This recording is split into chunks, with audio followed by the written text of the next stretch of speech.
Ms. Impey, it's your report. I understand you've had some discussions and you have substitute language that would facilitate severing the issues that are of concern to Councillor DiGenova.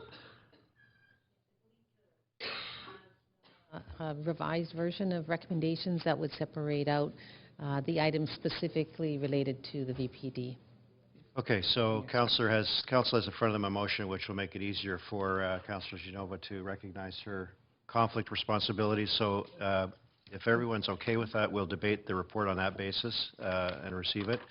And before we get to that, I propose, since I think we have a full House now and Mayor Robertson is in the House, that we now pause on this item, we don't recess, and go to hear the announcement. Okay with everybody? So the motion on the table when we get back will be the one that's just been distributed.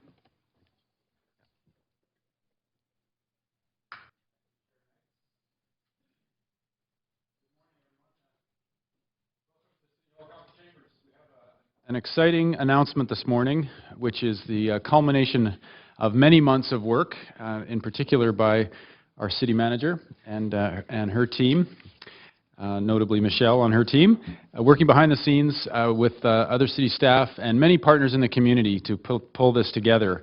And I would like to invite up some very special guests who we have here today to be part of this announcement, who have been absolutely essential to bringing this all to fruition, and who will be the heart and soul of what I'm about to announce as it rolls out. So I'd like to introduce first Rob Newman, who is here from Sport BC. The partnership, if you just one at a time come on up and join me here. Rob Newman. We have Charmaine Crooks here as well. Hi, Rob. And Tom Jones is here.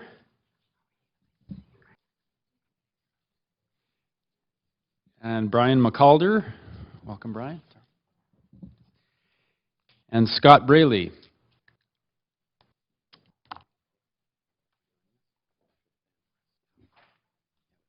And from the Vancouver Hotel Destination Association, Russ Cowan. Thanks for joining us. So, you might wonder what all of us are standing up here about to announce.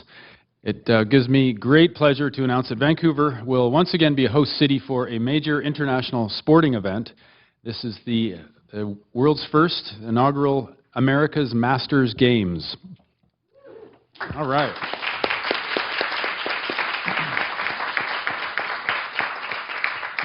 The Masters Games will be a 9-day sport and cultural celebration that are going to take place in the summer of 2016. And they will bring together athletes, Masters athletes from across the Americas, North, Central, and South, competing in 20 different sporting disciplines. And the Games will attract over 7,500 Masters participants, 1,000 coaches and officials, over 2,000 volunteers we expect to be involved, and will have a huge positive impact for our local economy, in particular our tourism and hospitality sector, and for sport development in our region. The Masters Games marks the City of Vancouver's commitment to leveraging our international sport hosting expertise, which we have been perfecting over these recent years, and will be tested significantly in 2015 as we host the FIFA Women's World Cup of Soccer. But the Masters Games are going to be much bigger scale in terms of actual participants, and will certainly give us a good challenge and ensure that we put forward the best that our city has to offer. And as the host city, Vancouver has partnered with the Vancouver Hotel Destination Association, Tourism Vancouver, PAVCO, UBC, and Sport BC. All very important partners in this, and many more that will join us along the way. The competition will be taking place at existing City of Vancouver, UBC, and PAVCO venues. The Vancouver Hotel Destination Association is providing matching funds, and Sport BC will be engaging their whole membership to deliver the games. This sport program for the America's Masters Games will be finalized in the spring. That lineup of 20 different sports disciplines, and the mix will be of both summer and ice sports. So it will be a very interesting menu of options in the sporting worlds. The inaugural America's Masters Games will be an outstanding opportunity for Vancouver as a host city. Obviously great positive impact for our city, and is a huge honor to be hosting the first America's Masters Games. And I want to invite our guests here to tell you more about the America's Masters Games.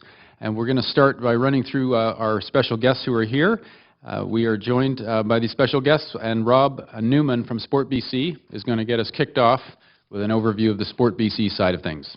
Rob, welcome.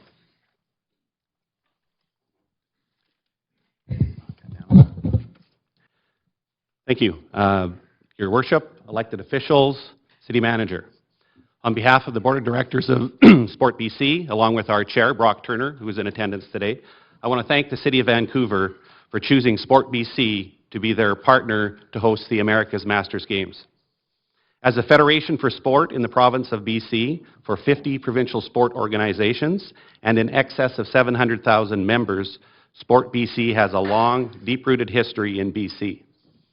Over the past 49 years, Sport BC has been a trailblazer nationally, creating and rolling out programs such as Kids Sport, so all kids can play, the National Sports Trust Fund, and All Sport and SBC Insurance.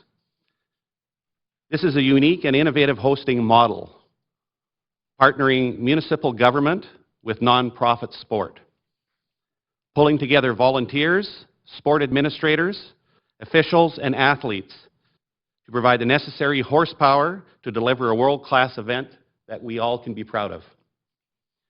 Sport builds healthy communities. This event will be a true celebration of sport, with both recreation and competitive streams of competition. It's about the average citizen participating in their favorite sport. I'm hopeful that each and every one of you in the room will begin your training regime in preparation for the 2016 America's Masters Games. Thank you.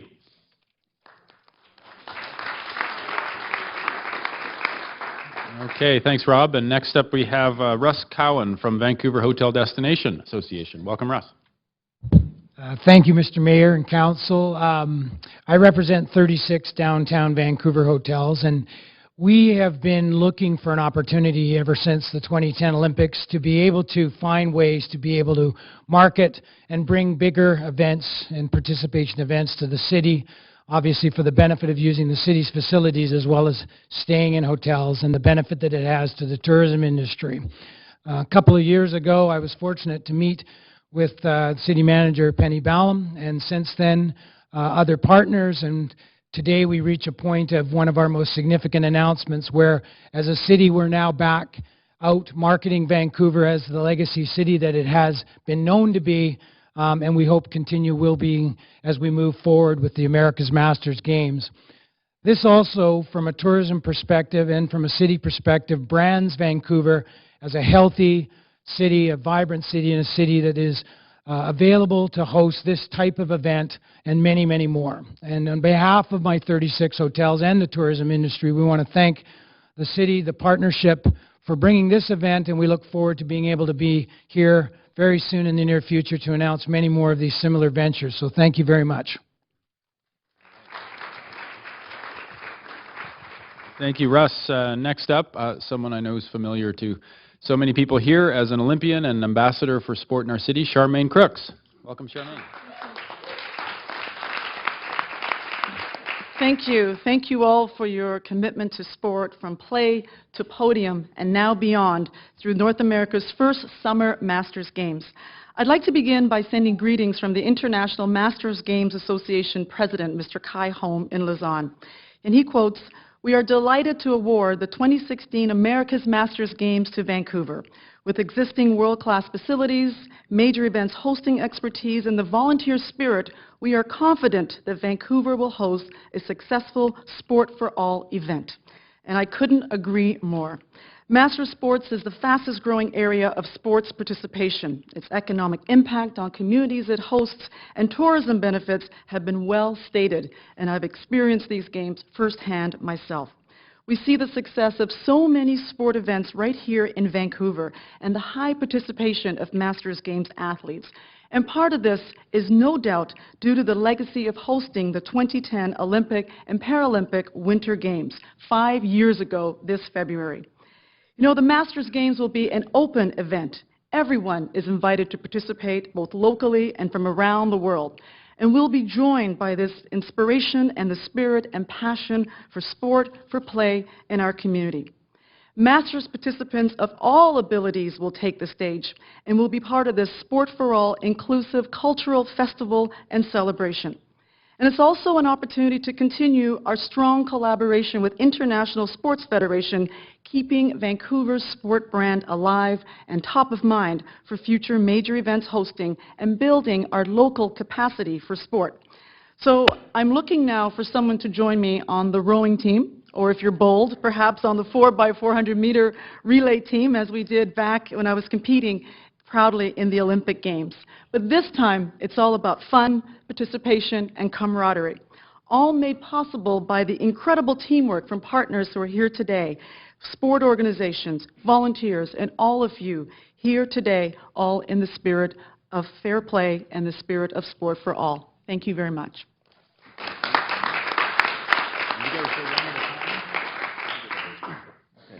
Thank you, Charmaine. And now we have three gentlemen who are here representing provincial sport organizations, athletes, and who can speak directly to the positive nature of these games and the impact that they have. And I'll introduce first Tom Jones. Welcome, Tom. Thank you, Mr. Mayor. And Charmaine, I can't think of anybody who would be more qualified than Charmaine to talk about the impact of games on sport and on the community. So, Charmaine, it's great that you're here. It's an honor and a pleasure for me to be here and talk about the Masters Games hosted here in Vancouver. I've been very fortunate over the years to be able to participate in Masters Games in other countries, most recently in Italy and in Australia and in the U.S., as well as participating in Edmonton. So I understand the power of the games.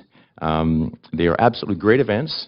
They're a chance for folks of a certain age to have a goal to train for, which is important, a place to travel to, a destination to enjoy, and believe me, they do enjoy it, and will enjoy Vancouver. And it's a chance to be together, thousands of athletes celebrating sport and being physically active. I think about that in terms of hosting a games in Vancouver, and it is mind-boggling. I can just imagine in one of the healthiest and most active cities in the world to host a Masters Games is truly invigorating. I'm excited about hosting it here in our hometown. Imagining the gymnasia, the rinks, the track, the field, the courts, the beaches. My background is in volleyball, so I think in terms of beach volleyball a little bit.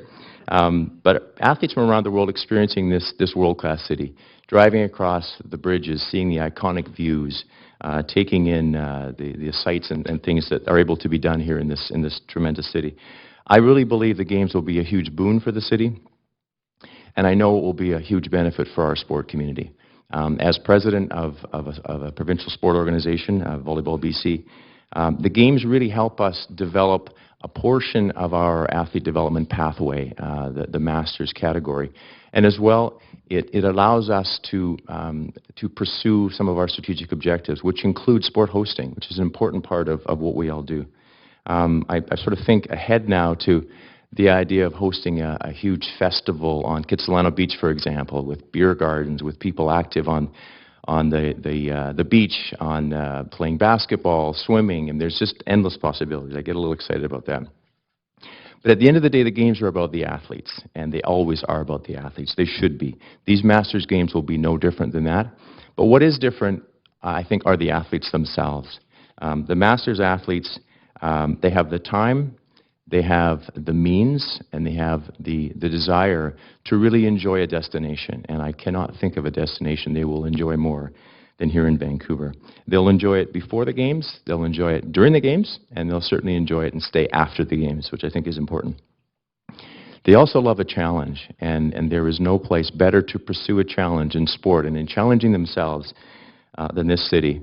I truly believe that when we stage these games, they will come, and the provincial sport organizations will certainly do their part. So I want to end by thanking the City of Vancouver, the Vancouver Hotel Destinations Association, and Sport BC for supporting this very worthwhile initiative. Thank you. Thanks, Tom. Now, next up, Brian McCalder. Thank you, Mr. Mayor. Tom, you forgot cycling. You're supposed to remember this. Cycling. The America's Masters Games present the opportunity for promotion of sport and physical activity. They will bring together masters from the Americas and other countries around the world for whom physical literacy and being active for life are part of each day, part of their lifestyle. The Games bring together athletes and participants whose experience will range from community sport to Olympic excellence, all of who know the value of sport, physical activity, of being active for life, and the resulting benefits to personal and community health. The America's Masters Games will, like the 2010 Olympic and Paralympic Winter Games, present an opportunity to promote those benefits and be center stage once again in Vancouver. So thank you and well done. Thank you, Brian. And last but not least, Scott Braley. Thanks for coming, Scott.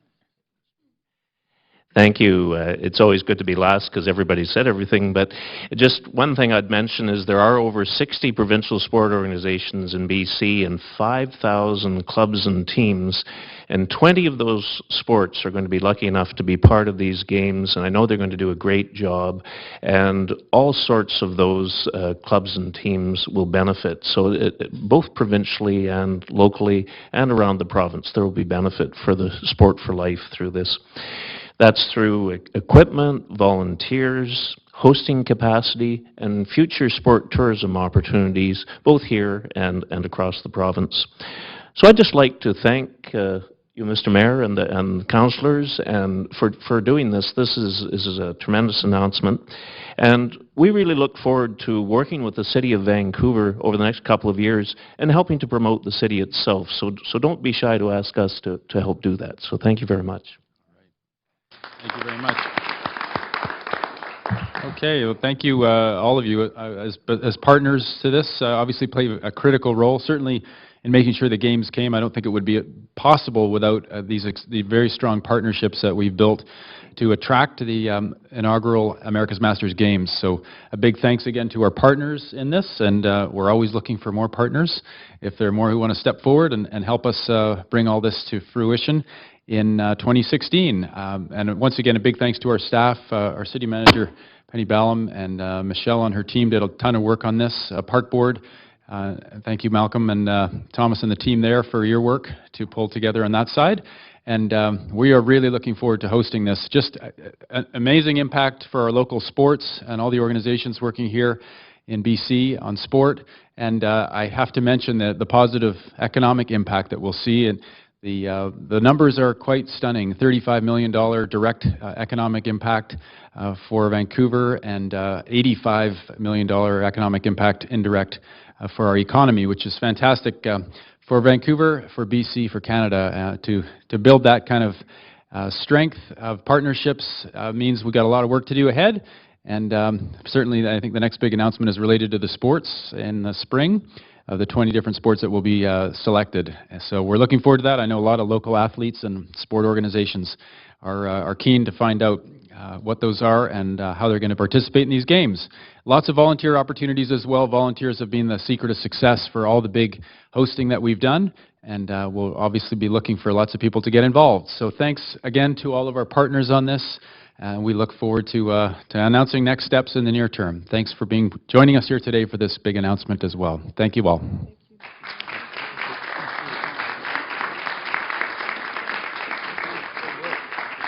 And just on behalf of the host Games Committee, we have a small gift for the councillors. It's a gym bag to start your training program. So, and it also has emblazoned on it the America's Masters Games logo. So you can begin your training regime. Thank you.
Okay, thank you, everyone. So I think we're ready now for agenda item number 1, request for approvals to advance the 2015 budget.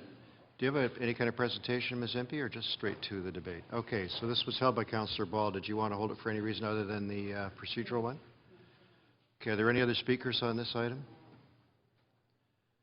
Seeing none,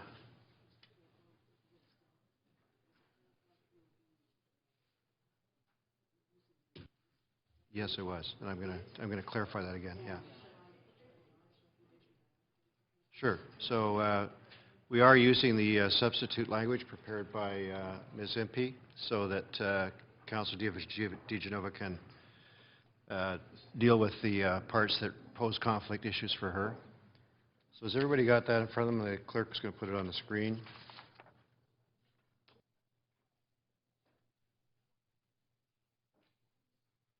You got it there? Okay, so we're going to vote each recommendation separately. So if you're ready for, see if we can get voting this time, that would be great. Councillor Louis moves A. Is there a seconder? Seconded by Councillor Jang.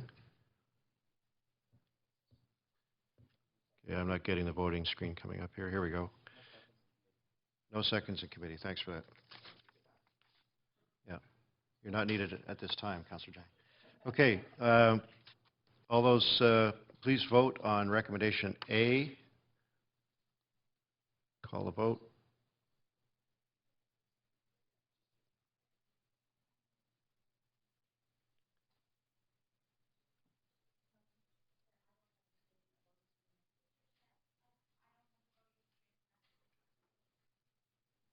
And I haven't voted yet either.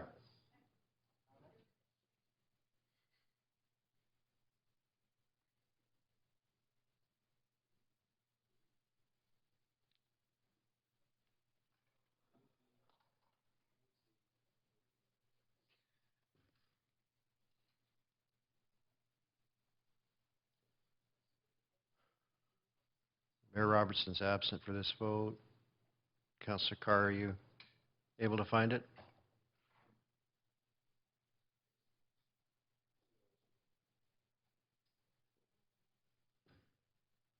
Oh, I have a vote from Councillor DiGenova. Oh, not voted. I'm sorry. You're right.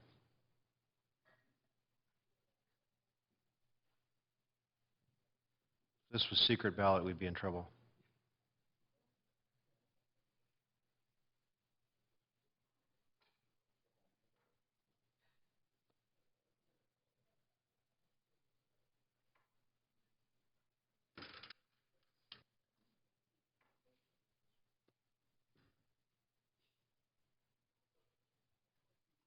So see if we can give you a vote assist there, Councillor DiGenova.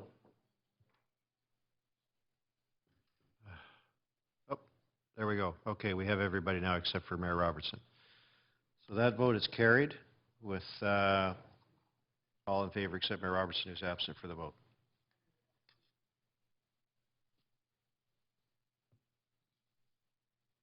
Okay, on recommendation B, is there a mover of that one? Councillor Louis, thank you very much. Okay, Councillor DiGenova, this is the one where I think you want to indicate a concern. So do you want to state the reasons for your conflict again?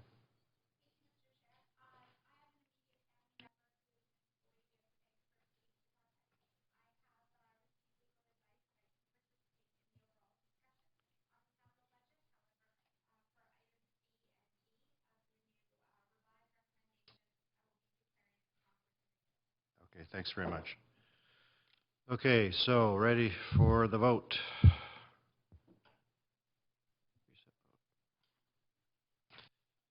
Okay,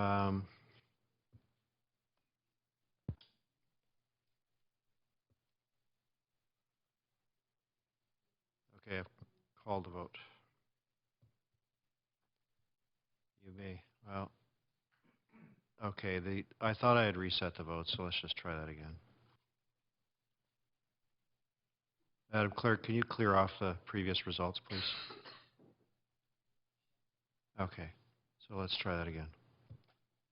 This is recommendation B.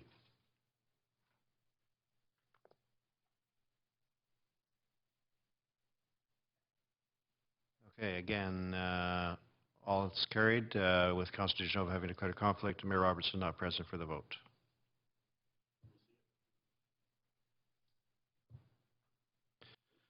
Recommendation C. Move Councilor Louis. Please vote.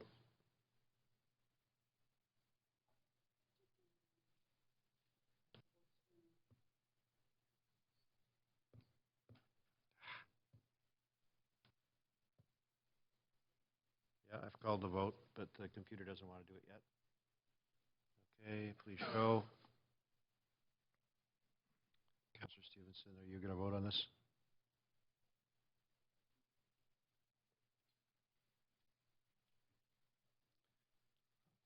Okay, carried it's carried with Mayor Robertson absent for the vote and Councilor Stevenson abstained.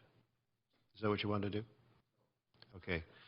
Maybe you can just tell us what you'd like to do. Would you like to vote in favor of the recommendation? Okay, thank you very much. So all in favor except Councilor Mayor Robertson absent. Sorry, there we go. Not voted. D. Okay. Moved by Councilor Louis. Councilor DeGenova has already declared her conflict. The rest, please vote.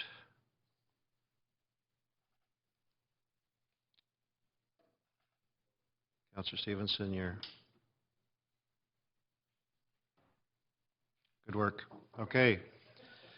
That's passed as well with Councilor DeGenova having declared a conflict and Mayor Robertson absent for the vote. Great. This is just going terrific. So that completes number 1. Number 2 we did on consent. Yeah, we voted on them all. I was here. So do you have the record accurate? Because Mayor Robertson was absent for all votes and on... okay. So now we're ready for report number 4, implementation of Downtown Eastside Plan through Strategic Downtown Eastside Capital Grants. There is a speaker to this item. Is there any staff presentation? I think not. There is? Mr. Wanklin?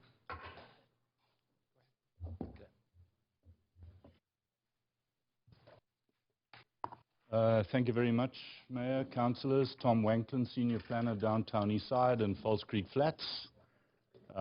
We have a presentation for you today. I'm just going to have to see if we can get that onto the screen for you.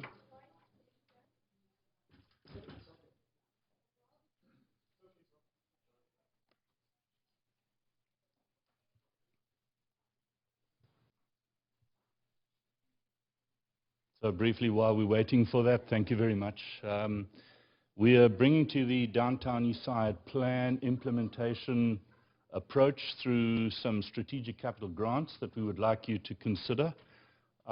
This is part of the implementation, which is taking us forward. Sorry, just go back. Yeah. Taking us forward in the Downtown Eastside to implement the 30-year plan that was approved in March of this year. The presentation, I'll take you through it very quickly and give you an idea of the applications that we've received. Our recommendation, as you will see in our report, is that Council approve the allocation of nearly $1 million at this stage to some partnerships with non-profit organizations, BIAs and societies to assist us with the implementation program. This is in the context of Council's approved policies, going back to the Greener City Plan, of course the economic strategy, the social impact assessment and the plan that was approved this year, and also the recently approved Healthy City Strategy.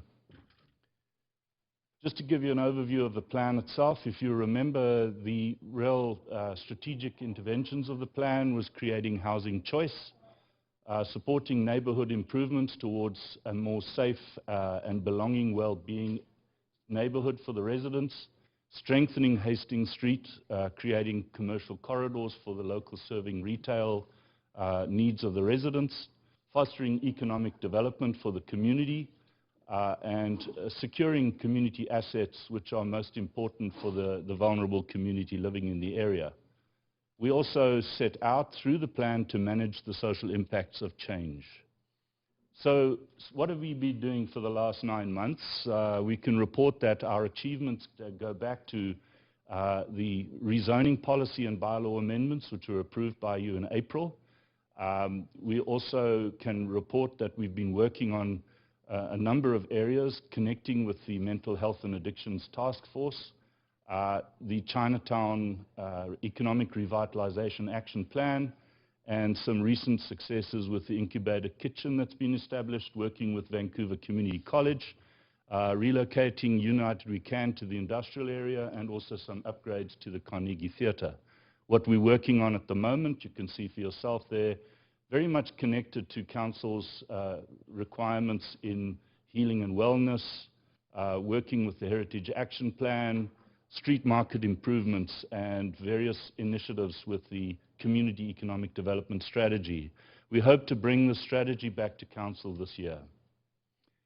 In terms of the grant program, we have been working in a very focused manner to reach out to the community organizations according to the principles of the plan and the guidelines that have been applied through the plan. We've received 42 applications for those grants, matching grants, and we anticipate that during 2015 we would like to take it out again for further applications from organizations that still want to help us implement the community economic part of the plan. The priorities of this grant call were 3: fostering community economic development, protecting valuable community assets which are identified in the social impact assessment, and also supporting neighborhood improvements. We are trying to build partnerships, and we're also working with other funders and organizations to leverage resources and funds that can match these grants. What these grants are intended for is primarily building improvements, capacity building, and also strategic opportunities to implement the plan. We evaluated those applications on the basis of those focus areas, and also the review committee looked at these applications from a housing, social policy, cultural heritage, and financial point of view. Our intent is to focus on implementing the quick start and short-term projects and achieving wherever possible the social impact objectives which are in the plan. If you're interested, those are on page 18. So we received 42 applications. Of those, we're bringing forward 40 to you. This table shows how they're clustered in community asset management, being the greatest number, 27, around $600,000. Community economic development, 10 applications, and then in neighborhood improvements, 3 applications. That map shows you where those application organizations are located, and it shows that there's a very good distribution across the downtown east side from what we believe would be recommended grant recipients. In those applications, we've also got some benefits and deliverables that we would be able to monitor and use to report back to Council on what's being achieved through this plan. For example, heating for a shelter in one of the faith-based organizations, new workspace, improved space for operations, childcare facilities and equipment, economic development projects taking us up to an additional estimated 605 part-time jobs in the neighborhood, and then 3 neighborhood improvement projects including cleaner, safer streets, signage, and lighting improvements. That, I guess, Mr. Mayor, wraps it up. If you have any questions, I'd be happy to assist.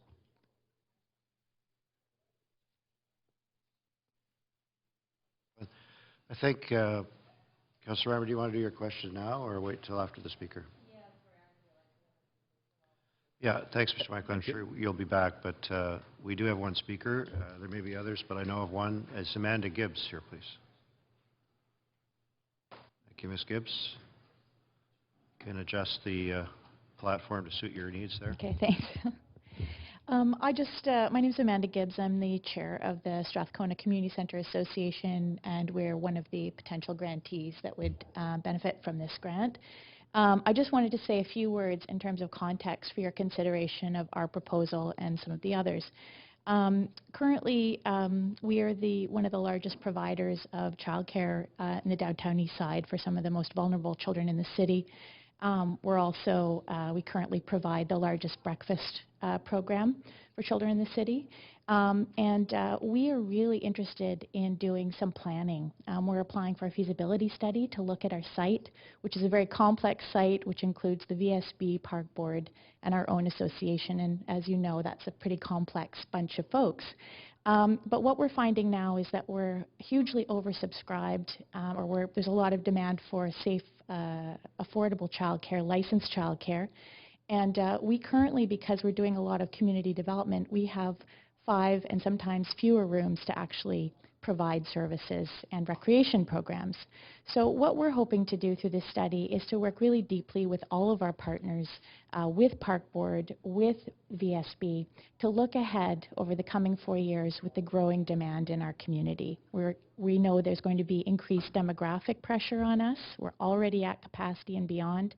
And we feel like this is a one-time opportunity for us to do some purposeful, collaborative planning together.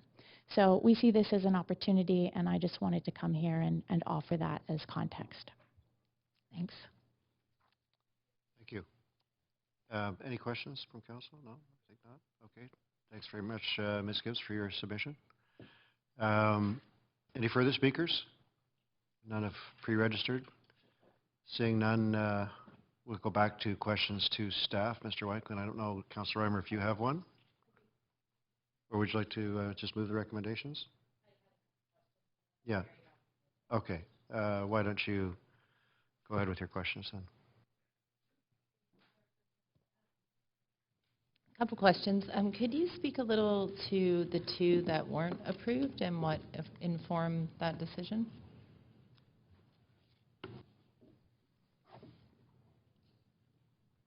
Thank you very much, Mayor. Councillor, so the 2 that were recommended for, not recommended, sorry, Vancouver Chinatown BIA Society came forward with one of their members for the matching grant for neon lighting to be fixed on the facade of a privately owned building. And in the guidelines and the eligibility requirements in this particular grant program, this is directed at non-profit and society-owned and BIA-owned facilities rather than privately owned. What we would like to try and bring forward next year would be a proposed neon lighting program, which would be geared towards heritage and revitalization opportunities around neon lighting in Chinatown and along Hastings. But this particular program was directed at the non-profit rather than the private. And it's difficult in terms of the Vancouver Charter to be able to put grant funding into private hands. The second one is the Downtown Eastside Vancouver Centre for the Arts. This application was to do a study into establishing a social enterprise to cultivate and supply traditional medicines and teas. We believe that this does not meet the current guidelines because this is a capital grant, which would be, we would hope, directed to building improvements and assets. And doing a study into establishing a social enterprise, we were unsure as to what outcome of a capital nature might result. So we sat down with the applicant and advised and recommended that they seek alternative funding which might be better geared to their needs.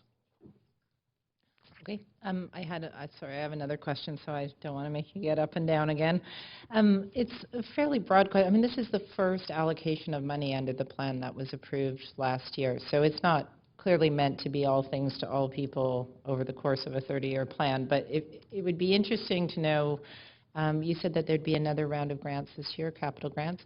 If there were things learned from this that would inform, I mean, we've learned now about the neon, but if there are other things that have been learned, and I'm specifically interested in, it would seem to me that given the lack of long-term certainty about a plan in the community and ever, that someone who's run a nonprofit, the corollary then, if there isn't long-term funding available, you don't bother long-term planning, because what would be the point of having a framework that's not going to have funding into it?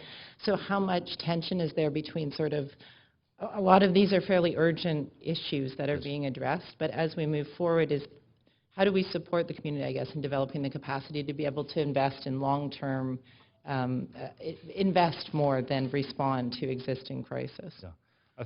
Thank you, Councillor. I think what we are doing is working very closely with cultural services and social policy to ensure that their grant programs, which often link to operational needs, connect to capital grants that we can assist with, so that in that way we work together to ensure as much as possible that those organizations do have a sustainable future. We're also connecting now to the priorities of the plan, rather than waiting for individual applications to just come out of nowhere. This is a much more coordinated and integrated approach, and we hope that by working more and more with the Healthy City Strategy, this will improve. Okay. I know there's a lot of other reports on the agenda related to different aspects of the plan, so I'll wait till we get there to ask questions about that, but very happy to move the recommendations, and exciting to see, I guess $1 million isn't exactly modest, but modest within the context of the plan. Exciting to see this first piece come through, and thanks staff for their work to pull it together so quickly. Thanks, Councillor Reimer. So the recommendation has been moved. Are there any further speakers? Councillor Ball? Yes, I just had a brief question, just so that the community understands the difference between the Vancouver Chinatown BIA Society, which did not receive a grant for the neon lighting, and 16 on the Appendix A, where the Lung Kong Tin Yi Association did receive a grant. And I think it's important to define why, so that there is an understanding out there. Thank you. If you could help me out here. Society is a non-profit society, so it is possible to assist them through this current grant in terms of its guidelines. Thank you. So even though it's being installed on private property, the project is a non-profit association, although the other one is identified as being the BIA, which is non-profit. It's not, right? So the other one, the BIA, was representing the private owner. Mm-hmm. And we have gone back and clearly explained the difference between a society non-profit owned building and a privately owned building, and explained that we will be coming back to council next year with a program for neon lighting going forward. And the number 16 is a non-profit building? It's a non-profit society building. Excellent. That was not quite clear. Thank you so much. Thank you, Councillor Ball. Seeing no further questions, I will now call the vote. So please, that didn't show there. Okay, call the vote. Many steps. Please show, councillors, for or against this recommendation.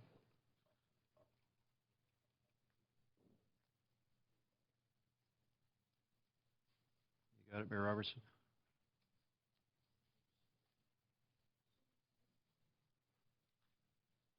This is not how we wanted to create tech jobs. Want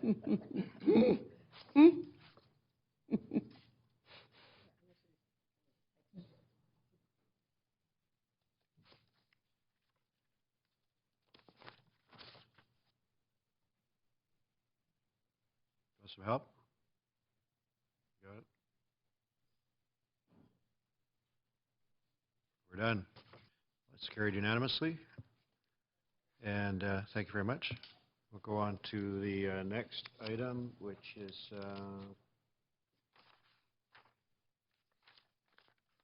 Chinese Society Buildings, matching grant applications.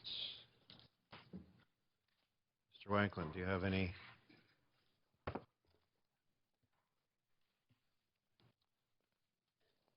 Thanks very much. Presentation on this one. Thank you, Mr. Mayor, Councillors. Tom Wanklin, Senior Planner, Downtown Eastside, Falls Creek Flats. Downtown East, I must get used to that terminology, in fact. So the Chinese Society Buildings matching grant allocations comprises a part of the Chinese Society Buildings program, which Council approved in June this year.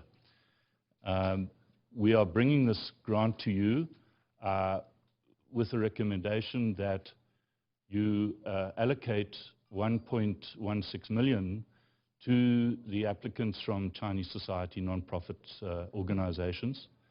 This is partly from the funds secured from the CACs, the community amenity contributions from the rezoning of 633 Main, and also partly from Downtown Eastside Capital. The background to this dates back to the Chinatown vision and many years of consensus building with the Chinatown community around the future of Chinatown, its revitalization, and its heritage. In that process, you approved the neighborhood plan and economic revitalization strategy, and we were directed to develop a new fund to assist the association with some critical rehabilitation of their buildings. This will not be sufficient funding to address all of the requirements of those heritage buildings and the very old buildings that exist, but it is a move in the right direction. And partly associated with that is we have two streams to the program, the one being the critical capital building upgrades, which we're bringing to you today, and the other being what we call strategic support, where there is a request for proposal currently underway, seeking assistance from groups to advisors and experts to put together a funding package and a business case to secure additional funding for the society buildings in the future. So we've done a grant program based on principles and guidelines developed with the Chinese Benevolent Association and the Chinatown Society Heritage Buildings Association, and they've worked very hard with us to agree on how the grants should be structured in terms of principles to meet the objectives. 17 applications have been received so far, and there are some 48 to 50 society buildings existing, so we would anticipate that we'll go out to a second round of applications in January, because not all the societies have had time to get their applications ready. In the terms of the context, I mean, you would accept the cultural importance and significance of these society buildings and the role that they play, which is very, very important in terms of social hubs, social housing in many instances, seniors housing, office and amenity space. These are where the societies are located. You'll see that there are a significant number within the Chinatown area, but when you extend that across to Downtown Eastside, there are as many as 100 buildings located in the area.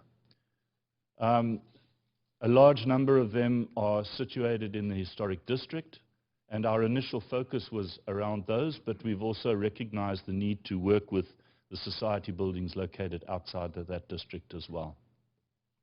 They provide a significant number of housing, some 600 units, and we want to try and see what we can do to assist them to keep their buildings operating.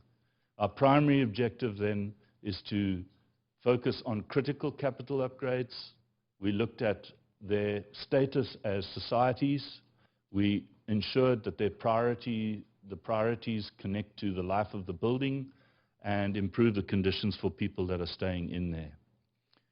All applications were evaluated by an interdepartmental staff group, and we've contacted them for additional documentation and details. And there are some instances where societies are still gathering some additional quotes And we will not be dispersing funding until those quotes have been received and processed. Out of the 17 applications, 10 societies provide housing, and many of the ones within the heritage buildings, 7 of them, also have housing. There's a plan which shows where they're located in the neighborhood. See, most of them focused in Chinatown at this stage. And I'll be happy to answer any questions if there should be some. Thank you. Thank you. Councillor Ball, you're up first. It's been a long time coming, and I know it's very, very welcome. I'm just wondering, because a number of the grants obviously aren't the full amount that is needed for the project, are staff able to provide a list to the proponents of alternative sources that could match or use the city money as a lever to obtain more funds?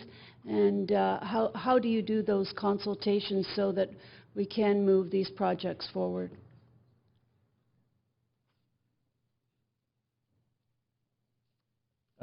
Absolutely, Councillor. We have engaged with the societies, and we've also met with Vancouver Foundation, Van City, Street to Home, Central City Foundation, and made them aware of this capital grant process and that it's a matching grant. And we seek their partnership to assist and support these societies to get that additional funding. Also, a lot of the societies, some are fortunate in having their own sources of funding as well. So not in every case, but we do assist them and match them up with other funding where we can.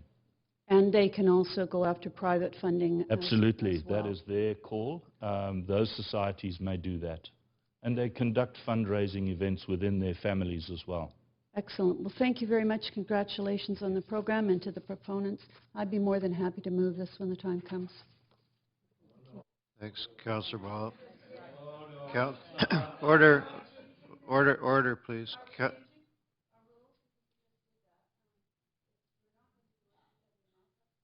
Well, you're into a side play here, Councillor Ball. We're just doing the questions now, so let me deliberate on the outcry that just occurred.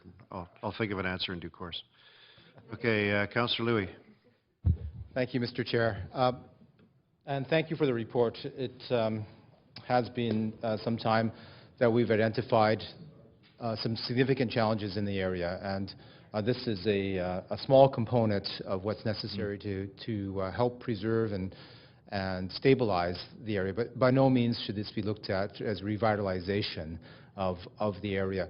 You alluded to the secondary component of what Council had directed staff to undertake in conjunction with and cooperation with the local community. Can you just give us an update on where we're at on constructing this package that we had hoped would then in turn leverage additional funding from other sources?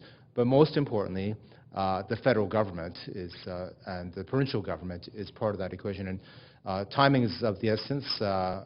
There's a federal election coming forward, and so I want to stress strongly how important it is that we have this piece of work done in a timely fashion. Certainly, Councillor. I can indicate that we've had a very good response out in the marketplace from the consultant teams. The RFP was set to close on the 6th of January, but we've had a request for it to extend 2 days to the 8th of January, which we've allowed because we don't want to close the door on 1 or 2 applicants who said, well, bidders who said they would need just that little bit of extra time. So everybody has got those extra 2 days to submit. Where we're going with this is the teams will be, the selected consultant team would assist us to put together this package and also to create a communications lobbying, if one want to use that word, approach to be able to go to federal government and provincial government to secure funding. We've already been approached, funnily enough, by the Ministry of International Trade in the province, who are embarking on a very similar initiative for the whole of BC. And we've arranged that we will meet them in January and start interacting with them to align their program and our program so that we can actually see what synergies can take off by working together. I think it's also important, of course, to have those meetings with the federal government. I've met with Minister Moore in relation to the, when he was previously a Heritage Minister, with the anniversary of Canada, and looking for programs. I would expect that this would fit well with that initiative of the celebration of Canada's birthday. And as soon as we can coordinate, Yes. My fear is that we don't have a package. And when people come to us, I'd like to see some detail on the initiative, not so a cursory conversation, but actual package available. Yes. Yeah. And so that's what my initiative is. Mr. Chair, just for, I know that we're still in questions currently, but I do want to highlight the fact that I do have several conflicts in the directed grants, and at the time, I'll take the opportunity to, of the vote, to highlight those specific conflicts so that I won't be voting on those component pieces. Okay, thanks, Councillor. I'm not sure.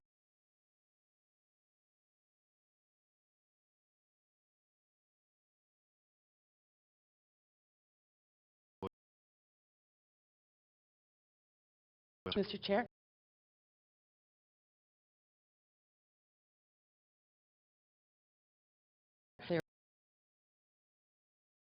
Are doing well.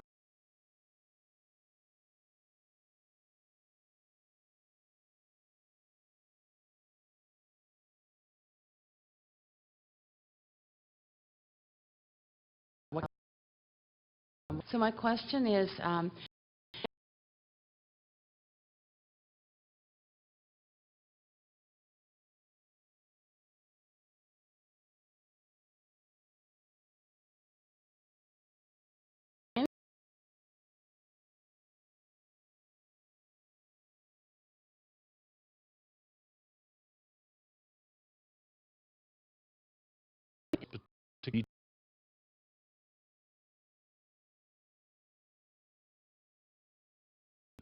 if there are to be any of those type of arrangements,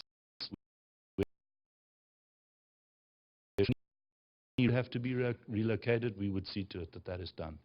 okay, hopefully relocated, but then to come Sure, back. and to come back, yes, Yes. absolutely. Right, Yeah. okay. Okay, that was just my only you. concern, and if we know that that's going to be Yes, we handled. will monitor that and ensure, yes, with the housing department. Great, thank you very much. Councillor Jang, you have some questions. Thank you very much, Mr. Chair. First of all, thank you to staff for all the hard work on this. This has been a long time in coming, and I know Councillor Louie, myself, previously Councillor George Chow and Tony Tang worked extensively on this to get this to this point, hence the outcry if people watching are wondering, right? So it's very personal to a number of us, and it's very significant as a member of the Chinese community. This is our heart and soul of our city, and we're glad to see it coming back into being. I do have one question, certainly on the round two, since we've spent about half the money that's available. In round two, I know that when round one came out, a number of the associations were ready to apply. They've been very active, and so we've got a really good set here. I mean, 17, and that's just a huge number. That's great. But there's another tier of associations that aren't quite ready yet. They don't quite understand the process yet, and I think they need a little more TLC in helping get their applications together. I know certainly I myself have been asked to actually write it, and I said, well, I can't really do that for you. But certainly everything from helping them get quotes because they don't know who to go to and things like that. So that would be great if our staff can say, look, this is how you get 3 quotes, or here are some people, other people have used or something, so they can get on the road to getting their applications in, because I think we don't want them to get left behind. Is that a possibility? Absolutely. That's very, very much a requirement, and we intend to do that. We want to see this succeed. We don't want to see any failures here. Great. Okay, because that was sort of the main comment I had back. They were pretty excited it was coming, and then I know that this is the money, where this money is coming from, and we're hoping in future that there'll be more, and certainly, as Councillor Louie had pointed out, some of the federal infrastructure grants, but certainly, as I see it, this will keep some of the buildings standing in the meantime. And those are my questions. Is that all the questions, Mr. Chair? It is all the questions except for mine. Okay. Mr. Wanklin, this is a great program, of course. I think everybody likes it, but it's strictly a Band-Aid measure, is it not? I mean, is it fair to say it's an emergency for many of these buildings, that this maintenance will simply perhaps slow deterioration, but they need a fundamental fix? Absolutely. And when you look at the appendix with the detail of what they're applying to do, most of those are pretty essential, critical interventions that even just to get them through this forthcoming winter. And I know a number of the societies are anxious about that, so we want to move quickly. Leaking windows, leaking roofing, poor boiler systems, those are immediate needs. So will this consultancy produce, I guess, first of all, what is the deliverable, and how fast will it come? Because to Councillor Louis' point, we want something that senior levels of government could say, yes, we're very comfortable, this is a place where we can match our money. How fast will that proposed solution arrive, do you think?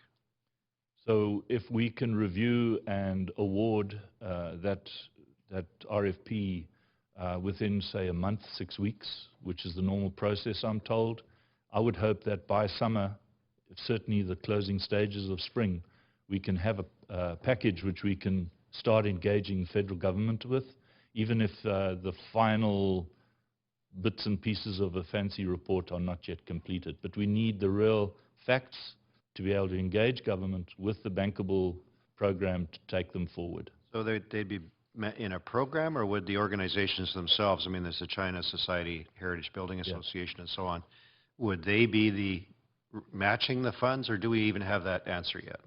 I don't believe that they would need to match necessarily all of the funds, but certainly we have made it clear all along that this is a partnership going forward, and a number of the shortfall amounts that we've identified at a very high level, we believe could partly be matched by the societies seeking other funding as well. Yeah, but they'll retain ownership of their own buildings. They will obviously, retain so ownership. Be some expectation that they would Yes. be putting something into the... And we're looking at business opportunities whereby their housing would be rented, not at necessarily high market rates, but there would be some revenue stream.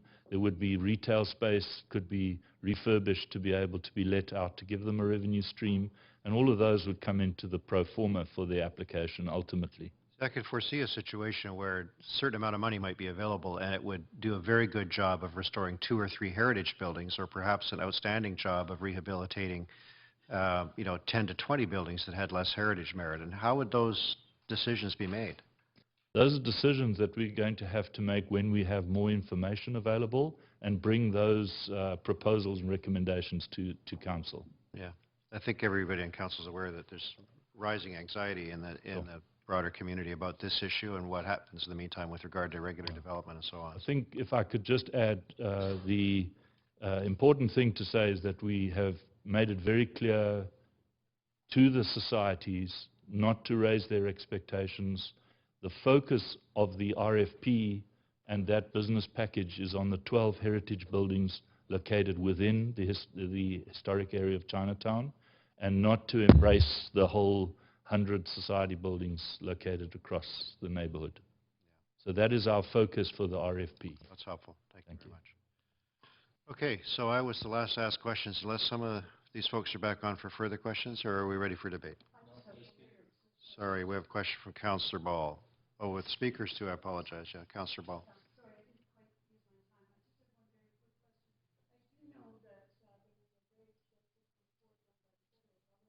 One of our federal governments some time ago, which was very enthusiastic about upgrading the buildings. And I just wonder if that report might be, because I know it was made available to the city at the time, that it might still be in existence, because basically none of the issues have changed. It's just that the degradation has gone on much further than it needed to. And I do know that the money was going to be advanced, and then there was a change in government. So you may be able to find that helpful report, because it was done in conjunction with the National Research Council. And I know I did some of the reporting on it, so that's why I know it exists. So hopefully that could support the work going forward. We'll look for it. Thank you very much. Thank you. Thanks, Councillor Ball. So no further questions from Council. We do have at least 2 speakers. Our first speaker is Doris Chow. Ms. Chow here.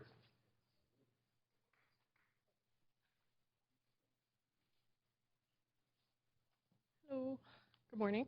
Good morning. You know the drill, Ms. Chow, you have 5 minutes, and then you may have questions from councillors. Okay. I don't have any questions. I just, I'm... We may have questions for you. Oh, yes, sorry. I'm very nervous. I've met you all, like, individually, and this is a very different setting for me. Okay, so I don't need to explain the cultural, social, historical significance of the Chinese clan associations. I think we're all on the same page, everyone in this room. And based on past council decisions, there's been an emphasis on the importance of the societies. And I do feel confident, maybe this is a little cocky of me, but I do feel confident that City Council will approve the recommended grant allocations. And if not, then I'm sure there are speakers behind me that are welcome to, will likely be able to persuade you. But what I do want to talk about is that what happens after today's vote and after the $2.5 million of the grant program is used up. I feel that Chinatown revitalization requires more than just saving the historic buildings. The identity and significance of Chinatown is more than just the buildings. It's about the people that reside there and work there and live there. Of the 17 applications received, 10 of the societies, as Tom mentioned, provide affordable housing for a total of 407 units, ranging between $175 and $670 a month, which is quite low, of course, as we know. And I want to contrast this to the 6 recent developments, both completed and approved recently in Chinatown, which total up to 553 units, 17 of which are affordable. And 3 more developments currently being proposed for another 232 units, including the infamous now 105 Kiefer. I want to put this into context of a story of my own, and sorry if I start getting teary already, but my sister and I were primary caregivers for my grandmother, who passed away 2 years ago. She lived in Chinatown for 12 years before she had to move in an independent suite in Chinatown across from the Beijing Trading Company, and was quite happy there. And she had to move to an assisted seniors home. And to find a space in Chinatown for seniors assisted housing, specifically that was culturally appropriate, is very, very difficult, as I'm sure you all know. But after she passed away, that was when actually we became even more enlightened to the situation in Chinatown. Not only in the searching for housing for her that was suitable for her, but also after she died, we realized we don't shop for her in Chinatown anymore. We do not go with her to the restaurants in Chinatown anymore.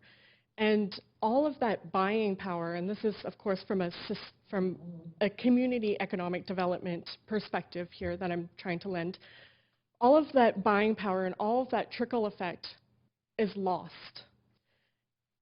And all to say that Chinatown exists because the people live, work, and play there.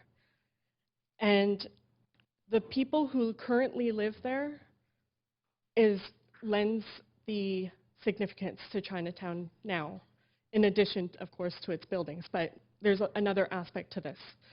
Chinatown exists because of the people, of the historical significance of people being forced to live and work there. And that's why there was a boom in having Chinatown.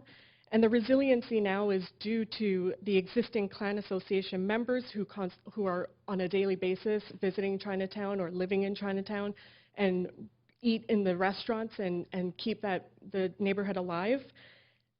And the future of Chinatown also rests on who gets to live and work there in the coming years. And that's what I want to just put this all into perspective for everyone to keep in mind about the people that are there. That's all. Thank you. Don't go away. Oh, Ms. Chow.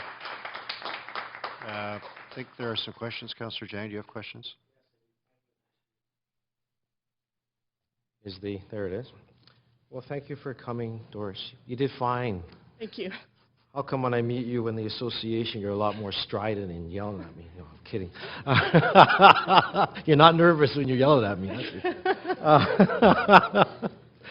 Quick question, Hoi Ping. You're on the Hoi Ping Yes. Right. How's your membership? Is it growing, static, staying the same?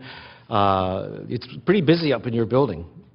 It is, and we are in a little bit of a stagnant phase in terms of our membership, but as new young members, myself and my sister, and our another young member, Steve Wu, we have been trying to get young membership. It's a little bit of succession planning, and I would say we've been fairly successful, and we're taking a number of different approaches, like through our scholarship program, trying to engage with the athletic association, and trying to make some bridges across different societies as well, such as the Hansing Athletic Club and the Yifeng Toy Society, and just trying to find all the young people and trying to introduce programs that are relevant to young people today.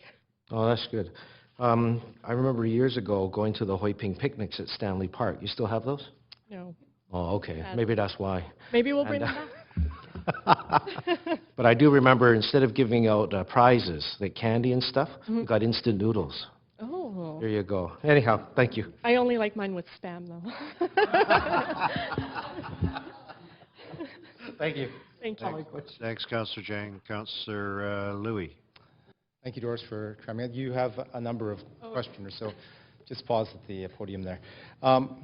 It sounds as if Councillor Jang has volunteered to be the entertainment in these Stanley Park picnics coming up. He'll regale you with some historical stories, I'm sure. We've had many conversations about, what your concept and our collective concept of what Chinatown should be, and you described a few activities that you've undertaken, but there needs to be a more coordinated program, is what I think I'm hearing you saying. That it's great to have you and your sister very much involved and poking at some of these old societies, but there's an inertia there that some of these existing societies don't engage, or there's just not the capacity or energy. And so what is it that you would like council to do? Like how, here's an instance where we're granting monies for a physical space, but what is it that's missing, and what is it that, how is it that we would restructure or help to restructure some of that complexity of Chinatown? Good question. I wasn't expecting that one. I think there's a real tension around, of course, we need more young people involved in Chinatown, and there's a little bit of a tension around needing young people in Chinatown and needing young people involved in Chinatown in the clan associations. And I don't know how to do that. I think we're trying to figure that out right now as things are progressing. And I think that if there were more support programs that could help support spaces or something, just some more creativity around the activities of Chinatown, and that it would go a long way, but I honestly don't know. It's a real tension. So more support for programming that would be delivered through the societies, helping, that would in turn, which would resonate with the younger people within those clan societies. That's essentially what. Yeah, that would be great. I mean, we did a test cooking class, intergenerational cooking class at our society.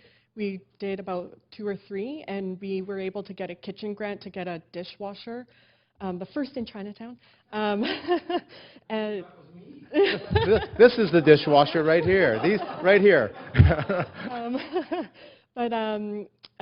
Yeah, so things that was a really great piece, and that was only $1,000 just to get walks and things to actually be able to carry out a little program to engage some of the younger members, because it's all we know how to do today is eat.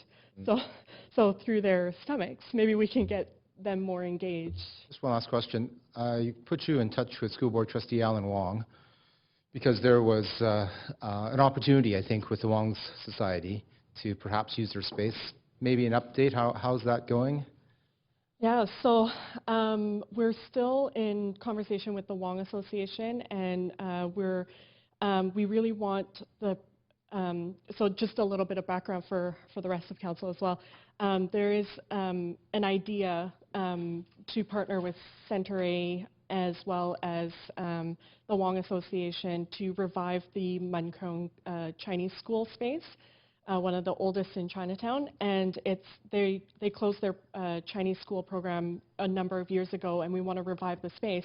And Centre A last year did a great program called Survival Cantonese, and it was a very engaging program where it was half about learning Cantonese, and the other half was going out into the street and using that Cantonese, and it was in quite high demand, and so they want to do it again, but they don't have a space for it. So we were thinking to partner together, and I think it's quite new for the Wong Association. I don't want to speak for them, but we're still in conversation, and we're trying to see where that program can actually benefit the associations as well. So whether it be a discount for the classes for the young members of associations, maybe that's an option, or incorporating some of the history into those classes, because a lot of the programming was around going out to eat or looking at the different vegetables, and it's like, okay, well, how can we lend more depth into this so that people actually understand the historical significance of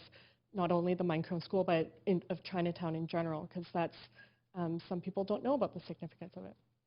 Thank you. Thanks, We'll Councillor continue this conversation. Councillor Carr.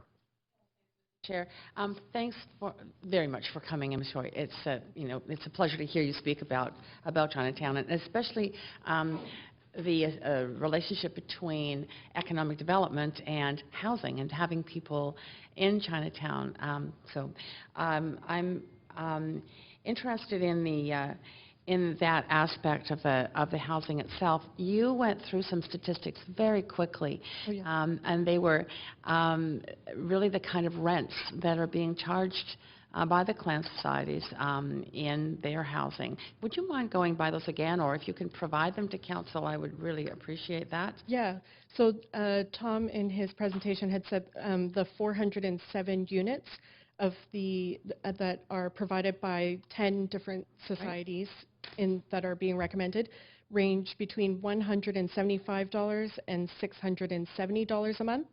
Right.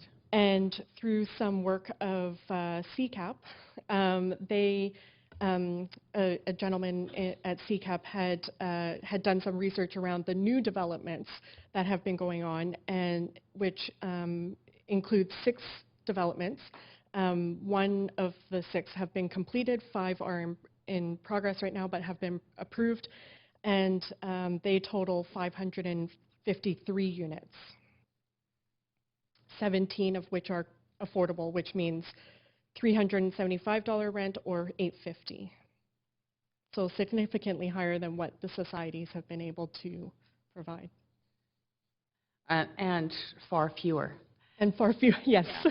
And so just to make sure it's clear here in the chamber, the clan associations really operate those buildings, providing through the associations themselves a subsidy to the housing. Is that correct?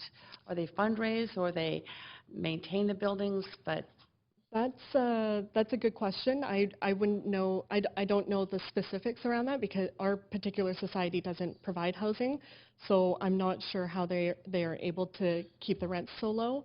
That would definitely be a question to try and see how that can be continued for sure.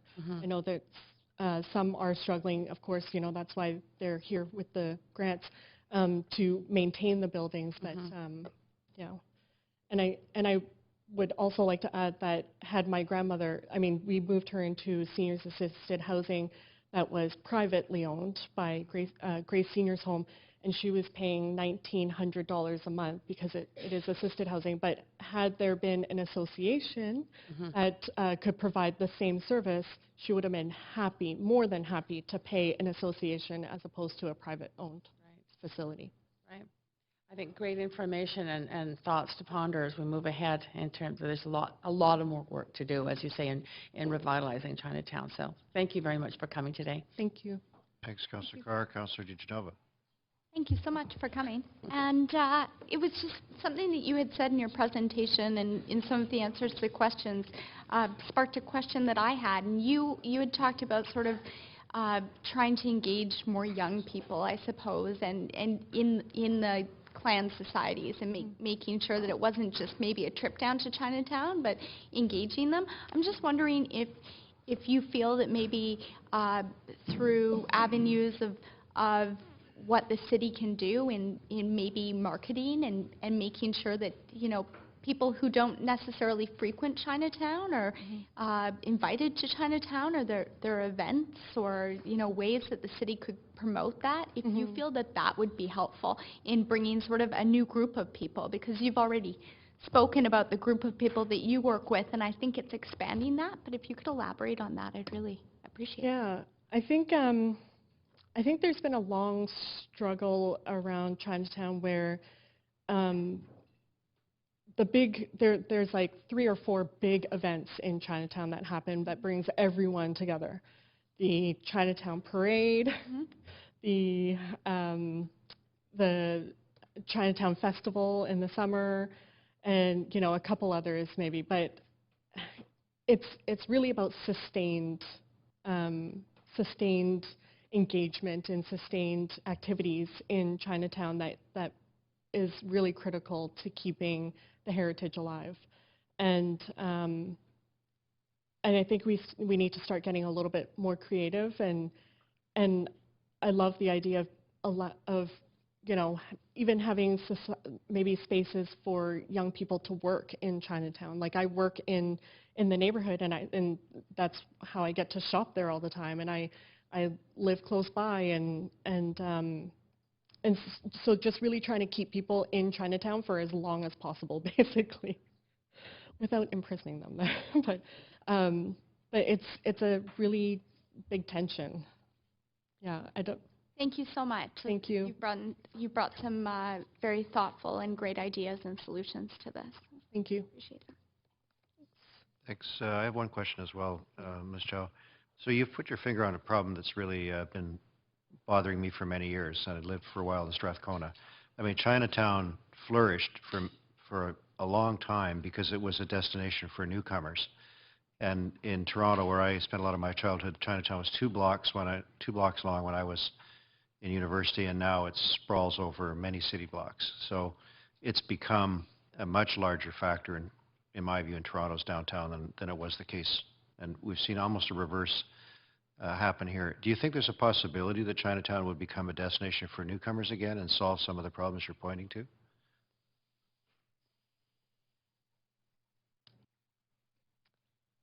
Yes, but it depends on how it's being done, of course, right? The devils are always in the details, and I think it'll be different for newcomers. I mean, it's almost, from a grassroots perspective and working on the ground in the downtown east side and in Chinatown, you start seeing the global effects of even politics in China being felt in Chinatown itself.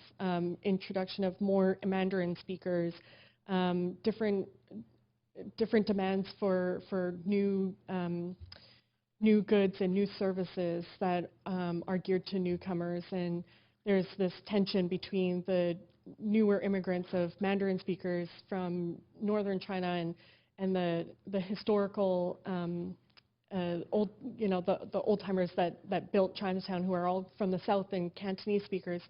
There's this strange tension, and it's hard to say. Well, It really thanks is for hard to coming. say. I think it's very helpful, even though we're dealing with specific grants, that the context is brought to the fore like this so that we understand where this fits in the larger picture. So thank you for coming today. Thank you. That's all the questions for you, Ms. Chow, but June Chow is up, and there may be questions for her.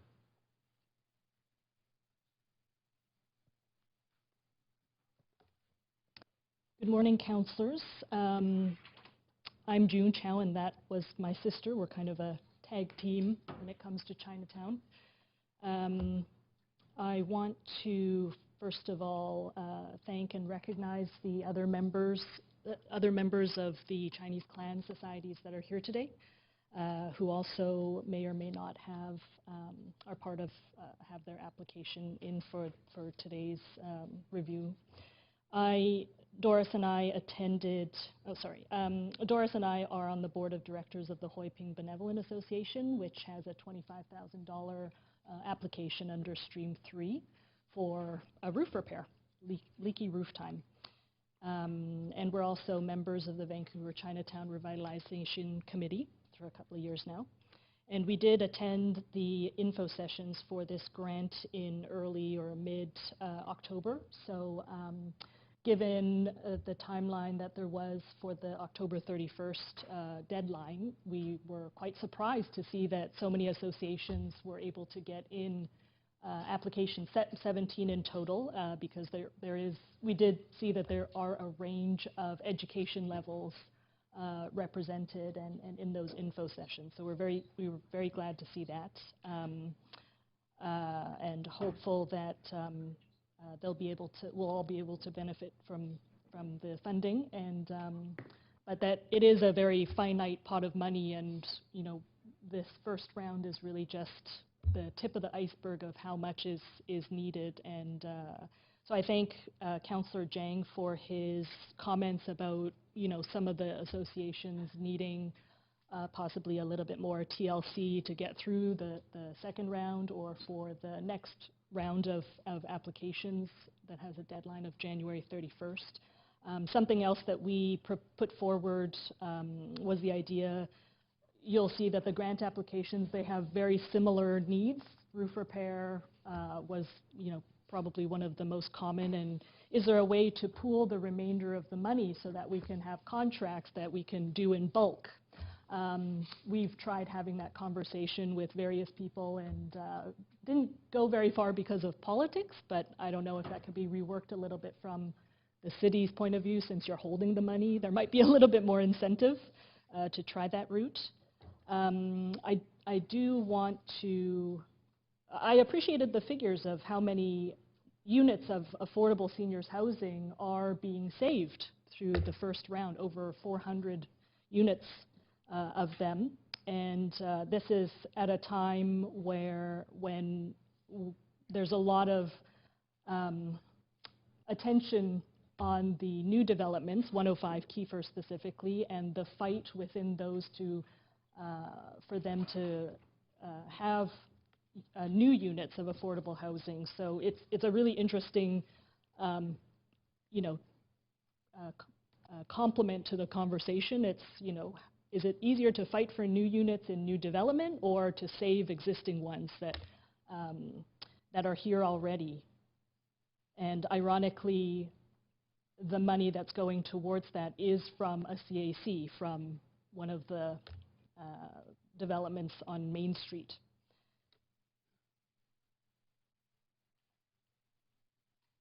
So Doris and I have been on our first term on the board of the Hoi Ping Benevolent Association, and we're quite confident that we'll be re-elected in the spring.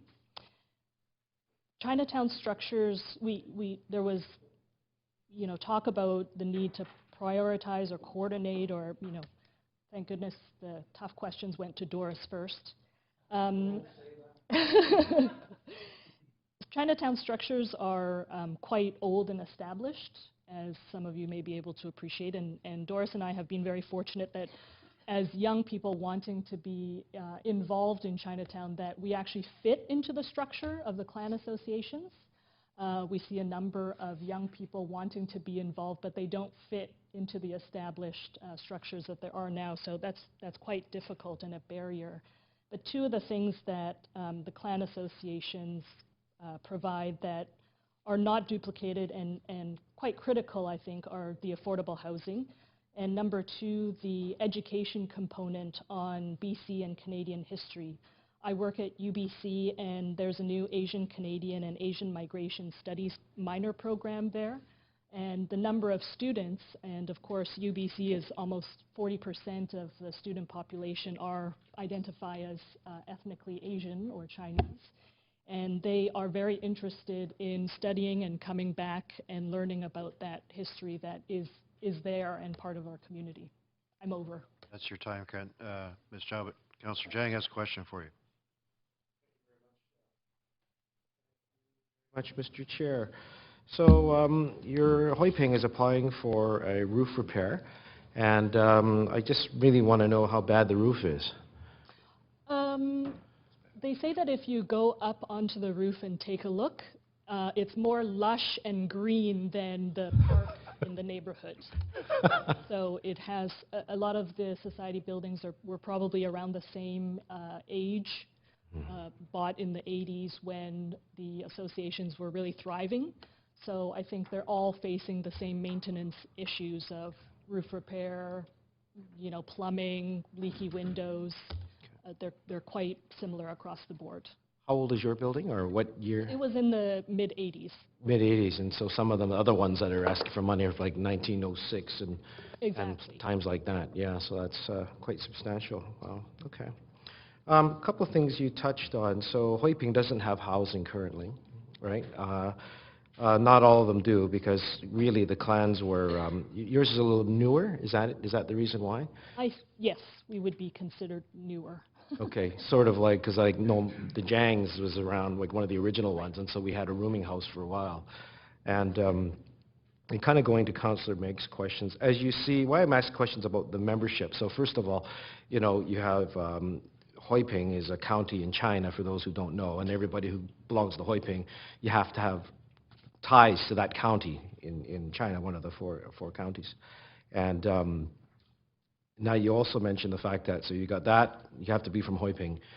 How's Chinese language? So you've got Mandarin speakers who are not from Hoi Ping. You got more Southerners who speak Hoi Ping dialect, and it's all changing. Now you've got Canadian-born who are third and fourth, like my kids are fourth generation now, who don't speak anything but Mandarin. Like, what's the incentive to actually join?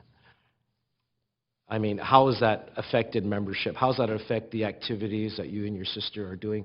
And the fact that, I remember growing up and working in Chinatown for a long time, the reason why nobody went to Chinatown is in the whole city, you can go anywhere and buy groceries now. You don't have to go all the way down Penner Street.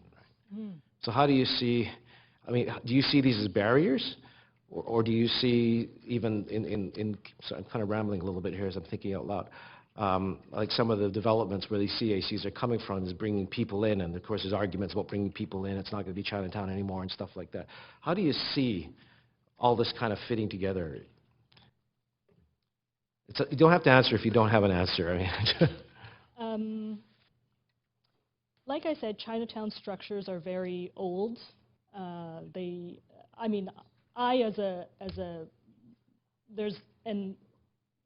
You're right, there's quite a number of generations within Chinatown currently, again, spanning different education levels and experiences and where they were born. I tried to sign up one of my friends who's from Hoi Ping, and the membership, even the membership application process is completely antiquated. You have to prove that you were from, your ancestral roots are in Hoi Ping, and for CBCs, we haven't even necessarily gone to China. How would I know where my grandfather's village in Hoi Ping County is, and provide proof of that? So there's a lot of that kind of cultural change that needs to happen. I would love to see, as part of this newer generation, because there is a recognition that Chinatown and the clan associations grew at a time that was very different from it is today. And are we duplicating services?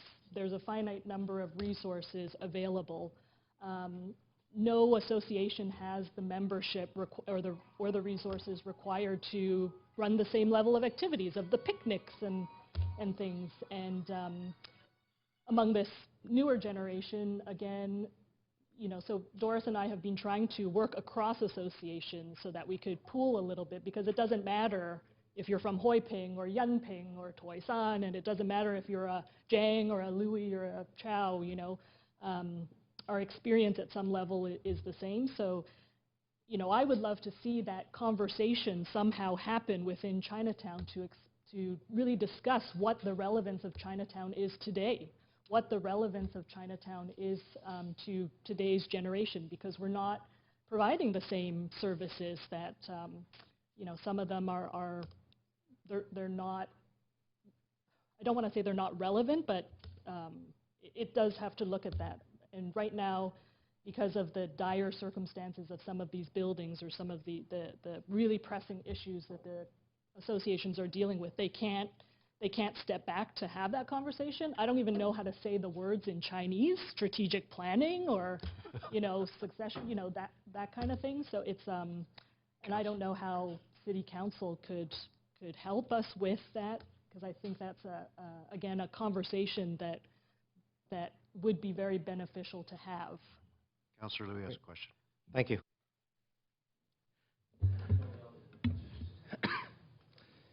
A lot of us get us mixed up. You're You don't know which one's yelling at you. You're not required to reply to all of Councillor Chang's interventions. No. Got it. One of you is supposed to wear a tie, and that helps me determine which one is which. June, thanks for coming today and expressing your thoughts. And obviously, this is a complicated matter, and I'm pleased to see that at least in this instance, we're tackling in partnership with the societies the physical infrastructure. And I do want to give you some words of encouragement and support on this initiative. Absolutely, it's a struggle that has been ongoing for some period of time. When I first started this job, I was considered a bit younger, and it hasn't gotten that much better.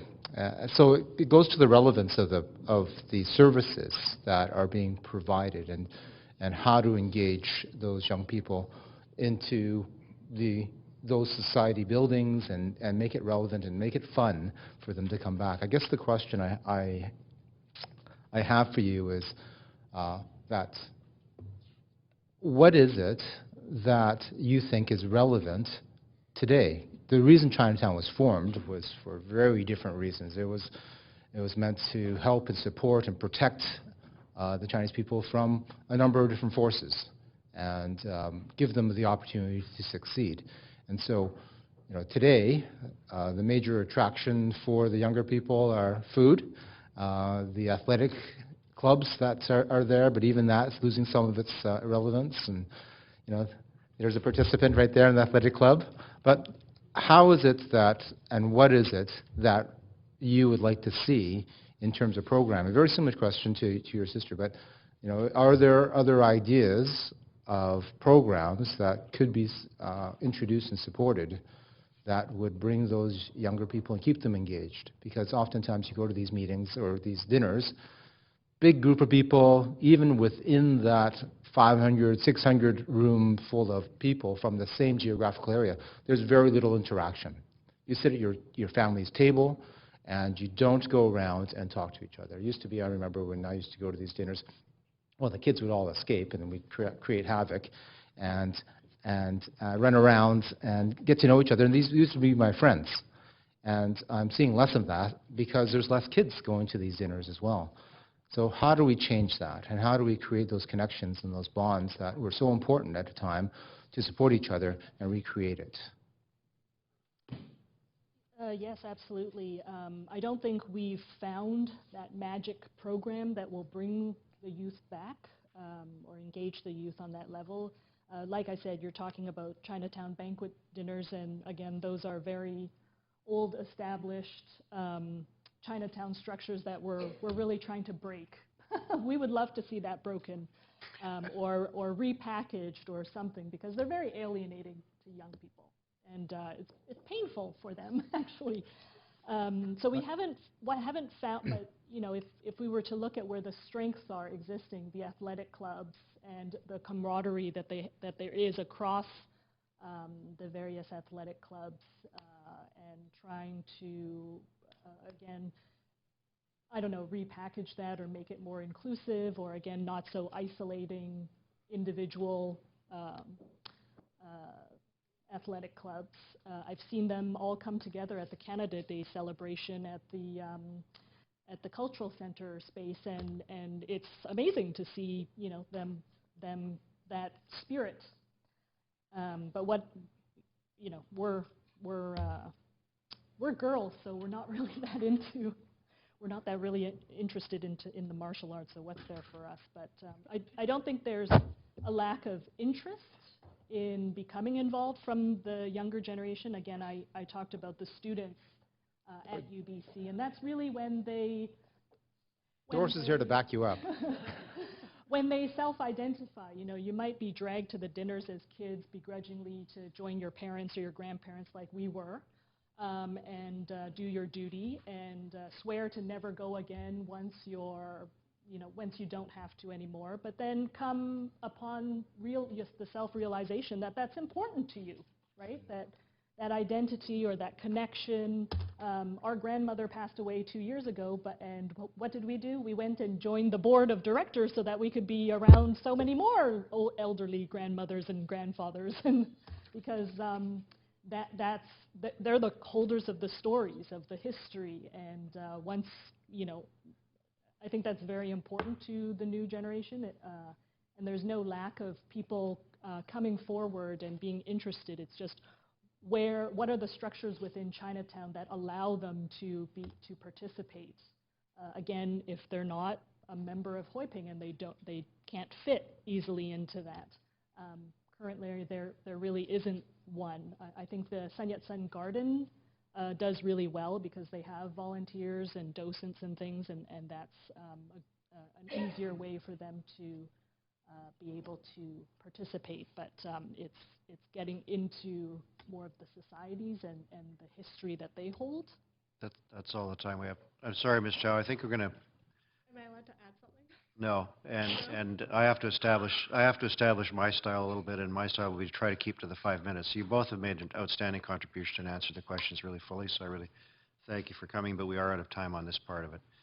And so now we're ready for debate on the report. Councillor Louis, are you there to move the motion? I will move the motion. Very pleased. I will, although I will declare a conflict on 3 components of it. One is, you'll see number 5, to the Shawnee Benevolent Association, which I am closely associated with. Number 9, which is also the Shawnee Association. And number 17, which is the Si and Tong, which is my family association. Okay. Do you want to speak on the fundamentals? I mean, maybe before I proceed, is there anyone else who wants to segregate the vote because of conflict? Councillor Jang?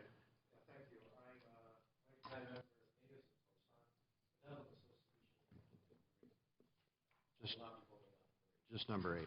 Okay. All right, Councillor, do you want to speak to the motion? Yes. In more general terms? Thank you, Chair Meigs. This is, I'm very pleased to have this opportunity to vote in favor of this initiative that was initiated by previous council just last term. Just seems odd saying that, but it comes as a result of listening to stories like Doris and June have told us today, that how important it is to continue to give this opportunity of place, of connection, of history, making sure that we preserve the physical space to give that continuing opportunity for future generations that have been served by this area of our city for very specific reasons, but continuing to serve our community in a meaningful way. And this is the first step of doing that. In my questions to staff earlier, I highlighted that this is not the end, that this is just a small component. There's much more work to be done, not just by government, but by the community as well, that this is a partnership that needs to happen. We have such a rich history and opportunity here that cannot be lost. If we were to let this slip away, then I think all of Vancouver would be poor as a result of it. And time is our enemy here. Time in terms of both the aging membership of many of these associations that have put years and, well, literally decades of effort into supporting this physical space and the community, but many of them are now moving on, you know, in a real sense where they're actually passing away. And this transference of history is even more important to happen today than any other time because it's accelerating. I hope that we have a unanimous support. I haven't heard anything negative on this, but I don't want this to be seen as a solution. This is a stopgap. There's much more work to be done, and I hope to work more closely with Doris and others in the community to bring forward other ideas and other support mechanisms that the city can be more supportive of and bolster with either resources financially or staff time or individually as electeds, that we can make sure that this is given the best opportunity. I don't think that there's one single solution to this. I think it's multifaceted, and that's why I encourage everyone to be involved. And I'm not just talking about the Chinese community either. This is an asset for all of Vancouver, that this can't be forgotten, that what makes Vancouver unique is our ethnic diversity, and the experience of that ethnic diversity comes as a result of preserving, but also not just preserving and remembering, but recreating the feel and the fabric of why Vancouver's Chinatown was once so great. And if we can recapture that essence, then I think our future generations will be much better served. I would say that I also don't know the word for strategic planning in Chinese. I was racking my head on it, and I can't figure it out, but I'll get that answer. So thank you for that. I bet former Councillor Tang would have an idea. Councillor Zhang. Thank you very much, Mr. Chair, and I too hope for a unanimous vote on these grants. They've been a long time coming. I think I did mention early on that Councillor Louis, myself, former Councillor Tang, former Councillor Chow, and a whole host have been working, going to all the dinners, meeting all these clan associations, doing ours, getting yelled at by June and Doris over and over again until we got the message that you have to do it now. And certainly as I was thinking about these grants, I was thinking of what Dorothy said in The Wizard of Oz, there's no place like home. And many of us are from different parts of China. Raymond's from Zhongshan, his family's there. Mine's from Toisan. Chow's sisters there are from Hoi Ping and places like that. And without the buildings, there really is no place. And recently my son joined the Jiang Association, and he was quite thrilled, mainly because the joke was they said to him, well, if you're ever in trouble, we'll hide you. So he thought it was kind of cool. But they will too. But it was all part of that sense of belonging, and it was tied to the building. When we go up there for New Year's and for the various things, it really brought you back into a bygone time, but also, like I said, a sense of belonging. And so, recently, too, I think why it's important that we put money towards these buildings. We had the Heritage Foundation, for example, do a number of tours of some of the clan buildings, whether it was the Jiangs was one, Cheung they did Yushan and a few others. And the people who went were absolutely thrilled with what they saw because they'd never been inside. And to get that sense of history and that sense of Vancouver's history, because actually when you look at the pictures on the walls, you can see Vancouver's history from the Qing Dynasty all the way through here, from visits from the Mandarins, Chiang Kai-shek, or Madam Chiang Kai-shek, and the whole bit during the war effort. So it's quite astounding to see, and I'm glad so many of my colleagues and fellow clan members from different societies are here as well to see what happens with these grants. But anyhow, I'm very pleased to support the ones I can, and I'm hoping it's unanimous because this is really, as Councillor Louis said, a real part of our history. We have to save it, no matter the littlest thing, to make the biggest difference, and this is a good start. Thank you. Thanks, Councillor Zhang. Councillor Reimer.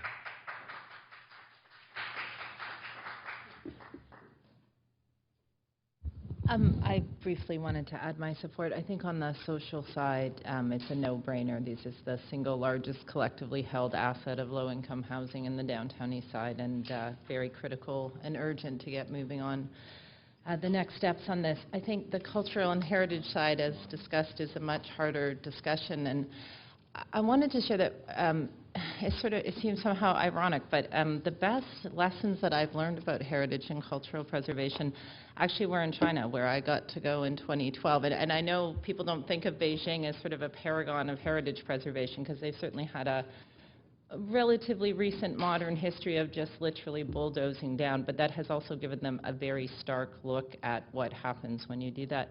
And there's a new, I was very fortunate to be part of an 8-person lab, I guess, a city urban design lab. I was speaking from the Greenest City side, but Ma Yansong was there, who's a very big star in China and a young architect who's sort of driving discussions. And he spoke to this issue of how do you merge modern urban desires with heritage preservation, very advanced thinking on what that merge looks like.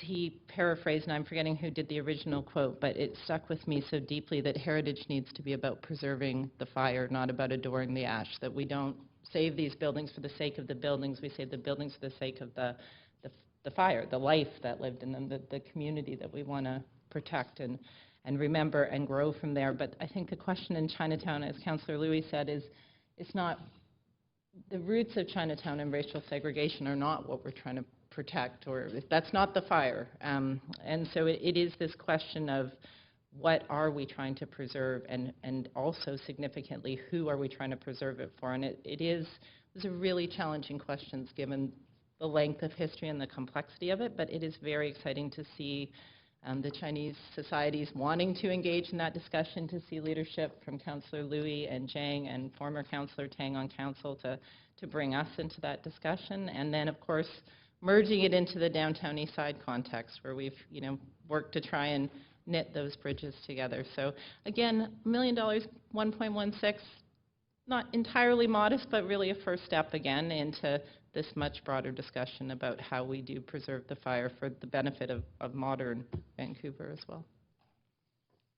Thanks, Councillor Reimer. Councillor Carr?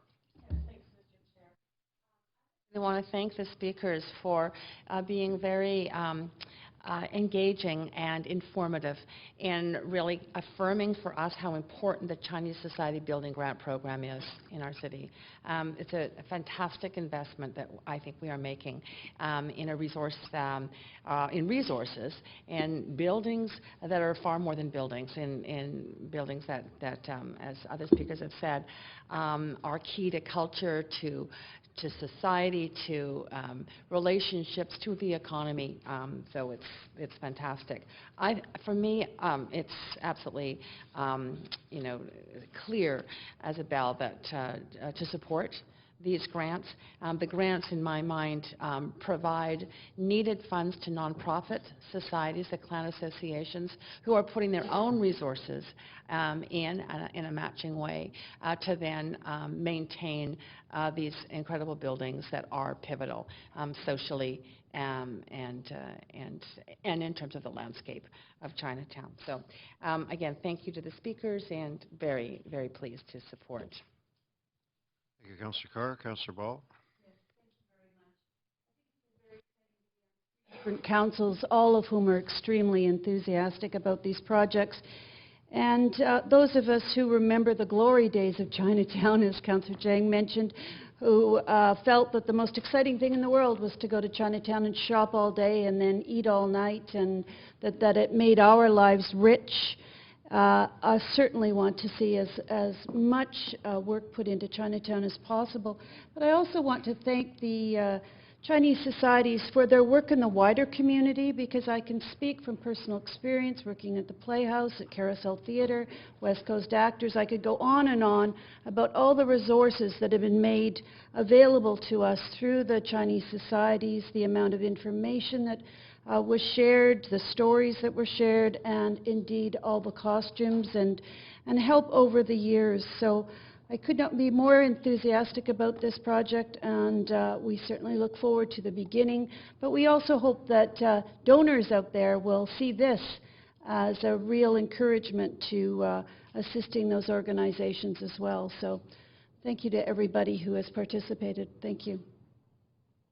Thank you, Mayor Robertson. Sorry, all those here from the associations, thank you to the Chow sisters for speaking so eloquently and so hopefully about the future of all the different associations and societies and the next generation, inspiration for the next generation to be more involved. But credit to all of the elders who have kept all of these buildings standing, who've been looking after Chinatown for all these years, and who brought forward resources and challenged the city to match with these grants. So I'm very supportive of this, happy to see it come forward. Thankful for the work of our city staff and the focus that we've had on Chinatown in these recent years, which has been unprecedented, and very thankful to have had Councillors Jiang, Councillor Louis, and former Councillors Tang and Chow, who were very vigorous advocates here on council and in the community for revitalization in Chinatown and for the importance of these next steps. And I'll bring it back to Councillor Louis' comments that we have to push very hard, particularly with the federal government, to raise the significant funding needed to reinvest in all of these buildings and the overall national historic site. The heritage that is there is very important for our country, and this next step of putting together a good cohesive plan is really essential to ensuring we attract that investment from the provincial and federal government in particular. And I think the timing with the Canada's 150 is a strategic opportunity that we have to be ready for. I know there's been lots of work going in the community, city staff and all associations and societies, lots of discussions about putting this package together to go to the federal government, and it's going to be really important to ensure that happens soon and that it's a very compelling case made for Vancouver's Chinatown. And all those tax dollars that we ship off to Ottawa and Victoria, we will hope that we get a measure of that back in terms of capital to reinvest in such an important neighborhood in Vancouver and in our country. But this is an important step for the city to show our support and make sure we make those critical and very urgent investments in these buildings, and hopefully they stay together and functioning until we can get the larger investment from a number of partners who will be important to making that happen. So thanks to everyone involved in this work, and we'll look forward to the next steps being even much more dramatic and important for restoring the neighborhood. Thank you very much, Mayor Robertson. So I propose that we first vote the recommendation on Grant 8 without Councillor Jiang's participation, and then we do Grants 5, 9, and 17 without Councillor Lewis, and then we'll do the remainder. Is that okay for everybody? Mm-hmm. Okay, so I'm going to call a vote on recommendation 8. If I can get the machine to say hello here. Okay. Okay, so I'm calling the vote. Please show whether you favor or against. That's just on Grant 8. I'm not seeing.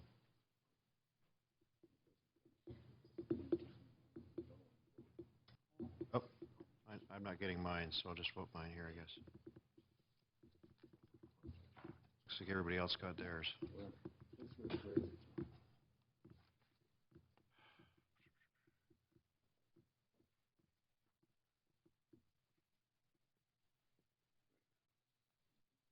Can you mark me in favor, Madam Clerk?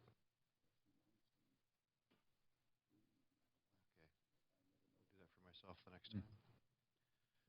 Okay, all in favor with the exception of Councillor Jiang, who declared a conflict, so I'm going to end that vote. And now I'm going to call a vote on recommendations for the grants 5, 9, and 17. And Councillor Louis will not participate in that. Okay, well, we'll take Councillor Ball moving those since Councillor Louis was in conflict on that one. Is that okay with everybody? So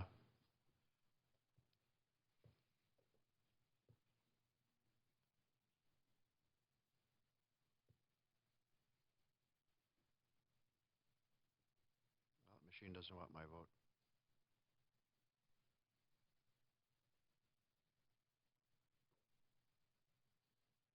You mark me in favor, Madam Clerk? Okay, so that's passed. Councillor Louis in conflict. So we'll call that vote ended. So call a vote now on the outstanding grants. Please show whether you're in favor or against.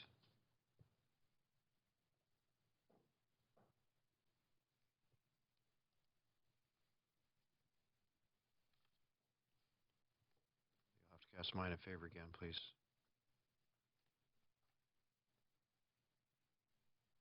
Okay, that's carried unanimously. Thanks very much.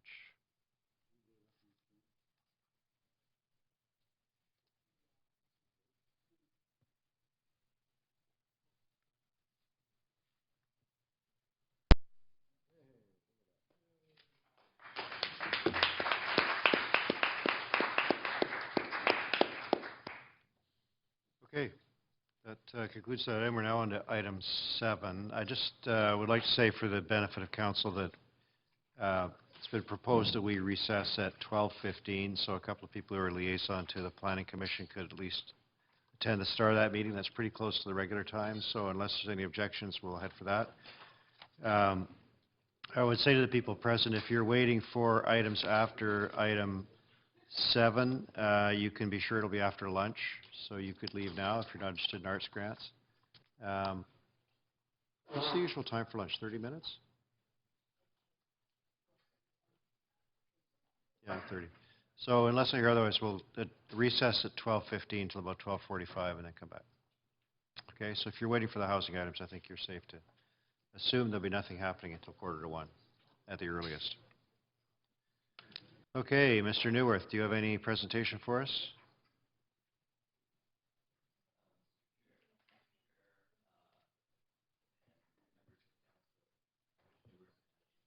Cultural Services. I first just want to take a moment to thank all of you and Madam City Manager for the incredible support this past year, and welcoming you as well, Councillor DiGenova. I think we've accomplished a great deal together, and I will make a very brief presentation because of the number of speakers. In October of 2013, I came to you with an update to our city's cultural plan. It was 5-year into the 10-year plan with updated cultural strategy about how we were going to continue to provide adaptable and sustainable support to the community. And the report in front of you right now is a next step in that support. And it's great that in this last council meeting, we have 2 very positive reports that strengthen and indicate the strength of support that council has made to the cultural community. In this case, we've really looked at a specific cohort of organizations. We're trying to adapt our support to meet organizations where they are at their evolutionary cycle. Some of them are mature organizations. They receive operating support. Some of them just program sporadically and may do a project every few years and apply for a grant.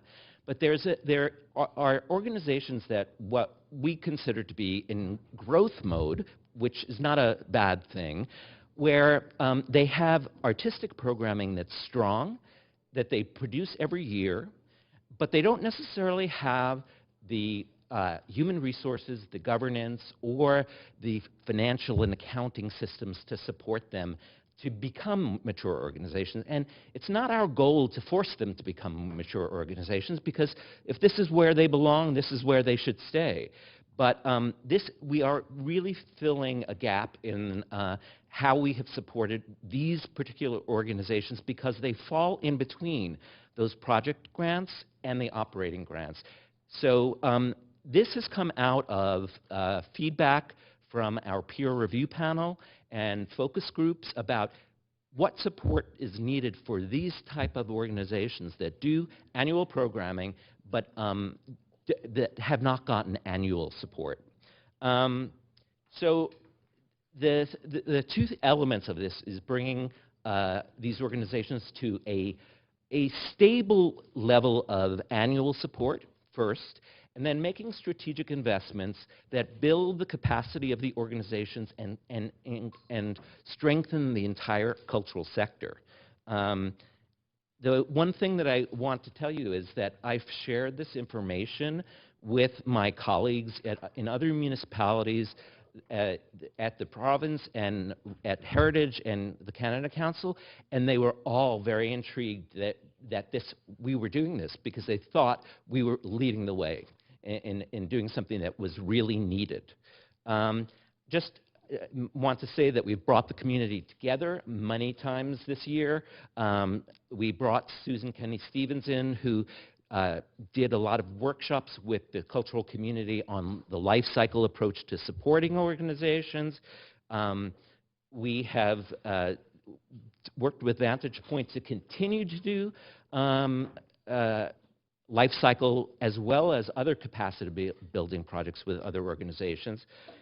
We, for the first time in people's memory, convened a tri-level meeting of funders, of federal, provincial, and municipal funders at a conference called Where's Next earlier in the year.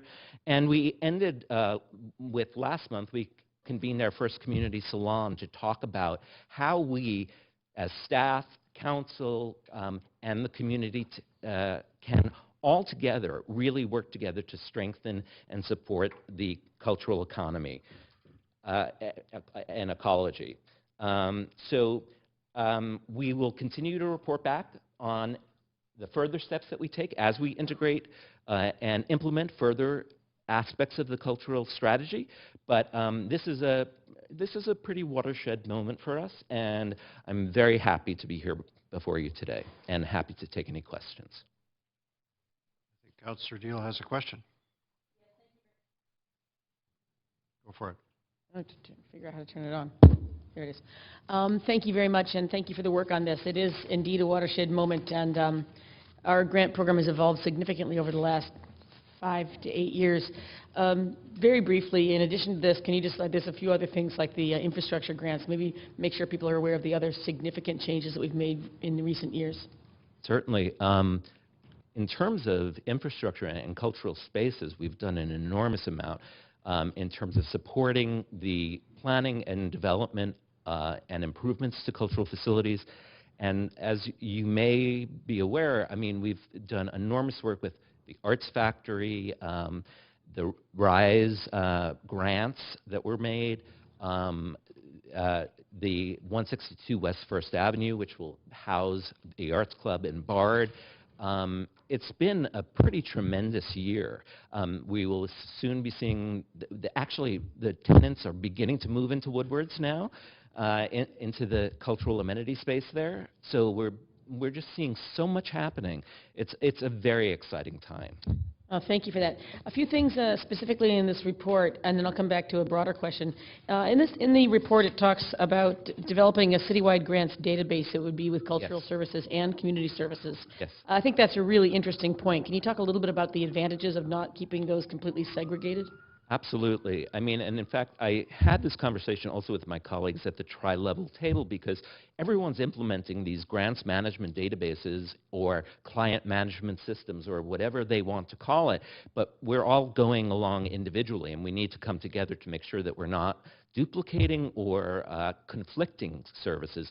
So for us, everything, before last year, everything was done on spreadsheets. Last year, we implemented an online application. This year, we did all 3 streams, the operating project and annual assistance streams, online. But we don't have a real good way to measure data and impact and to have a single source of information. And so we're working very closely with our social policy colleagues on doing the assessment of what we need in a system before we go out and try to contract for a system, to figure out how we can support as many of the different granting programs that the city has as possible, including through public art commissions and other things that we do in cultural services as well. And it may extend to the park board. We're hoping that it will be something that is ultimately a citywide data management system. That would be very helpful. It'll be interesting also to look at where there are some overlaps or perhaps interactions and interfaces between cultural and community service grants, because we know that some do both services. Just a little more of another technical question, which is about the, once we get somebody into this new stream, they get the one time, they apply for the annual, how do they then evolve from annual to operating? How is that based on their life cycle assessment, or? As I was saying, some organizations may, after a period of time, develop their internal capacity and become operating clients. But we want to make sure that we don't push organizations into a category. So if they want to just continue with strong programming and don't want to necessarily build strong infrastructure around them that's unnecessary, we don't want to push them there. So we want to have this stream for them. So we are anticipating that we will be inviting some of our operating clients into this stream as well this year. Maybe more events-oriented ones, or? We're not sure. We have to assess that first, and we'll go through that in our peer review process. But we want to we want to keep adapting the program so that they are nimble and flexible and really support organizations where they are. Okay, thank you. And then my final question before we hear from the speakers is around using this life cycle assessment. I think this is a tremendous tool. Hopefully people will start looking at it for other granting streams as well. But might it also provide some much needed information for things like moving forward with Artscape? BC Artscape, in terms of analyzing the people who come forward and may be eligible for those kinds of Absolutely. In terms of what we asked these organizations to do was a self-assessment of where they were, so that they were determining it. We weren't determining it for them. I saw the form. And so that will be really helpful to determine readiness to move on to any big capital projects or partnership projects. Right, and as you say in the report, also look for opportunities to combine efforts and see where you have multiple organizations who need the same thing at the same time. Absolutely, where they can have synergies. Exactly. Thank you. Congratulations. Thank you, Councillor Deal. Councillor Ball. Mr. Chair, thank you very much for this report and also for all of the wonderful ideas that are coming forward. Just want to talk about two of them. The first one, which you've just been speaking about, not forcing an organization into a certain role. And I do know in the past that organizations that did one great show a year and that was their energy and their creativity felt that if they didn't form an organization, that they wouldn't be likely to be able to come back again. And I think that that is a brilliant step forward, which actually allows artists to create the great thing and not have to worry about everything else around you. Because some that did that found that their energy and their art was diluted, and then that they tended to fall apart, which was sad. So I do wonder, what's the response that you're getting from the community? Because I know when any new policy comes in, or when people look at a life cycle thing, there's a terror induced, and I'm wondering what's happening in terms of the response. It is amazing how positive the response has been. Great. I mean, part of it, I have to say, Susan Kenny-Stevens is this charismatic speaker who just, wowed the community and got them all excited about this life cycle approach. And in a way that it was not threatening to them. It was a tool for them. It was an empowering thing for them. It was not something that we were forcing on them. It was a tool we were providing to them. So that, the response to that was enormous, and there's been enormous uptake in the life cycle training at Vantage Point as well. And then I will let the speakers speak to the specific changes to this program about how it's been received. I think it's been received extraordinarily positively. That's wonderful news. And the other thing, in terms of moving forward with the community, could you just detail a little bit more about your plans for communicating with the community over the next year? Absolutely. What I have really committed to, and I've committed it to the community, is to have really ongoing conversations, whether it's, formal convenings, whether it's informal convenings, whether it's multi-level convenings around specific topics or not. I think it's really important that going forward, city staff, the Arts and Culture Policy Council, and council continue to hear from the community about what they need and how we can support them and how we can develop a shared vision. And I've committed to doing that, and it's something that I'm passionate about, and I believe will help build this community to be even stronger than it is today. Great. Well, thank you for all the work and for taking the time to actually communicate on that very serious basis. Thank you. Thank you. Thanks, Councillor Ball. I would entertain a motion now to recess at 12:15, and it's been suggested come back at 1, so we'll carry on to 12:15. It's been moved by Councillor Stevenson. All those in favor, please show. Any opposed? Thanks very much. Okay, so we'll stop at 12:15. We now are ready to go to our speakers, and the first one I have is Susanna Uchatius. Hello there. Can you hear me? Okay. Yep, welcome. Yeah, I'm Susanna Uchatius. I'm the Artistic Director of Theatre Terrific. We're a company that works with we're all-inclusive. We work with actors of all abilities, both professionally and community-wise.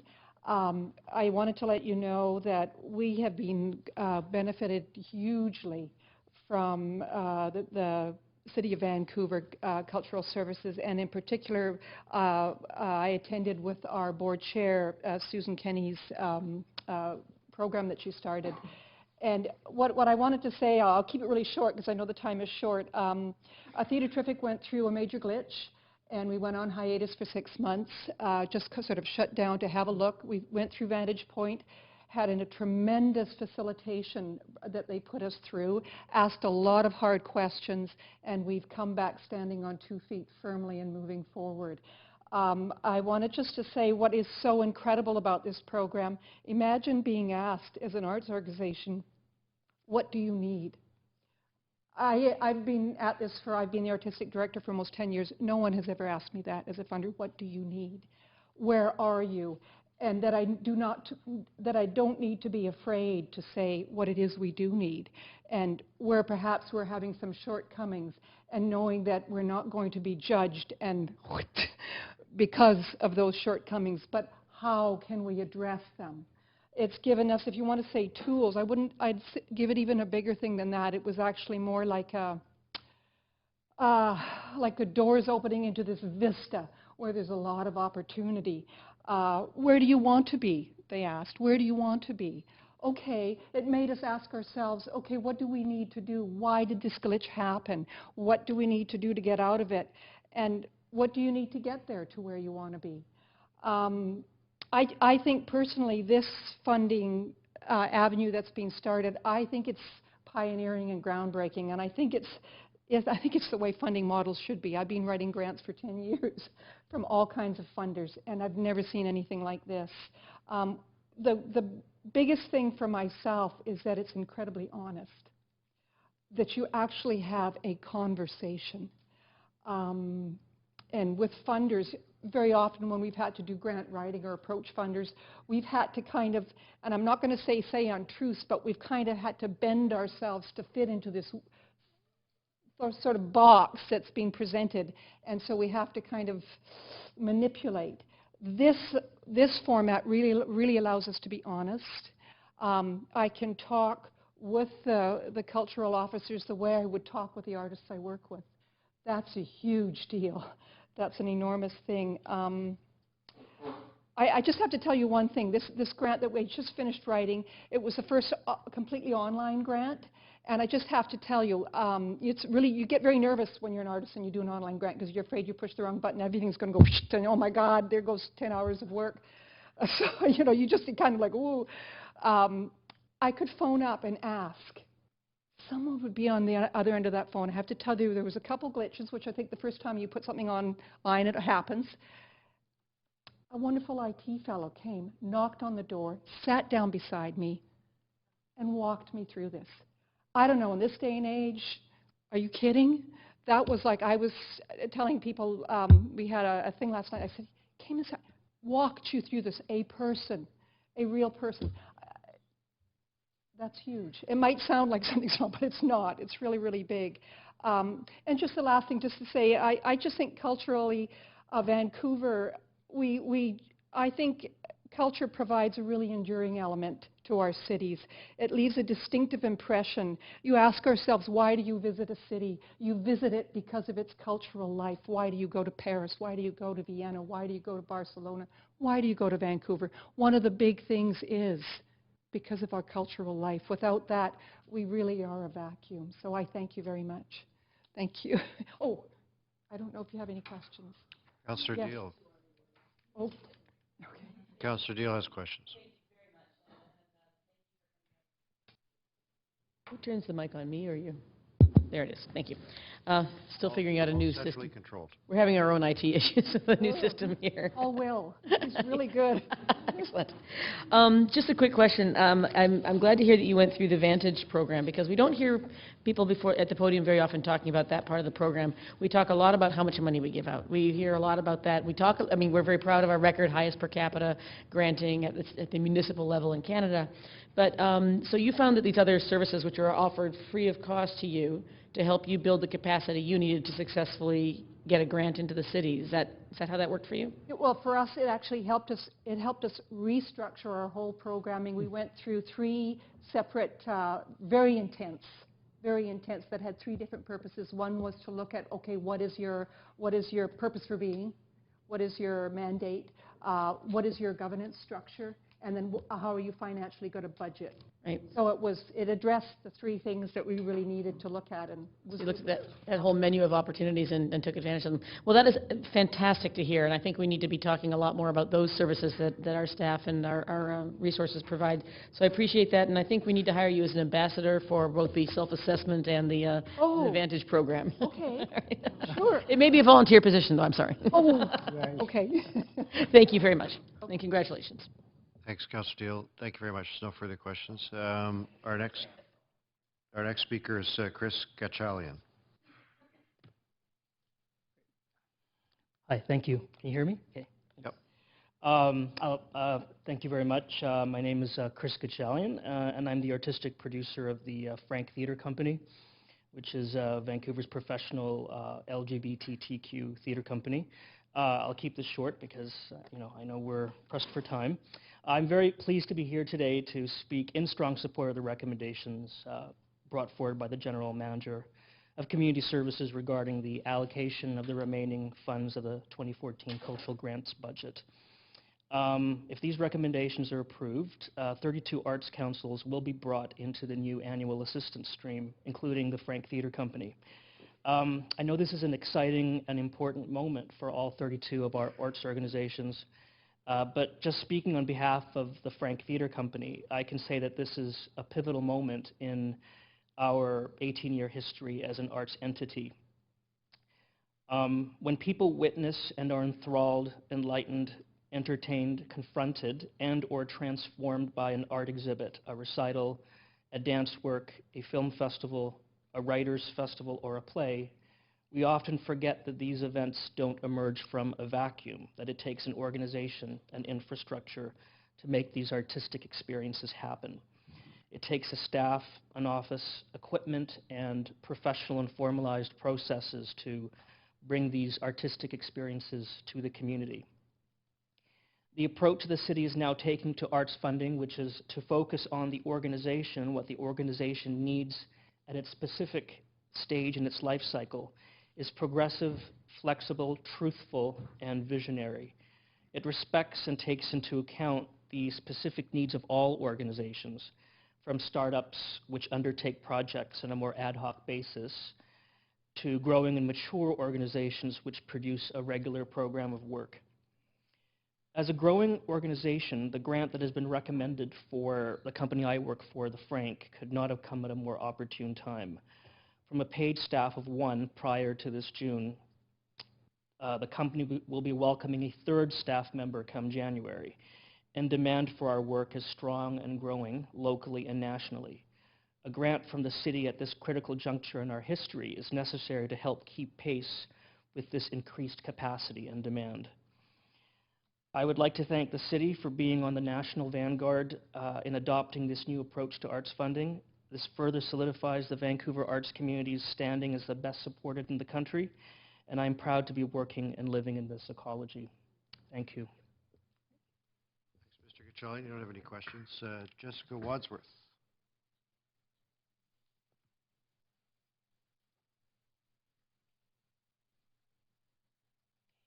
Hello, good afternoon, or whatever it is now, Council.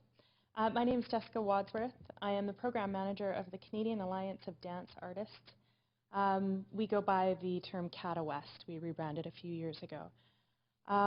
So our mission and mandate is to improve the socioeconomic status of dance artists. So we're a service organization.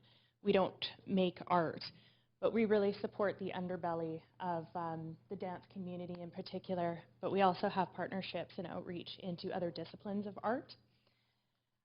We provide services and resources, including setting professional labor standards and subsidizing career costs, and we've been in existence since 1997. We're not a charitable organization. We don't qualify because our mandate is so focused and specific to a community, so that disqualifies us from charitable applications. And we can't get gaming because more than 50% of our annual operating budget is coming from the public sector, from government sources.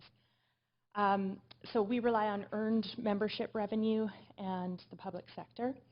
And prior to the supplemental grant that we just received, thank you very much, we were on a project basis with the City of Vancouver.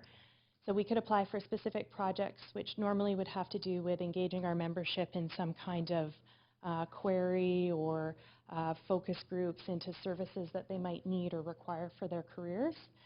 However, at the Canada Council for the Arts level and the BC Arts Council level, we have had stable operating funds for many, many years. So for us, it's like we're just being recognized as a really important cultural service organization at the city level. And we're based in Vancouver, so it's yay us, right? The one-time supplemental amount bolsters our project amount for the year, so that means that we can deliver and enhance increased networking opportunities for our members, which is something they want, and deliver more educational programming. We have quite a young membership, artists that are just starting their cultural careers, and so educational opportunities are very important for them. We also got in our letter a strategic investment, which is going to have a huge impact in our organization. So in our office right now, with the equipment and the software that we have, it could be 1985. You wouldn't know the difference. We have absolutely no technology, and the computers, yeah, it's been antique. And so the strategic investment is going to allow us to upgrade to new computers and also to utilize 21st century software so that our members can access our services and programs online. And then the online services that we create will also annex really well with our accounting software and our database. So the back end of our situation is going to be vastly improved by this strategic investment. So I just really want to say thank you. And just a couple of other pointers regarding the life cycles system that has been developed. I agree with what's been said, and I think everybody in the community is definitely recognizing that this system is allowing us to be honest in a way that we communicate with the cultural services at the City of Vancouver.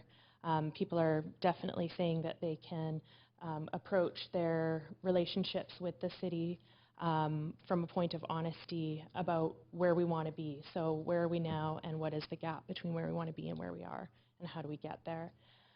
Just as one last final note, in 2011, I was the board president of an organization called New Works, and we received the Next Generation Arts Leadership Award, which was almost an entire year of work with Vantage Point. And so I would also just like to let you guys know that the work that we did over that year in 2011 with Vantage Point completely changed the way that our organization was working. But on a personal level, it completely changed the way that I engage and exist within the cultural community in the City of Vancouver. It's improved the quality of my professional career. So I commend Vantage Point and the city for that partnership. Thanks. Thank No you. questions? Okay, no critical questions on that front either. So Julianne Sarayan. Hi.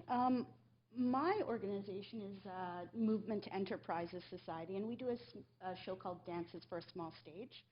That's at an informal venue. It's a cabaret-style show that focuses on dance of all kinds. I just wanted to build on a few comments that my colleagues have made about how exciting this actually is in our community.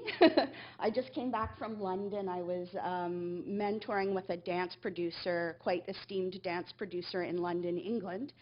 And I noticed a few things upon my return that I think are really important to point out to you at this juncture in time. It's a critical time in the arts, actually, when we have entrepreneurial spirits involved, and I think this is the most important thing to think about, is that the City of Vancouver is actually giving artists a wonderful opportunity. We're thinking outside the box. It's not happening actually. People are pointing to the rest of the country, but I don't actually think it's happening in the rest of the world. And I think that we're becoming leaders in this groundbreaking thing that's happening right now. It's exciting for artists. It makes us value our work and know that you're valuing ours by these small investments. My company grew. We doubled our budget this year. There was a few little pieces that I didn't quite have in place, but this money allows me to actually leave last year behind now, look forward into the future, and I think that's what is the most important thing that's happening right now. And I thank you for having that effect on the community, because it's a really exciting time out there right now. Thank you. Thank you. No questions? No question. No. No, there are none. Thanks very much for coming. Margaret Reynolds is next.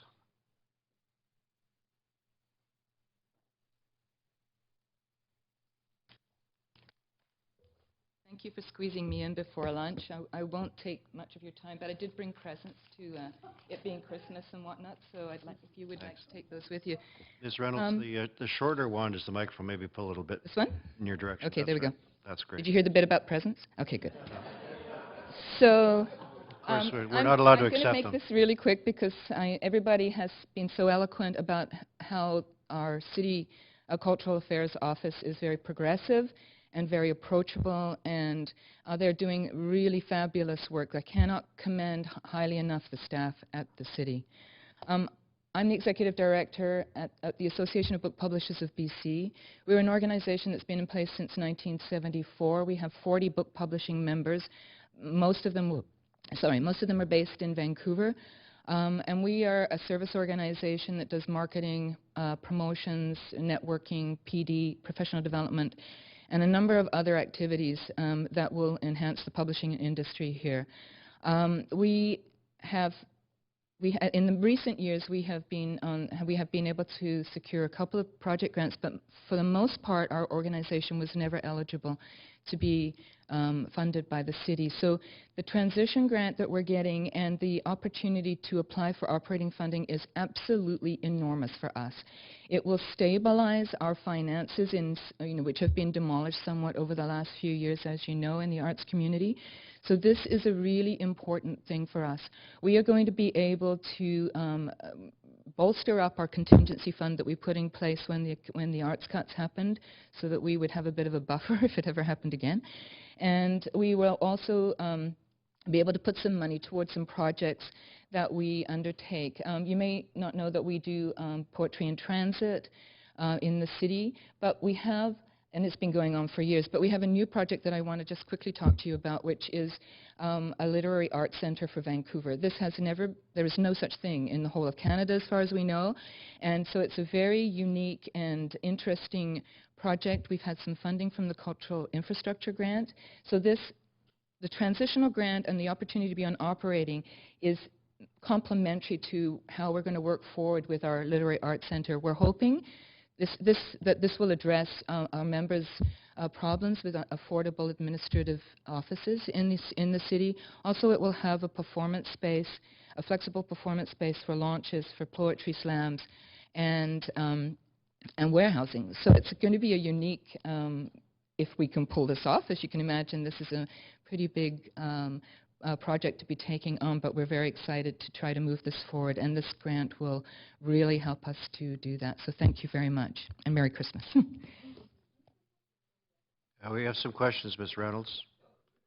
I'm sure they'll be hard-hitting, so brace yourself. Uh-oh.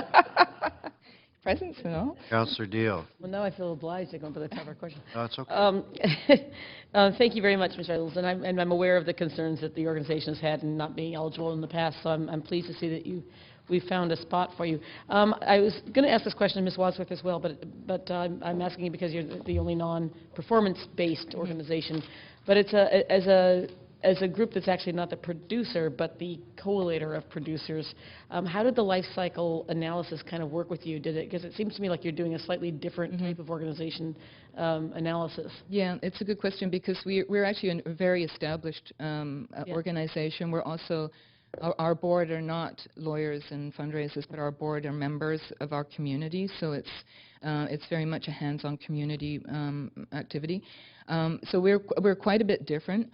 Although that said, and I'm so pleased that people have talked about Vantage Point because I'm going to retire in a couple of years, and I've been with the association for 26 years, so it's really going to be a time of change for our association. So we're going to need to go through a process of evaluating the things that we do. I mean, we've been very successful, we've been very in touch with our community for a long time, so there aren't major issues for us to deal with, but having a new executive director come in, also at a time of amazing change in the industry where we've moved to digital, and you know, it's an extraordinary time, and the retail environment's not good. So we'll probably be working on that as we move forward too, so I'm hoping Vantage Point might be a help to. Right, that's very good. Thank you very much. And then just, Councillor Ball. Yes, thank you very much. Thank you, Sorry, Mr. I thought we were Chair. trying. Oh, I'm sorry. Did you have another question? Ms. Steele? Yeah, Councillor? Go ahead. I'll ask you offline. Okay. Thank you. Just very briefly, because you touched on it. When you have a very long-term director, succession planning is the key to continuing to operate. So I'm wondering, are you looking at plans right now for succession planning? Can you work with the city on what grants might be available specifically for that undertaking so that our writers actually do have support for the millennium? Yeah. Yes. I've just handed in my letter of resignation, so we're just starting the process. My board is totally on top of it, and we're going to begin looking at these things in the new year. So this is 2 years in advance, so we have lots of time, which was very deliberate given we need a stable organization as we make this transition. So yes, we'll be looking at what's available, and we'll be looking at I can't say exactly what it will be at this point because my board will be directing this, but we will be looking at Well, thank you for your many incredible years of service. Thank you very much. And it's made an enormous difference to our writers. Thank you very much. Thank you. Mr. John Wright.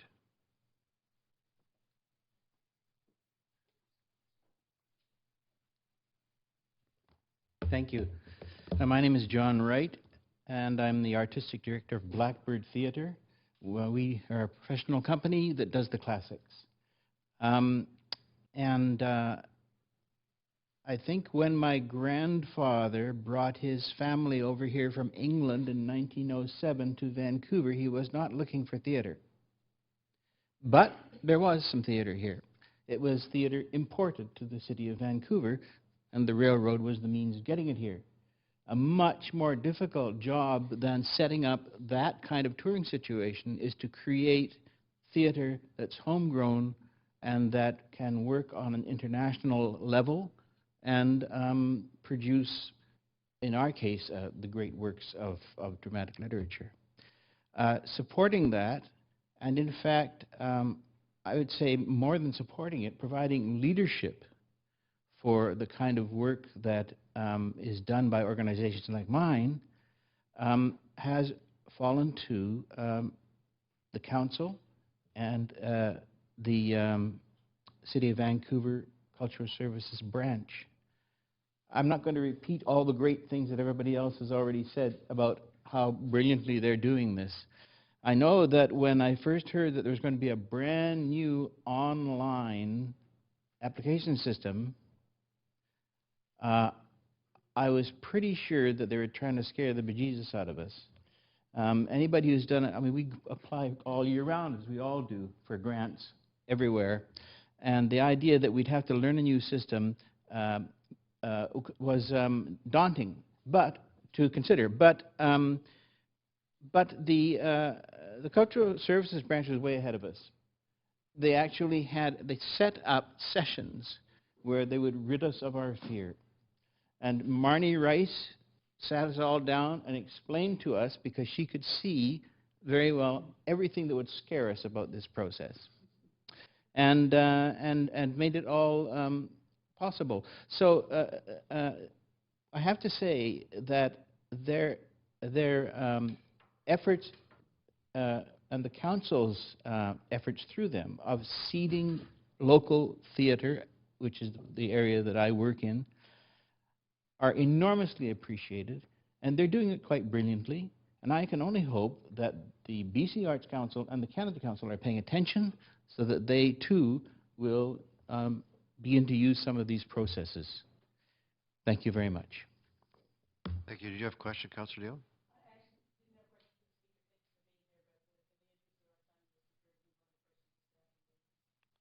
Okay. Yeah, we're over time now. I mean, I guess, anyway, thank you, Mr. Wright. There are no questions. I appreciated your comments very much.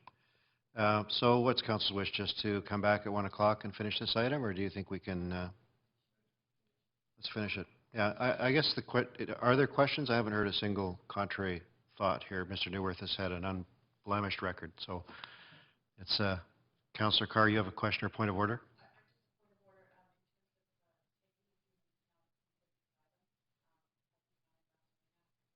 But I can go to it as soon as we finish the discussion. Okay.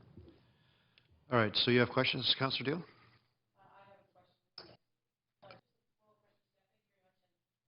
Here you go. Oh, sorry about that. Hang on there. There we go. On the astoundingly positive reviews here today, it's a real testament to our staff and the work that you've done and the way that you've listened carefully to people's concerns and needs, and been able to work with their strengths and our strengths to produce this. I just wanted to look at the fact that the funding this year came out of the remaining funds, and how that will be managed in terms of the funds for the annual program in the future. It's a good question, because this time we held back funds intentionally so that we could do the due diligence to determine how best to support the community. And we will be doing a similar approach in the coming year, trying to make sure that we support the community to the greatest extent possible, but also are able to respond to emerging needs and opportunities.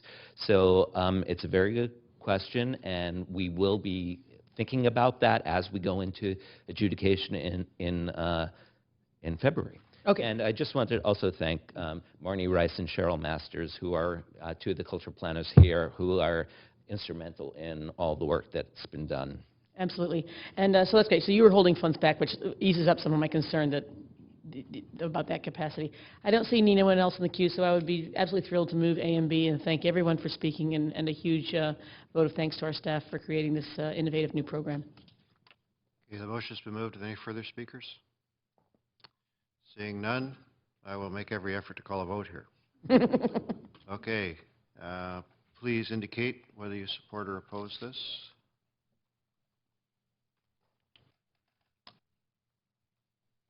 Hurry, hurry. Councillor Reimer, late at the wire there. Mayor Robertson. Just a quick chance to grab a vote there, Mayor Robertson, before we break for lunch. Okay. Call the vote ended. It's carried unanimously. Thank you very much. Thank you. We'll recess now until 1 o'clock. Thanks for your cooperation.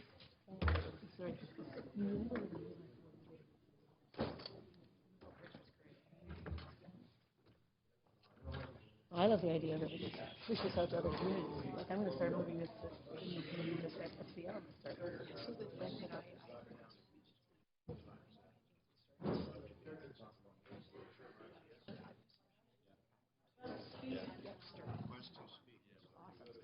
That's one of the incubator thing. Yay. Yay. Just a quick comment on the America's Masters. So I gather, and both of you might be able to answer this, I gather negotiations have been going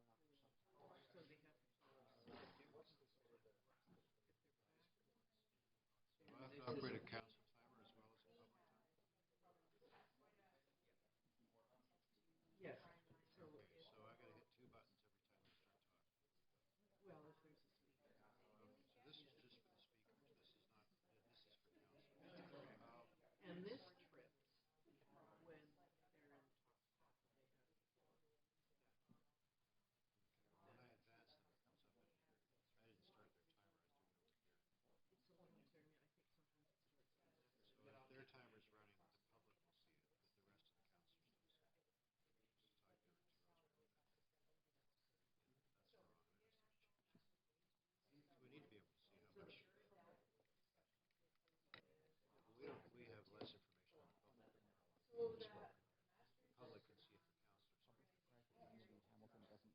quality inn that was offered to her.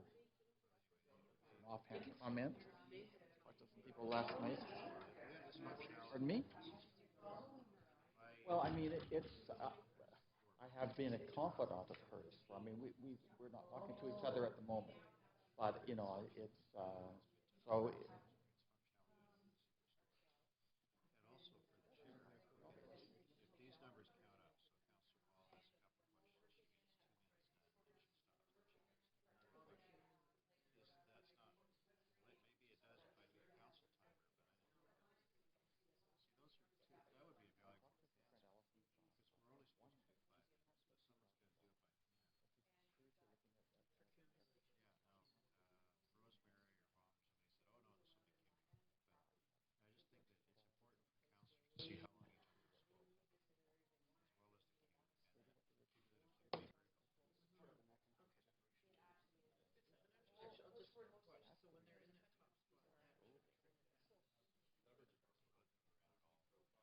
I wasn't,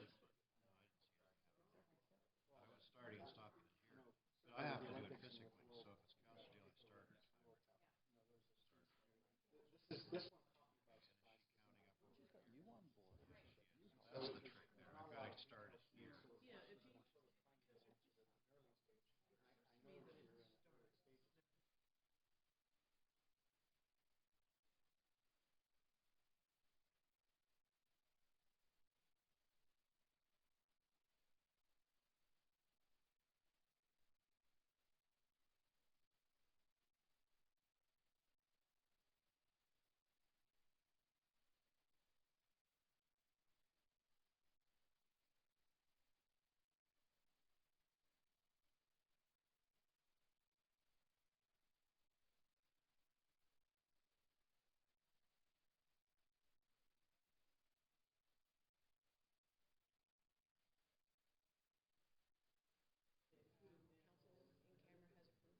All a big negotiation. I'm not going to disclose because at the end of the day, we're trying to leverage in the province and sponsors and other partners. And as soon as we, because that will also determine how big this will be. We have a lot of interest. And so we know we can deliver 20 sports. We may be able to deliver more. So once that is, there will be a comprehensive report come to council. But the problem is you can't engage in the conversation. Given you got all the PSOs, so you got sponsors. We had to say we've committed to doing this. We know the minimalist package, but it's going to be much better than that. So we'll be back to. So the other half of this is that in the event that there is a deficit, and I understand that the organizations always expect to break even or make their money, but in the event of a deficit, I understand that the city is financially unable. Well, we have a partnership, and we have all agreed that we will risk manage it. And so we do not have any, it's a partnership that's going to share any risk to this, whether it's financial risk or performance.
Okay, ladies and gentlemen.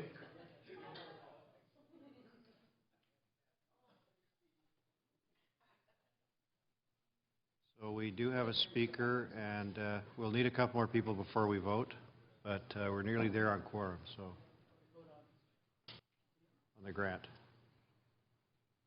I know that Councillor Carr and Councillor DeGenova are waiting in the wings. Okay, here we go. All right, I'll call this meeting back to order for item 8, Artist Studio Awards Program. Ms. Speck, do we have any presentation, or we just go straight to the speaker?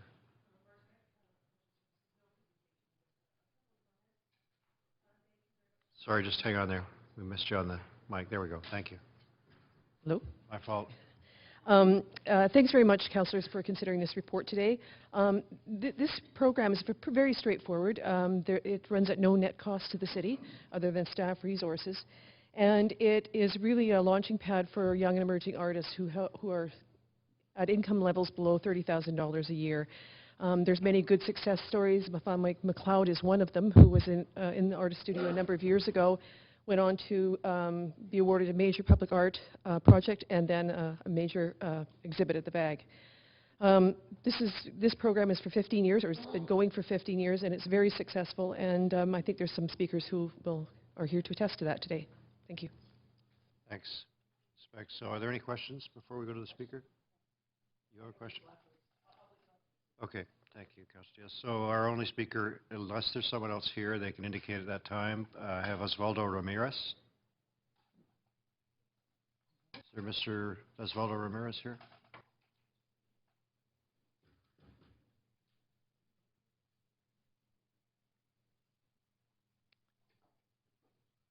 Welcome. We ask you to contain your remarks to 5 minutes or less, and please go ahead. Okay. Well, thank you. Yes, I'm one of the award winners for the Artist Studio Awards, and I would like to simply express my gratitude and thanks for these awards, because it'll make my life as a working artist much easier. And I hope then in the next 3 years to contribute to the cultural life of the city. And so on behalf of myself and the other winners, I want to give you my appreciation. And I believe that is all. Okay, I don't see any questions unless I misunderstand. Thank you very much for coming, Mr. Ramirez, and best of luck. We look forward to seeing the results. Thank you. Okay, Councillor Deal, you have a question? Forward to the 2 new ones being open, and I wasn't able to make it to the opening of the ones at Granville Street there, but hopefully be able to see those at some point. Just one quick question on the rents, and that is that I saw the notes about the per square footage and the annual fees and so forth, but I know that we still have some that are at $1 per year and some that are at those sort of rated per square foot per year. And I'm sure you've answered this question for me in the past, but maybe it's in the report, but I couldn't quite find it this time. It depends what's been negotiated with the developer. And the ones where there's a reduced rent, it represents common area costs and strata fees, if any. But the ones that are nominal rent $1 a year, that's the deal that was negotiated with the developer at the time. So Okay. they're all a little different. So it's grandfathered in that way? Yes. Okay, that's great. That was my only question. Oh, no, Councilor Ball's on the queue. One question that's come to me from quite a few people. They wonder how the jury works to make this decision, or how do people find out how to do this, and then how do they actually get an award? It runs very similar to our regular grant programs. A call is put out, submissions are submitted to a certain deadline, and before they go to the jury process, they're vetted for eligibility, because there is an income level that it needs to be below before they'll be taken forward to consideration. The jury is given the packages in advance, and they come together and really just do a ranking about the value of the art, the value of the work of the artists. The jury will represent across genres of visual, in fact, across disciplines. We don't always have visual arts, and there's sometimes performing arts as well. So they bring that expertise to the table, and it's an artistic assessment, much like our juries would for an operator project grant.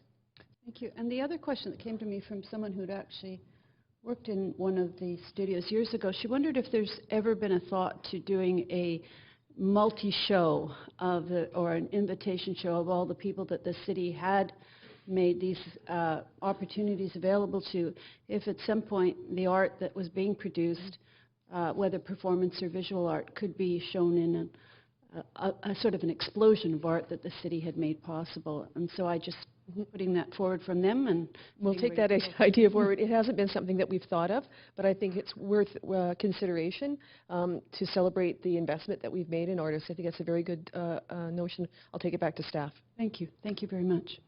And thank you. Thank you very much, I'm Councillor. more than happy to move this. Are you back Oh, on sorry. again, Councillor Deal? Yeah, yeah, I've got another question. You do, okay. Yep. You could ask it, then we'll come to Councillor. That I forgot to ask before. I just want to know about the ones downtown. I was trying to look it up. Is it Hornby or how? The ones that were that are going to have the common area in the new building downtown. What's the timeline on those? I'm not positive, but I believe it's 2017. And those aren't live work, are they? No, they aren't. They're just studio space. Okay, thank you. I can get back to you with the exact date. I don't know offhand. Okay, thanks. Councillor DeGenova. Hi, thanks so much for your presentation. Pardon me. My question actually is a follow-up to Councillor Ball's regarding the jury sort of process and selection of the artists. And I was just wondering if, in looking forward, we are going to look to continue supporting artists sort of on a that have been chosen on a regular basis. Are these always going to be new opportunities for new artists? Like, for instance, would this limit someone who was chosen from 2015 to 2018 from applying again? It hasn't been our practice to re-tenant the same space to the previous tenant, largely because the demand is so significant. We got, I believe, well over 100 submissions for these spaces, and narrowing it down to the group, that because the need is so great, we would prefer to spread it around. That's great. Thank you so much. Okay, I see you again, Councillor Deal. Yeah, thank you very much. I'd be very happy to move the recommendations, thank the staff for their hard work, and congratulate all of the artists. And I think Councillor Ball's idea is a fantastic one, so that we can see and appreciate the work that's been done thanks to this program. Thank you. Okay, seeing no further speakers, I will call the vote on this one, and I've had some remedial help over the break, so hopefully it goes better this time. So please indicate your wishes.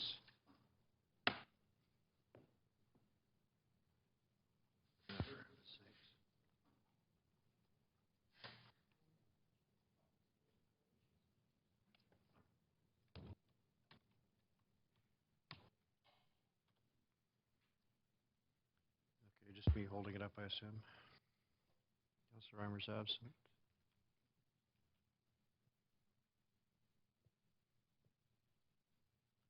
Okay, well, let me assist myself. So could you just cast a vote in favor for me, please?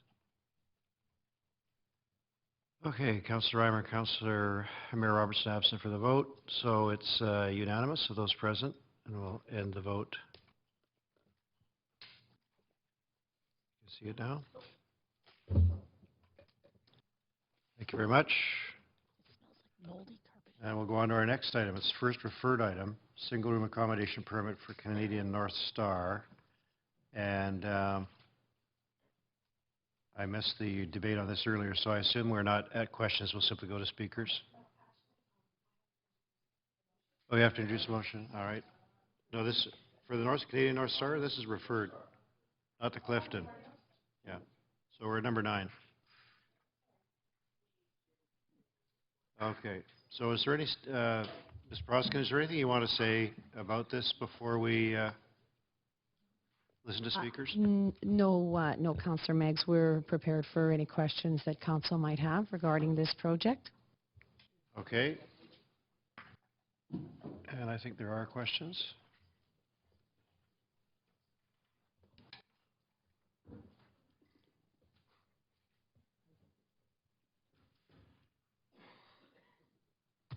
Councillor Deal, do you have questions on this matter? Nope. You're there from the last time? Councillor Carr, are you talking to Clifton or this one? No. I'm on the right one, thank you, Okay. Mr. Chair, and I do have some questions. Away you go. Thank you. So I think, thanks so much. My question's really around, this is an SRA conversion permit, and I'm wondering what the specific conditions are that constitute and that create the fact that this is a this requires a conversion. If you could go over those specific conditions, I'd appreciate that. Good afternoon, Abby Bond, Director of Housing Policy and Projects. So the specific conditions here relate to the level of work that's being done to the building. The back wall is currently missing from the building, and there's also going to be substantial changes to the room configuration, where almost the proponent is making or proposing to make these rooms almost self-contained, so adding kitchens and bathrooms.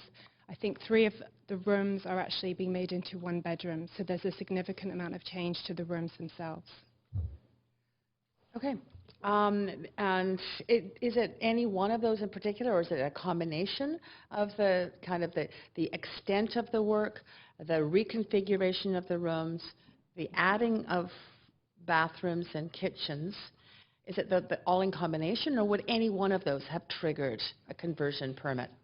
Certainly the adding of cooking facilities and bathrooms would have triggered, is really what triggers the requirement for a permit in this condition, under these conditions, yeah. But there is also a significant amount of other work in the building as well. But it's really the changes, plus also the changes to the 3 rooms, making them effectively into 1-bedroom units. So changing the actual configuration. Of the rooms, yeah. So those 2 things, the configuration and the adding of kitchens and bathrooms. Okay, thank you. And one other question. I noticed that on page 2 it talked about all suites under 250 square feet. This is in the report summary, sort of midway down. 31 rooms will remain designated under the SRA bylaw because they are smaller than 250 square feet. So does that mean all suites anywhere in the city under 250 square feet are eligible to be under the SRA bylaw, or just if they're already in the SRA bylaw, in the listing of the hotels in the SRA bylaw? I'm not quite sure I understand. Okay, so the minimum unit size under the zoning and development bylaw is now relaxed down to 250 square feet in the downtown east side for rental housing. As you might remember, during the Downtown Eastside Local Area Plan, we made it easier for SRO owners to do this kind of conversion to add kitchens and bathrooms, and didn't require them to step up to that minimum unit size, hoping to keep a maximum number of rooms. Part of what designates a room under the bylaw is its size. So it's either a smaller suite in a building that's currently designated under the SRA, or it's a self-contained unit governed by the zoning and development bylaw down to a minimum of 250 square feet. Okay. So the micro suites that are coming in under other rezonings, they aren't automatically, because of their size, it does not mean that they are automatically considered under the SRA bylaw. No, that's correct. And they would be a minimum of 250 square feet. Okay, thank you. Sorry, we have further questions, I think. Councillor Jang? Thank you very much. Got a couple questions. So the building is currently empty. That's right. It's been empty for around 10 years. 10 years, yeah. It's pretty run down. So just looking at your table on page 5, so with the rehabilitation and reconstruction of the building, we'll actually see, we've seen a decrease in SRO units in the downtown east side for a decade, according to this, but with this, this is new capacity, essentially counted as new capacity, correct? That's right. It's new capacity for SROs, yes. Okay, that's good. And one of the questions I had is that we have a mix of units in there, some at welfare rates, some at different rates. And I guess the question is, why didn't staff push for more welfare rate rooms? Like, what's the rationale behind that? Yeah, we appreciate, we're very much concerned to see the loss of welfare rate rooms across the city, and we negotiated very hard with this proponent to maximize the opportunity for welfare. There comes a point beyond which it would no longer be financially viable for the project to go ahead. What we were able to do beyond the 5 rooms that he's committed to is get the proponent to commit to working with us to try and bring in some provincial rent subsidies so that he still is able to make his project work, but those additional rooms, those 13 rooms, are available to people who might be on welfare or who are low income and vulnerable. So essentially, it's still serving the low-income communities. Some are able to get some additional subsidy money from the province. And, That's our aim with those rooms, yes.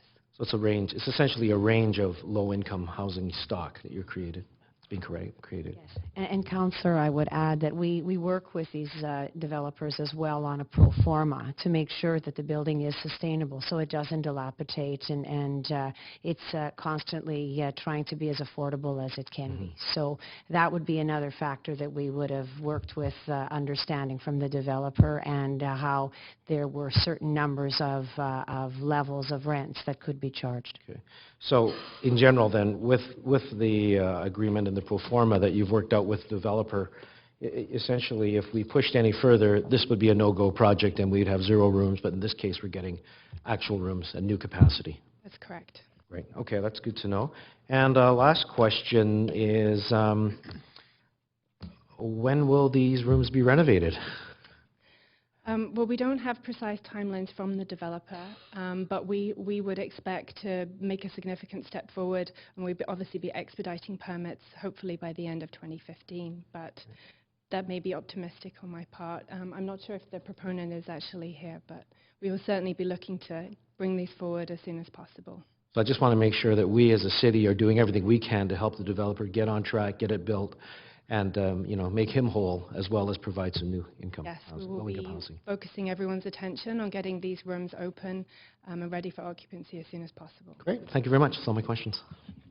No more questions, Councillor Reimer. Hello. You had said they were empty for 10 years. The report cites 1999 as the timeline. Yeah, it may have been longer than, yes, that's okay, correct.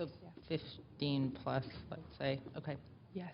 If this proposal doesn't move forward, what are the options for the building? Like what's the council takes no action pathway forward?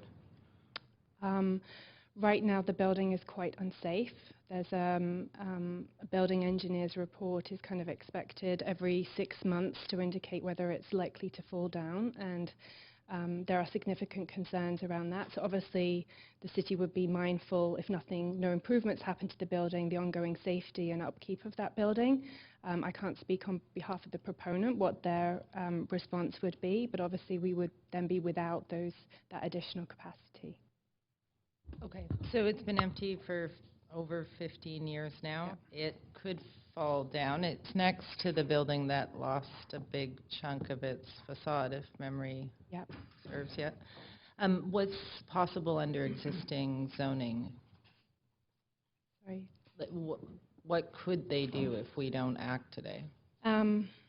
They could probably make the building safe, but and they could reopen the rooms exactly as they are without adding kitchens and bathrooms. They wouldn't need a permit to do that, but we would be losing an opportunity to gain an improvement in the quality of those rooms.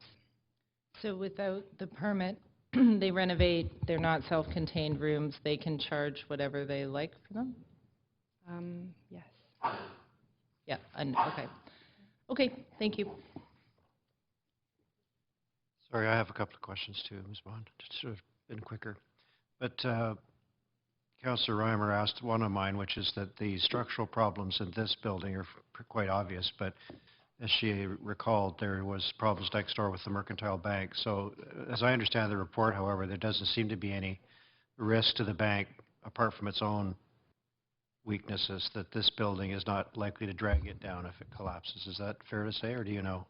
I can't comment on the likelihood. As you say, we are monitoring the situation and requiring regular building engineers' reports. And should that situation change, then we would be taking the appropriate action. So this, my only other question, is this the same owner that's held it through this entire period, or did this owner purchase it with the view of reopening it somehow?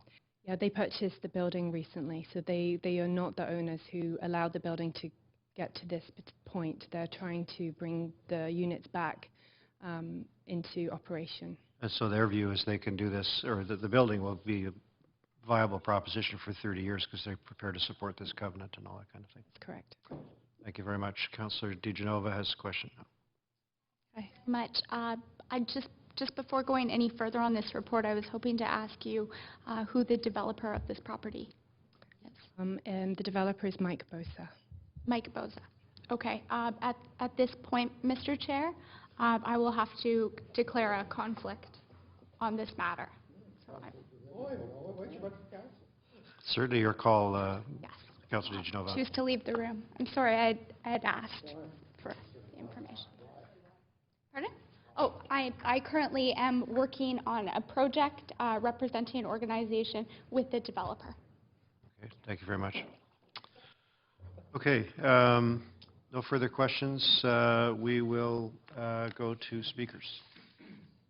First speaker on this item is Wendy Peterson.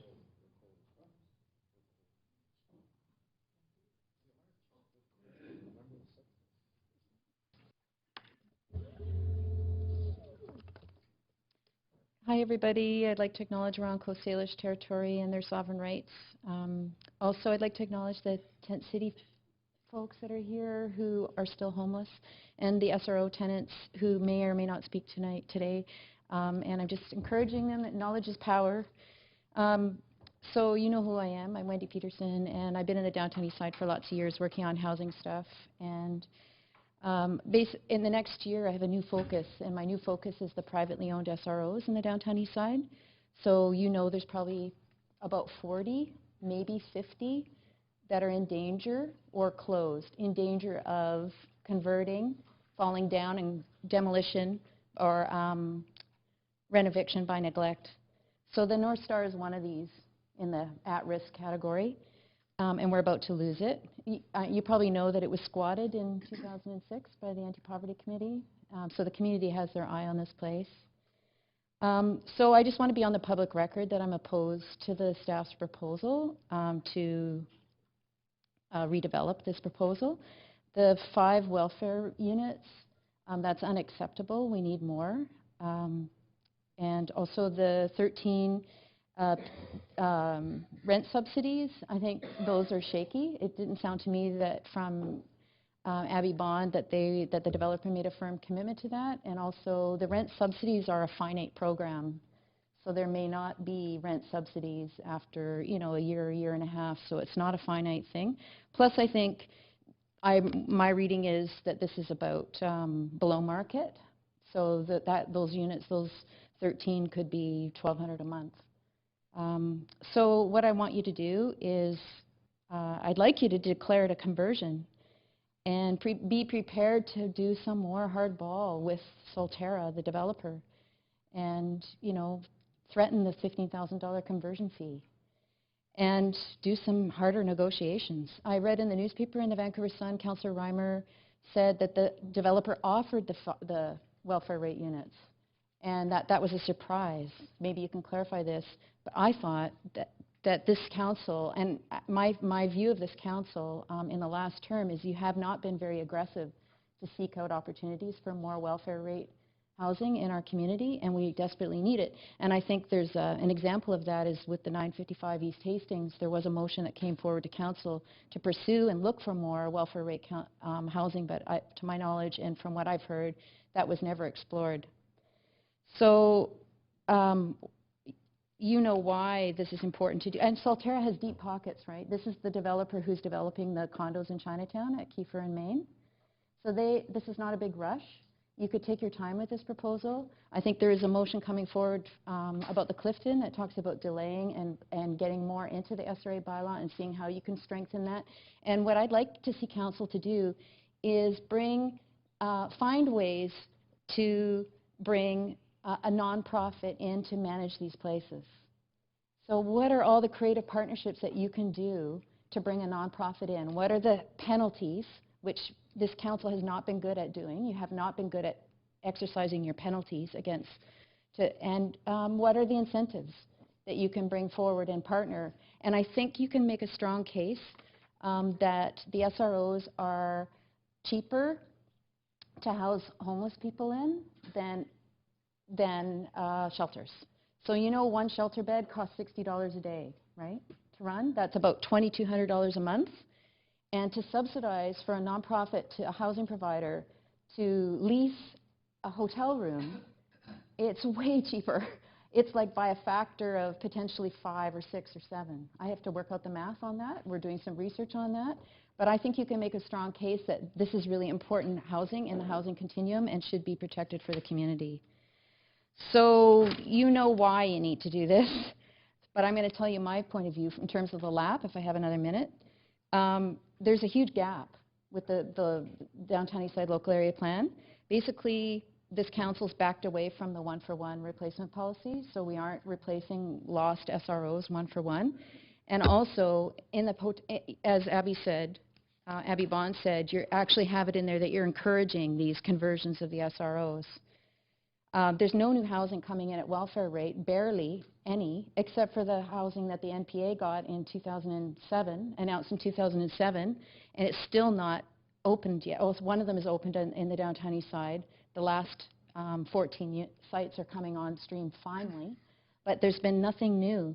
The 60/40 isn't delivering anything in the DEOD, and we don't want it to deliver anything because it's not enough.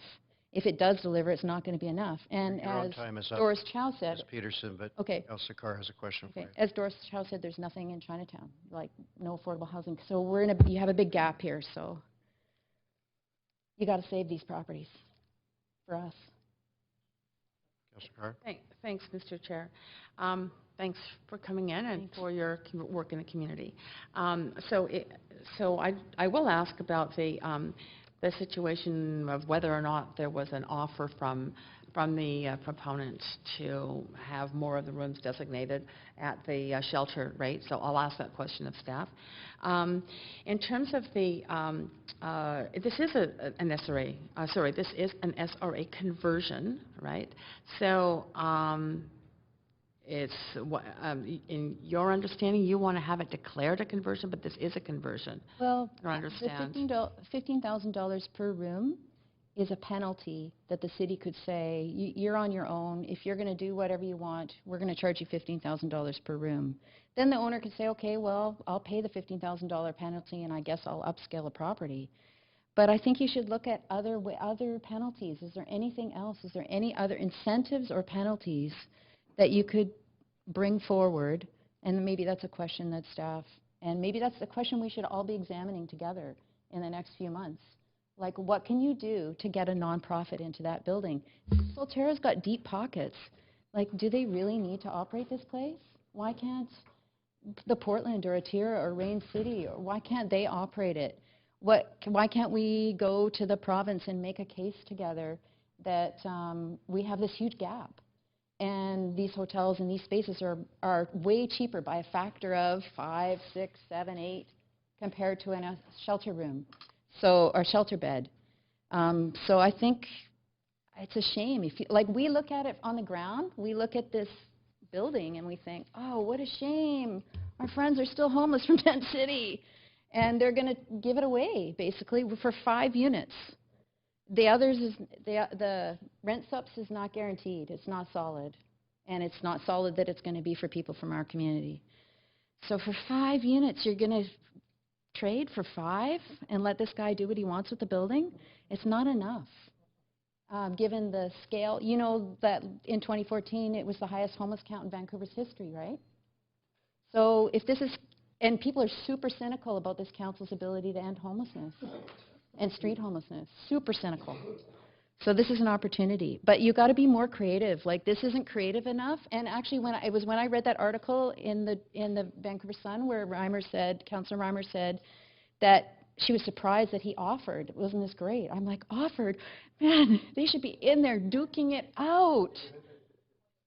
Yeah, go for it. Go ahead. Okay.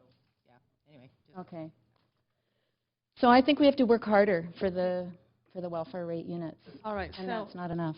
If I could, I have a few more questions. Thanks. So you're not confident that the 50% of the remaining rooms, so 13 out of the 26, would be available for tenants on income assistance. I'll ask that question too. Is that because they're eligible for rent supplements, but I'm reading this as that they will be available for people on income assistance.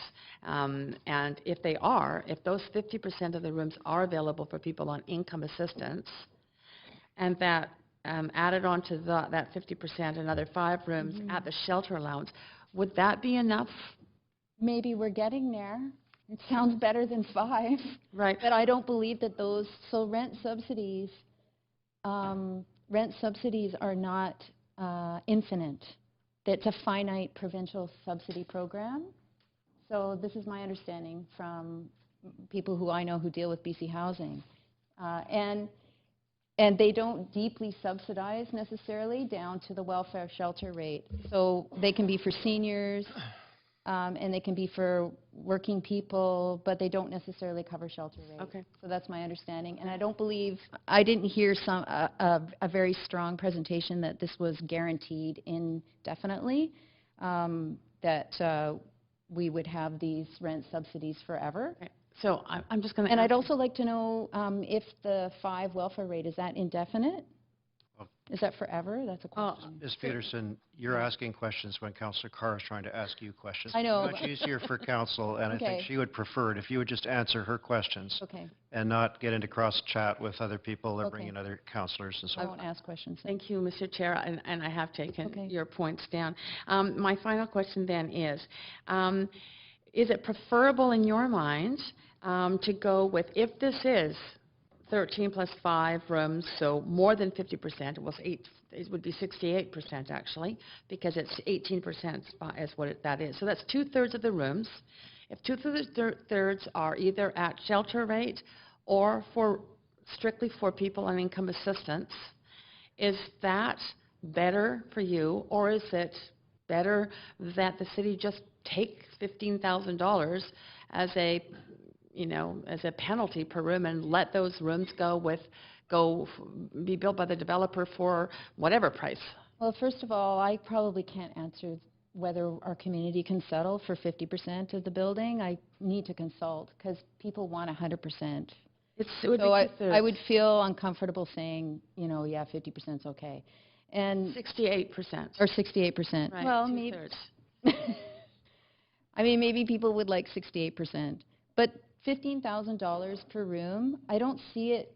It's a tool. It's a tool that you use to get the developers to come to the table and say, well, why don't we find a way to partner and give you some incentives, including some operating subsidy from the province, which we need to work on as a city. We need to work on building a case to get some subsidy. And you use the subsidies and the penalties in combination to get nonprofit ownership. Quite a bit longer because Councillor Carr wasn't getting a direct answer to her questions. But Madam City Manager, did you want to interject something at this point? And make sure that we're able to answer them. Thank you. Okay, thanks. I have a follow-up question. It's very much in line with what Councillor Carr was saying. I thought you did, Ms. Peterson, say that hardball would involve taking the $15,000, which is about $465,000, and take the chance that perhaps the developer would do condominiums or something. Is that not what you said? Well, I'm asking actually for you to think through this negotiation and not settle for the 5 units at welfare. So that's what I'm asking, and I'm asking you to look at your tools that you have at hand, whether they be just the conversion fee. In San Francisco, it's $80,000 per room for a conversion. So they're more serious about preserving their SRO. But the risk of hardball, of course, is that the person you're throwing the hardball at catches it and scores. Yeah. So, So if I was in charge of it, I'd have to do, weigh the checks and balances, and but with the strong goal of getting more than 5 units, more than 5. Thanks very much. That's all your questions. Our next speaker is Nancy Bragg. Nancy's not here. Nancy's not here. I have Audrey Siegel down to speak.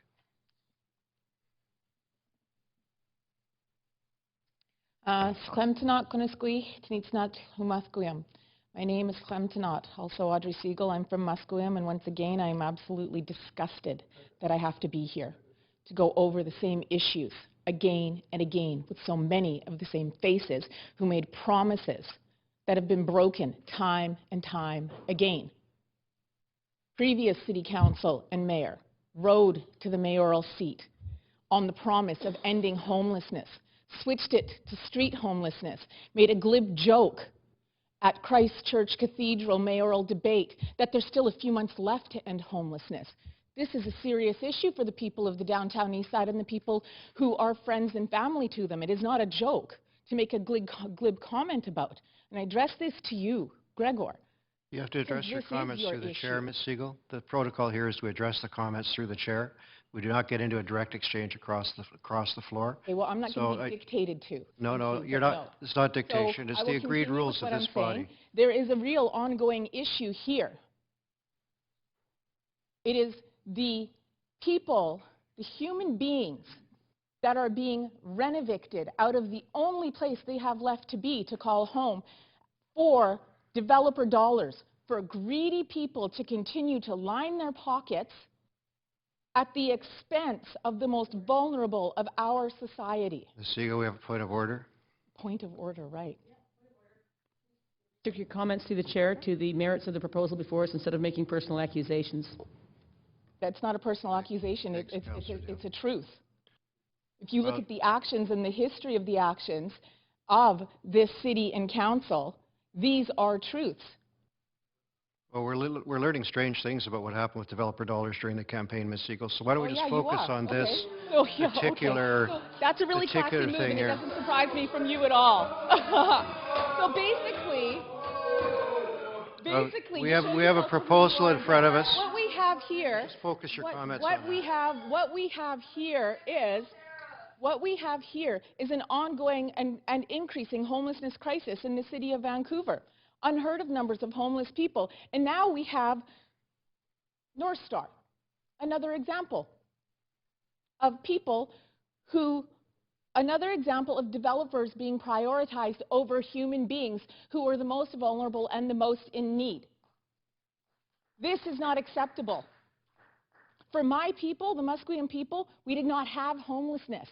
We did not have developers. We did not prioritize dollars over human beings. In the time of truth and reconciliation, in the time of an announcement, a declaration of unceded land, you neglect to follow any of the practices of the First Nations people who at this point still continue to allow you to be here.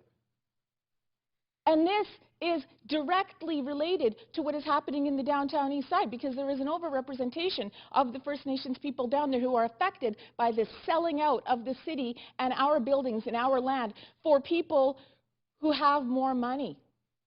Not only is this unacceptable, it's wrong. And each of you, I implore you, connect to your humanity. Connect to that part of you that is still a human being, because it does matter. I know it's in there.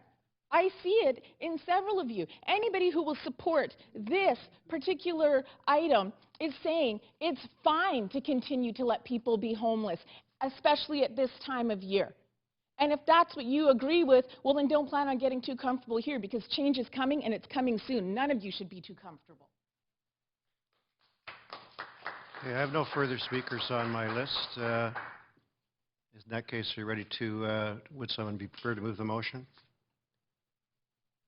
Recommendation, moved by Councillor Jang. I see you there, Councillor Reimer. Is that a hangover, or would you like to speak to the motion? Pardon me? Oh, questions for staff. Okay, sorry. Still finding my feet here. Please go ahead. Welcome back. It seems to be some misunderstandings about how negotiations with owners of buildings work. So there was some allusion to the Sun, and having read it, we all know that staff do the negotiations. So the best I could do is characterize what you yourself told me about the negotiations. Probably simpler just to have you tell us yourself. So the proponent came forward to us with some proposals around bringing these units back into use. and we had long conversations about the policy work, the recent policy work that's been done in the downtown east side, the need for new capacity for people on welfare and people on low income. And we had long discussions, hard discussions about the balance between being able to bring the investment needed to bring that building back into use and the need for welfare rate housing in the downtown east side. And those negotiations were conducted both with myself and other members of my team and also with the Chief Housing Officer in an attempt to ensure that the proponent understood the severity of the issues at stake and the need for Council to see action in relation to welfare rate housing. So in your opinion, would it have been possible to get more? They offered 5 rooms. You said, great, that's awesome, let's close the deal. And that's not how it happened. We pushed very hard for more, for any welfare rooms at all. And then we also, once that became clear that that was kind of the breaking point in relation to the project, we then introduced this idea of making additional rooms available if we could match those rooms with a rent subsidy, bringing provincial money to bear, so to keep the developer in a place where he could still take forward the project, but to make those additional 13 rooms available to the very people that the Downtown Eastside Plan is trying to assist. Could you give me a ballpark of what it would cost the city to provide 5 welfare rate rooms in the area in a 4 or 5-story building if a new one were built and we're paying for those rooms? To actually purchase, to buy or build new buildings? Yeah. Well, the cost to build a unit is the same no matter what the rent is charged. So there's a variation in the type of units, whether it's wood frame or concrete. On average, I would say is around $220,000 a unit, excluding land. And then for $375, it's very challenging to make that operating pro forma whole. So we would be having to subsidize that probably on an ongoing basis. I couldn't give you an exact amount. It would depend on the size of the building and how many units were in there. And how many people will be displaced as a result of this proposal if it were to move forward? The building is currently empty and has been for a long time, so we would be, it's the opposite. We would be looking to increase, this is bringing new capacity to the table, so there is no displacement of existing residents. And so we went over earlier the scenario where we say no to this report. Even if we put the SRA conversion permit in, the total I get for that 31 units at $15,000 each is $465,000. So we could do a maximum of 2 welfare rate units somewhere in the area. Yeah, potentially, yeah. With no plan around the subsidy in an ongoing sense. Yeah, we would be limited much more below what we think we can achieve in this project, and I think a willingness of the developer to entertain those rent subsidies allows us to bring additional subsidy to the table beyond that money which is coming to the city as well. So then there's 3 options on the table: to say yes to this report and move forward and get the 5 welfare rate plus the rental subsidy rooms and put the whole building back into circulation after 15 years. Second option is to say no to this report and deem it a conversion. I guess we'd have to talk to legal about how that worked and get $465,000 and somewhere build 2 units with no plan on how to subsidize them. And the third is to say no, and somehow they reopen an SRO at some rate that would not be welfare. That's correct. Okay. Okay, thank you. Thanks very much, Councillor Carr. Mr. Chair, thanks very much, Ms. Bond. I have some questions that arose out of the questions from speakers. And the first one is around the 5 rooms. Is there a guarantee? Would it be somehow written into the title or something that those 5 rooms will be rented at this, or that they will remain at the rate or and available to people on income assistance at the $375? You will see that in recommendation B actually refers to a housing agreement which will be registered on title, and that's where we secure all of the parts of this agreement that if council decide to adopt this report, that's where we will secure those things over the long term. And the 5 units are secured for 30 years. That's the intent in this report. Okay. And in terms of the 50% of the remaining rooms, the 13 rooms, are those part of the housing agreement as well that would be registered on title? That's correct. You'll see the wording in the recommendation is what we will translate into the housing agreement to ensure that those rooms are made available. As you can see, there's careful wording in there about how those rooms are subject to the availability of a provincial rent subsidy program, and we have the agreement from the proponent to carry that forward into the housing agreement. Okay, and what happens if there is now, if you approach BC Housing and they say, we don't have any rent supplements available, we're overbooked, we just don't have the money available, then what happens? Currently, BC Housing have a number of rent subsidy programs available. They have one for homelessness and its prevention, but they also have provincial rent subsidies around SAFER. And so we would look to, if we couldn't access the first type of rent subsidy, we would look to match applicants and rent subsidies like the SAFER program, and we would be using probably our outreach teams to do that. So we would explore every possible subsidy program that was available. And if you find tenants who meet the eligibility for the rent supplement programs, subsidy programs rather, and you take that information to BC Housing, do they comply, or do they then, if you've got the individuals who do qualify, are they then obligated to actually come up with the rent supplement? It's my understanding that there's no obligation. However, this is a new program that we're starting to feel out with the Carnegie Outreach team, and it is a program that is designed to prevent homelessness. So while there's no guarantee from an individual, Carnegie Outreach is working closely with their staff on the ground at Orange Hall. So I don't know if Brenda, you have anything to add? And I would just add to that, Councillor, that actually in some discussions with BC Housing, they are actually quite eager to see this additional potential stock added, because they would be willing to consider some rent supplements, because this is added new rooms that they would also be seeking for people who are on their wait lists.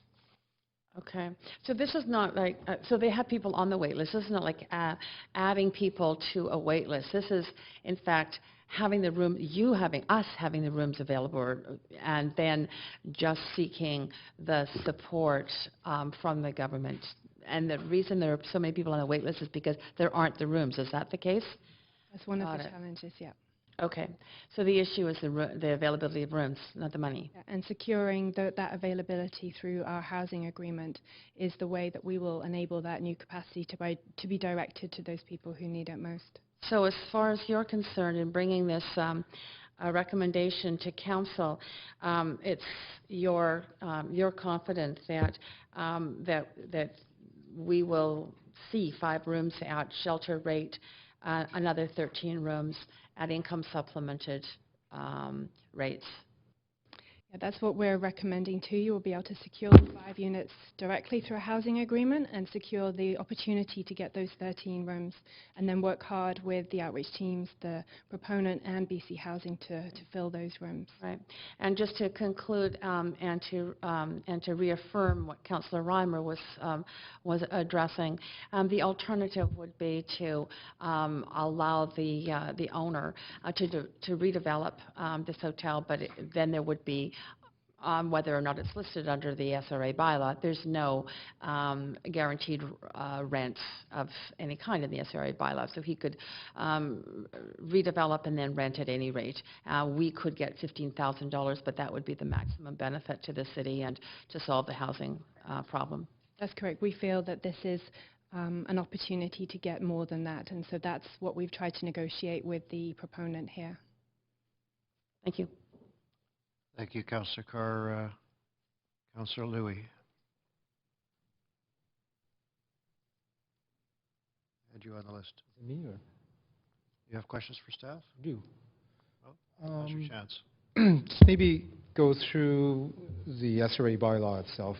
We heard some comments in regards to San Francisco and 80,000, and I could go through a bit of the history, but perhaps it'd be better coming from you. When was the SRA bylaw created? 1994. 2004. Okay. Yes, the SRA bylaw with the $5,000. Started off at 5,000, escalated to 15,000, and it's because we were responding to the conversion. Now, what was it at the time? There was an increase because there was slippage, or what didn't meet the original intent of slowing and stopping these conversions without replacement on our one-for-one. We've heard today that we've abandoned the one-for-one replacement. Maybe just some comments on that. So the fee is designed to act like a tap to control the rate at which conversion happens, and so we had increased that to $15,000. Should Council wish to see us examine that fee further, that is something that staff could do. In terms of the one-for-one replacement, it's an essential part of the Downtown Eastside Local Plan going forward. The numbers of social housing units that we have identified in that plan relate directly to the need to replace all of the SRO units in the Downtown Eastside and indeed across the city. And so our specific targets and the delivery of units both inside the area and outside the area for low-income singles, we're still very much committed to the replacement of those SROs over the life of the plan. So would you describe it as an abandonment of the one-for-one replacement? It's an essential piece, I would say a foundational piece of the Downtown Eastside Plan as it stands at the moment. Okay. The building itself, as I heard you say, it's in bad shape. It's barely standing. Councillor Jang made some points a little bit earlier that I'm also interested in. This is new units coming on stream. So on a couple of fronts. One is that we would like to see these units come on stream as soon as possible. And so when you said expedite permits and such, sounds good. But of course, expediting permits and stuff comes down to really putting that effort in on a number of different levels because there's multiple pieces to it. It's complicated getting through to the end. And given the fact that the building is in such bad shape, barely standing, some would say, and falling down, what's the component pieces of that expedition or expediting the permits?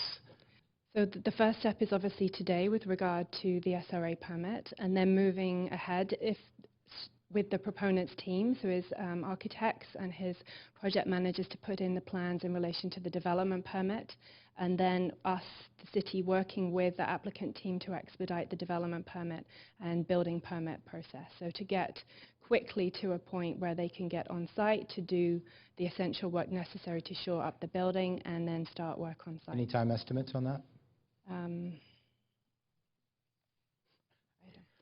It partly depends on how quickly the developer can bring forward plans around the development permit, and we know that they're keen to move forward. So I think they're just waiting on the response today on this report before really moving ahead quickly. That's the impression I get from the developer. Okay, so it won't be a year's time before we get through development permit process. We will be looking to expedite this process as much as possible. In regards to this SRA conversion that we're talking about, the developer is not paying $15,000 per unit, right? So this is not a conversion out of SRA that we would normally see a conversion where somebody come and apply. So just maybe describe the difference of this conversion bylaw versus other conversions, that have come before council to take it out of SRA stock. Yeah. Other conversions have resulted in, often where the fee has been paid, have resulted in the building and the units no longer appearing in the SRA bylaw list. This is not the same.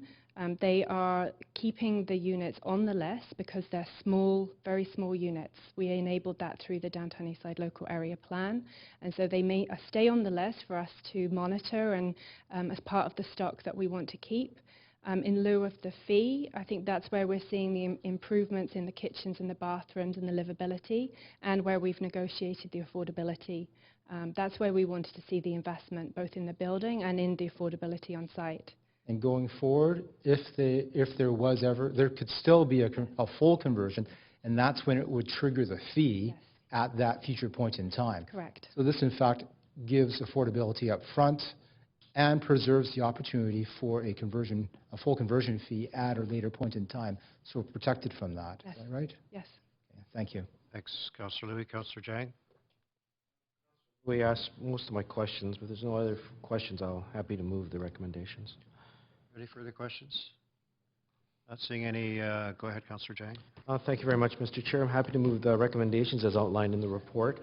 My reasons, as we've heard and talked about earlier, was that really this is some new rooms brought into the area, all aimed at the low-income community, whether they be a welfare rate or folks who are able to get some additional funding in order to make the project work. And really I would like to thank the developer for taking a chance, because you know, this is a long-term equity position to take on this property. They could not have taken it, you'd be empty. No one would take it.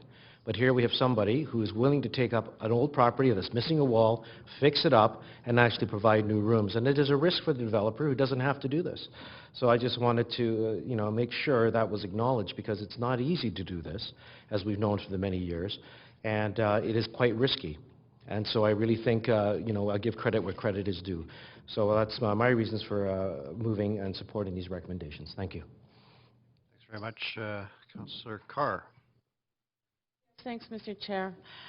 First of all, I want to thank the speakers for coming and speaking to this issue and really reminding us of the crisis that exists in our city.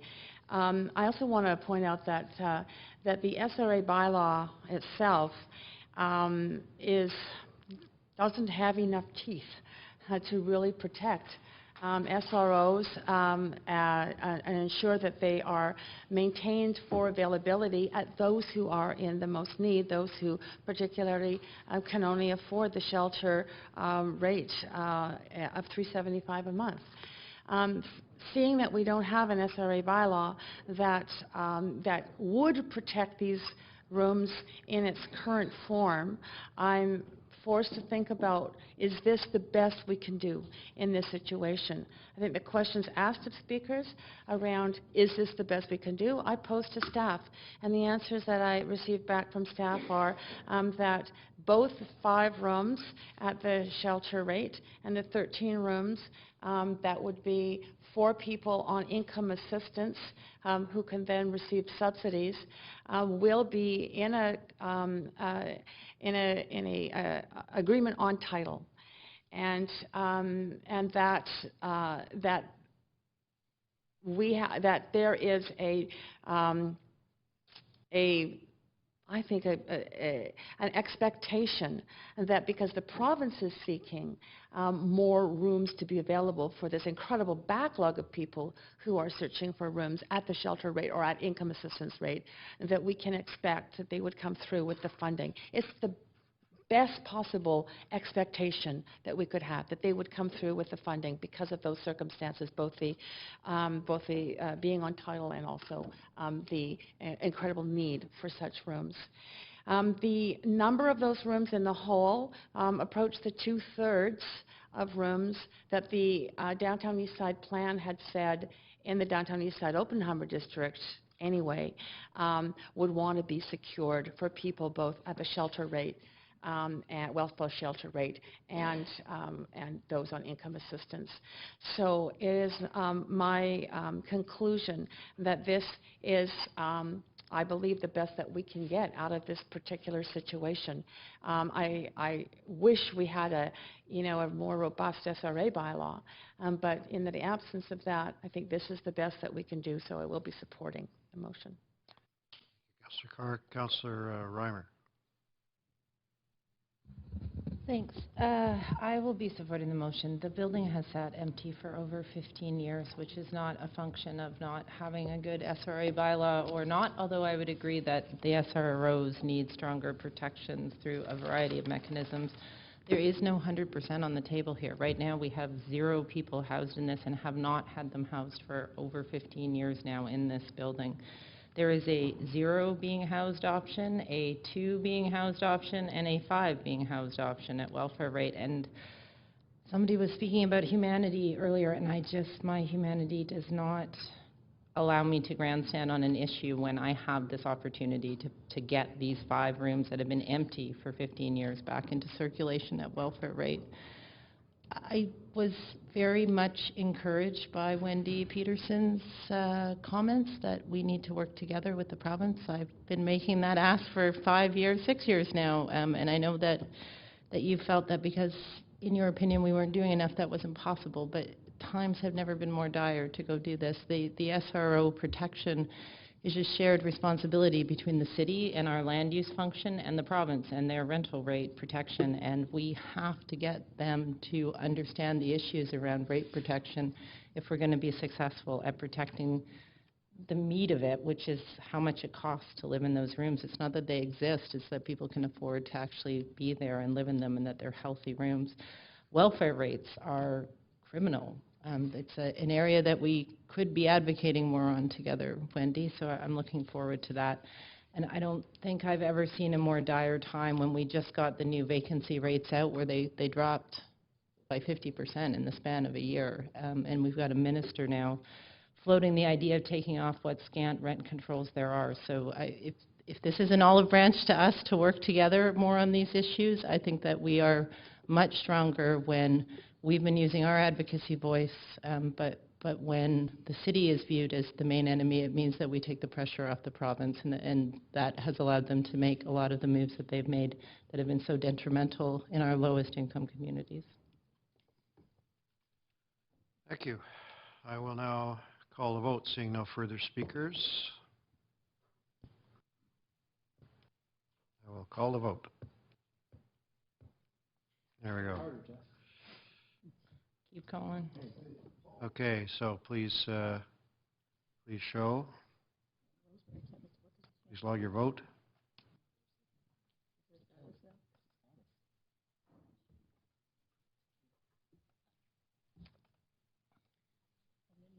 So, Reimer, are you having trouble there?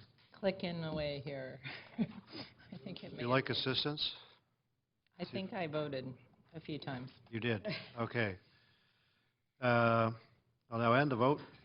Vote carries unanimously with Councillor DiGenova not present due to conflict of interest. Thank you very much.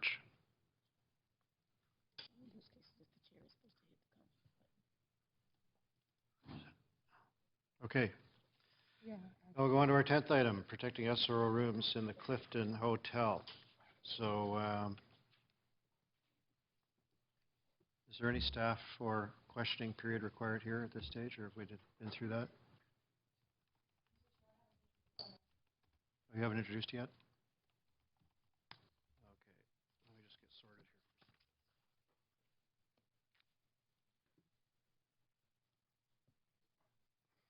here. Okay, Councillor Carr, would you like to introduce your motion?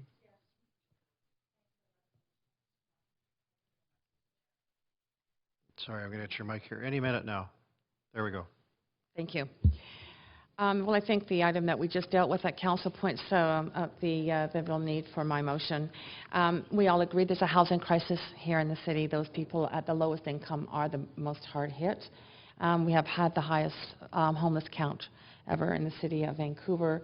SROs are the last resort before homelessness, but they are only so if they are being rented at the rate that those who are poor, who receive the lowest incomes, can't afford them. And what we see is that rents have been going up, that as renovations and conversions are happening, we are losing SRO stock. And more, there's no place for poor people to go in this city. So the Clifton is the latest case in this crisis that has emerged. I've been through it, and it is in decrepit condition. It has not been maintained by its owner. There has been some work done under standards of maintenance order, And the point, I think, of the the owner wanting that work done is to get a building permit to upgrade. The tenants have to leave for the work that needs to be done because, for one, there is asbestos removal included and some physical structure work, so they have to leave. But the point is, where do they go? Do they come back? At what rent do they come back? In my observation and being down there, and that question being asked of some of the tenants who were still there, some just don't know where they're going to go. They just assume they will find someplace or whatever. Or some think that, you know, they'll get into some other place that might be available. The point is that there are fewer and fewer places at the rent they can afford that are available. And so that's what led me to put this motion forward in speaking with tenants who are there, realizing just how incredibly dire the situation is. The original bylaw that the original motion that I submitted had different wording, but and it came out of, as I say, my having just been through the Clifton and realizing how dire and immediate the situation is there, with the last of the tenants being offered basically a buyout to leave for rent eviction, $3,000, and for leaving and then not having the right to come back. And to me, that means that then under our SRA bylaw, that this hotel could be renovated, but there would be no restriction on the rents. And talk is around town that the rents would be around $900. So it would be lost to those people who need it the most. In speaking with staff over the last week, and I really thank staff for communicating with me about this, there was a change in the therefore be it resolved part of the motion, which really emphasized the need for the longer term solutions. My hope in drafting this this motion, is that we would see, I'm thinking about the SRA bylaw, in drafting this motion, is my hope that there could have been a way, and there could still be a way, to save those rooms in the Clifton for tenants to be able to live there at the same rate that they're renting now. I don't know if that is feasible. Sorry. The SRA bylaw, it didn't, in my discussions with staff, look like there was a possibility to be able to apply the conversion and penalty of $15,000 a room to the kind of work that was being done there.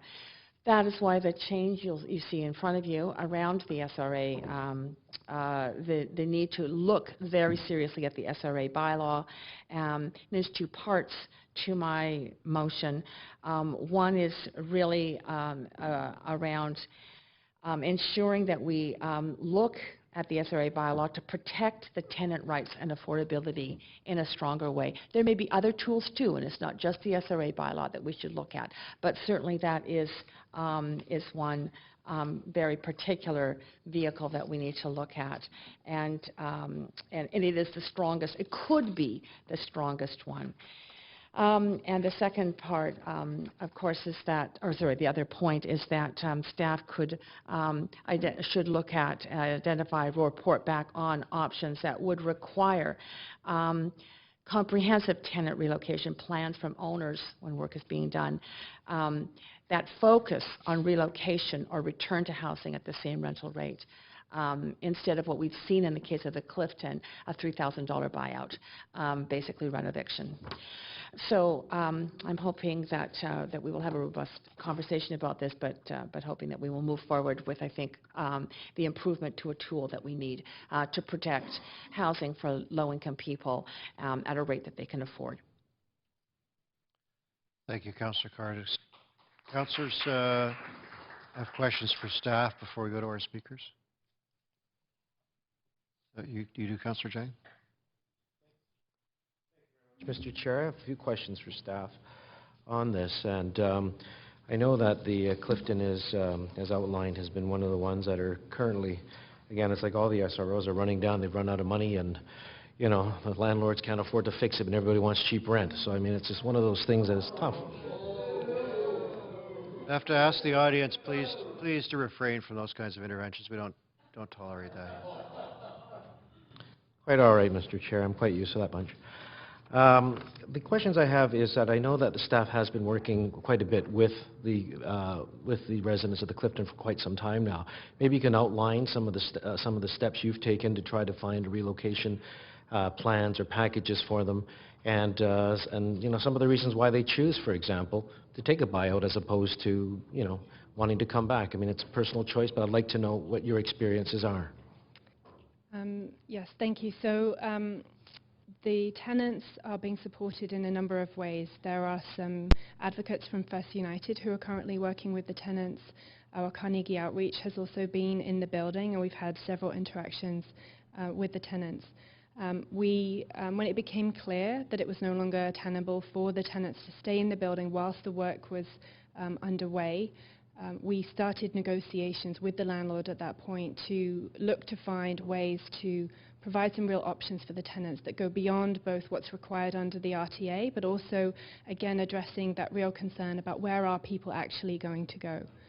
So trying to make sure that they get offered a fair deal around that relocation, accepting that they've been living in a building which has significant issues. So our staff were talking directly with the landlord, both about expanding the amount of free rent that they get beyond the 1 month rent to a 2 month rent-free period, and giving them some options. And the options that was negotiated with the landlord was a lump sum amount of money, or the right to return to the unit at the same rent that they're currently paying.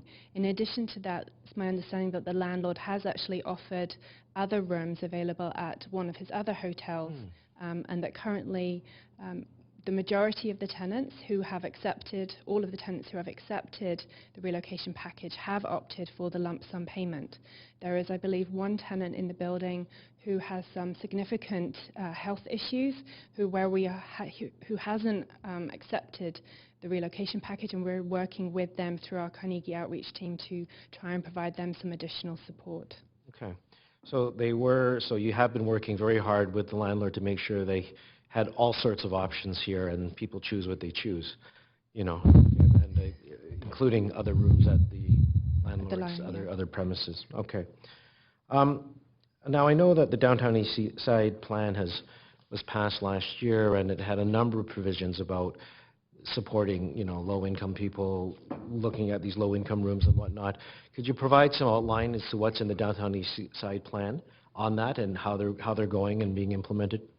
What work is being done? Because a lot of these things like tenant advocacy and whatnot are in the Downtown East Side plan that was debated at some length last year. Yeah, that's right. And so one of the key outcomes of that was a $40,000 grant to try and improve the level of service and the amount of service that's available to tenants in need of advocacy support. And that grant was recently awarded to First United. So they are able to expand their services to actually help tenants in this type of situation. Okay. And I know that, you know, we tend to, you know, I know it's a kind of a delicate balancing act sometimes. You can go after a landlord hard and they just simply close the building, right? And then everybody loses. You try to get them to fix this up. We do standards of maintenance and things like that.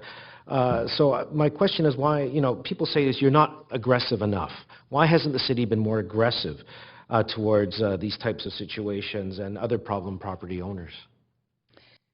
So we have been working on becoming more aggressive. I think we have council approved the SRO task force recommendations, and we're actively implementing those and the recommendations that came out of the lab, which also included, I should have said, an incentive for $5,000 a unit to improve SROs. We recently made further amendments to the standards of maintenance bylaws to expedite our ability to do essential kind of maintenance work. We've improved integrated enforcement to try and meet more often with the owners of problem properties to try and focus their attention. Our aim is always to get the work done in the building and to keep the tenants housed. So that's our ultimate objectives. if we're too aggressive, like you say, we run the risk of the building being emptied and no work being done and nothing being done to the unit. So we're trying to balance some of those things. Very much, Councillor. I would also add, Councillor, that we are certainly understanding more and more that the affordability is getting deeper and deeper in terms of a requirement. And one of the other things that we are challenged to do is to look at our bylaws as well as to consider other equity partners. So we've been in discussion, as Abby has already said, had invested a lot of staff time, and including some of the individuals here today who we've been working with, who we know are visiting the tenants in that building, trying to offer their assistance and help too. But we have to consider that affordability and getting deeper needs commitments from BC Housing, who we've also talked to about helping us relocate some of these individuals, some philanthropists, other not-for-profits, and that's part of what we have to incorporate in our day-to-day strategic work in this area. And more and more pressure is being placed upon us to include those equity partners in moving forward on these particular types of projects and concerns. Thank you very much. Thank you very much, Councillor Jang. So we're going to go to our speakers now. Just for the information of Council, I have been advised of 4 additional speakers beyond what you may have on your list, to a total of 11. Nancy Bragg wasn't here earlier, but she may be later. So we probably have about an hour and a half of questioners if things go relatively quickly, and puts in prospect the possibility of a regular finish time. But I just wanted to give you folks a sense of where it stands. We have a little bit of business to do after that too. So we'll now go to our first questioner, first presenter is Jean Swanson.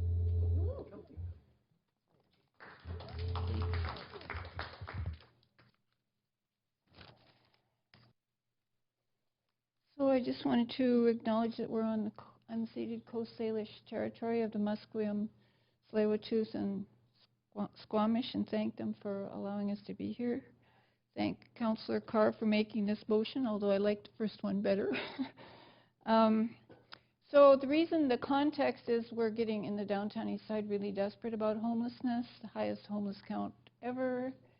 The 14 sites are almost built out. There's nothing to replace them, and now there's all this gentrification of the SROs, which are the last stop before homelessness. So I've been working on CAP's annual housing report, and I've been crunching the numbers. And this year it looks like we've lost at least 166 rooms to rents over $425. The average rent in privately owned hotels is now $485, which is 110 more than welfare allows. This year we found 8 additional hotels where the lowest rent is over $500 for a total of 22. And I even started a new category of hotels where the lowest rent for an SRO room is $700 or more. And there are 7 hotels like that with 265 rooms. So the Clifton. The manager there told Wendy and I that the owner wants to renovate and rent the rooms to international students at $900 a month. So that would be 74 more units that are lost to low-income people, unless you guys can do something about it. The tenants at the Clifton have been living in absolutely deplorable conditions for the last 3 years. I think you're going to get a slideshow of that in a minute. One tenant actually won $2,300 from the landlord from the RTB because he had to put up with such horrible conditions for 23 months. So we're basically asking you to interpret your own SRA bylaw according to its intent of preserving SRO rooms and according to how it actually reads. Like, we have a different interpretation of the SRA bylaw than your staff does. And but our interpretation is actually based on the law. And if you go to the definition of conversion, section E, it says that a renovation is a repair that makes major changes, something to that. I'll find the darn thing for you.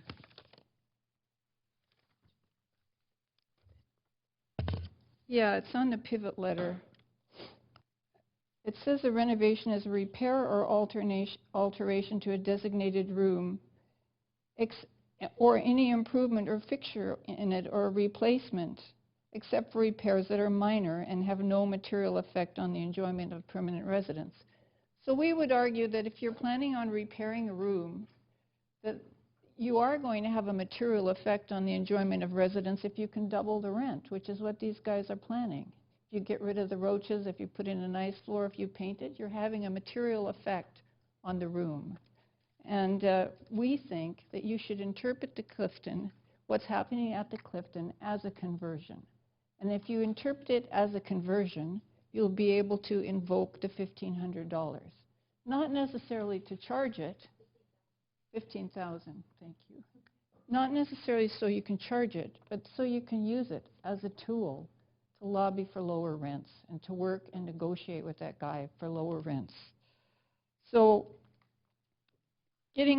what we would like to see in terms of the actual motion that you pass is use Section E of your own definition of conversion to negotiate with the owners of the Clifton to get a lot of rooms at welfare rate. That's one. That's not as part of Councillor Carr's motion, but we'd like somebody to make it. Then on the first part of the motion, recognize that the renovation plans at the Clifton are conversions according to the first point is irrelevant, because if you recognize that the Clifton is a conversion, then the tenant relocation stuff automatically kicks in according to section 4.6. But the most important is part 2 of the motion, of Councillor Carr's motion. And we could support that if you ask council to support, if you instruct the staff to include in the review 5 more things. So here are the 5 things. I hope somebody can write them down. Interpret the definition of conversion to be a major repairs that impact the enjoyment by permanent residents, exactly like it is, but use that interpretation. 2, find ways to use the city's power to impose rent controls in SROs, for example, through housing agreements. 3, figure out how business licenses can be used to ensure rent controls after renovations. 4, a proper study of the impact of international student housing and bylaw amendments to ensure that use of an SRO building for students is considered a conversion. And then lastly, some sort of provision for rent control in the building where the landlord's own negligence and breaching of the standards of maintenance bylaw creates the need for major repairs, which is what has happened at the Clifton. So that's basically our suggestions, and I hope you'll implement them. Thank you, Ms. Swanson. Do you have questions from Councillor Ball?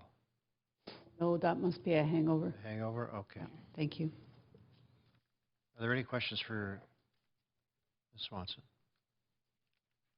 Okay, thank you very much, Ms. Swanson. I'm sure there'll be further discussion. Thanks, Abby.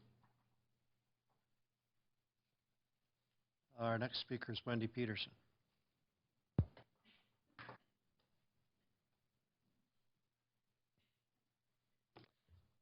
So hi again. I love Jean's report and want to second that and hope you adopt it. Her suggestions for changes. So the Clifton Hotel, yeah, Councillor Jang isn't here, but I just wanted to let him know that the reason we get upset is because the owner has tortured the tenants there for the last 3 years that he's owned this place. If you look it up online, he was in the media for how terrible the conditions are in that place. I think we can discuss the question of the conditions without using terms like torture. It's really relevant. No, I welcome your submissions, but I don't think you should characterize it as the owner torturing people. You can talk about terrible conditions without making personal attacks. Okay, so there's violence, corruption, garbage, no hot water, no heat, elevators working or not elevators there. That was at the west. They're connected with the owner is connected with other owners that run SROs in the downtown east side. One of them was the West Hotel that the city just managed to help get nonprofit management in, and it was the same situation there where they were just running the building into the ground. When I went to the Clifton, I heard water running, and I opened up some of the empty rooms to find out where it was, and there was a bucket under the thing, and the water was just overflowing onto the floor. So just really lack of care by this owner. And it's headed down the road to the North Star situation. So if it just sits there empty over time, eventually he'll flip it, and that's the value. If we don't take action to try to get this building back in some way. So I'm not quite sure how we're going to do that, other than Jean's suggestions. But we do. I could tell you what we did at the West Hotel, and this happened. We need to intervene before the whole building gets empty, and you need to use your standards of maintenance bylaw in the future in other buildings. So what we did at the West is we did a whole bunch of residential tenancy branch complaints, and we won money for all the tenants. We took them to payment court. We delivered summons to the owners. We got the city there implementing the standards of maintenance. They did a great job bringing in the owners into meetings. We even talked to the mortgage holder. It would happen to be Van City. And Van City can lean on them because in order to have a mortgage, you have to be maintaining the bylaws. So you could also, you know what, this should have been done. That's what I'm saying. At the Clifton, this should have been done earlier. We should have found a way to bring the owner to the table. And yeah, if there's a way to do that, if we can use some tools, some carrots and sticks, basically, to keep this building to not convert, that's what we're looking for. What else was I going to say? Yeah, I think that's it. I was mostly focused on the North Star. So thanks, everybody. Councillor Carr, do you have questions for Ms. Peterson? Do. Ms. Peterson? You got some questions here from... Thanks, Ms. Peterson. You said that there's sticks and carrots. I heard a number of sticks regarding, for example, the mortgage holder, residential tenancy branch.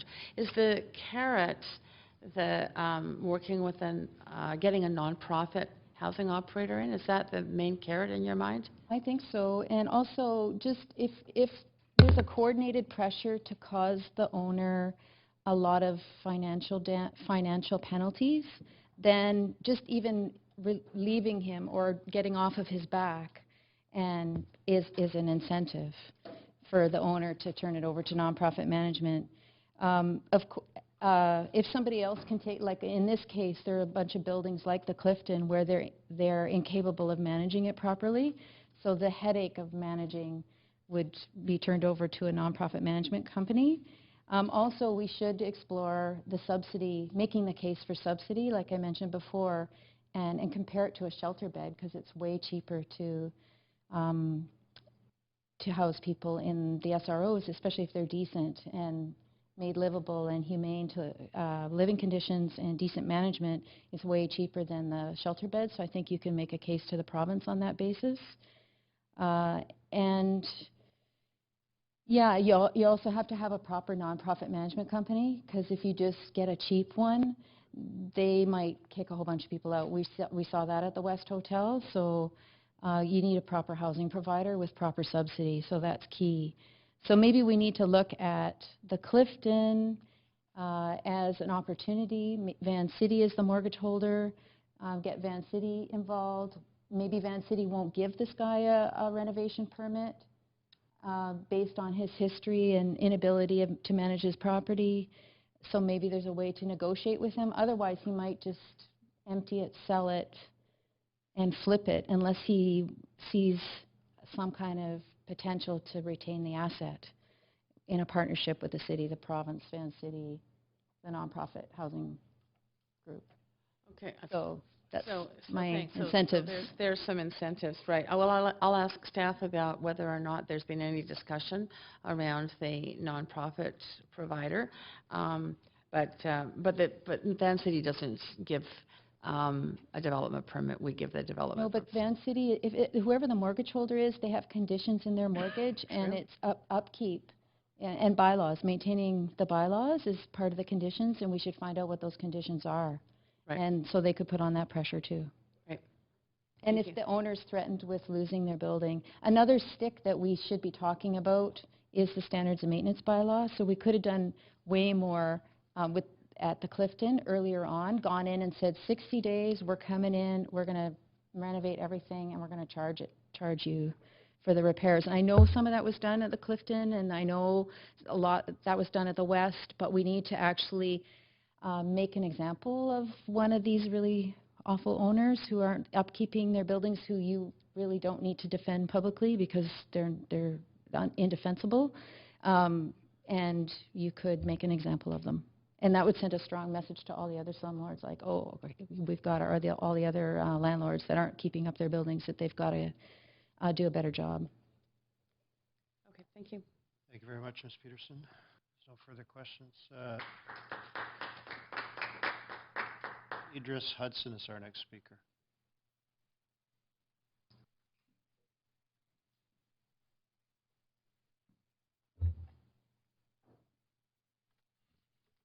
Hey, good afternoon to a brand new council and Your Worship, Mayor Robertson. I'd like to start by first congratulating you on a fierce election. That was my first time actually watching the process and following from debate to debate and seeing how the city operates and how you come into office. And I got to see how vulnerable that you have to be in order to come into office and how exposed you are.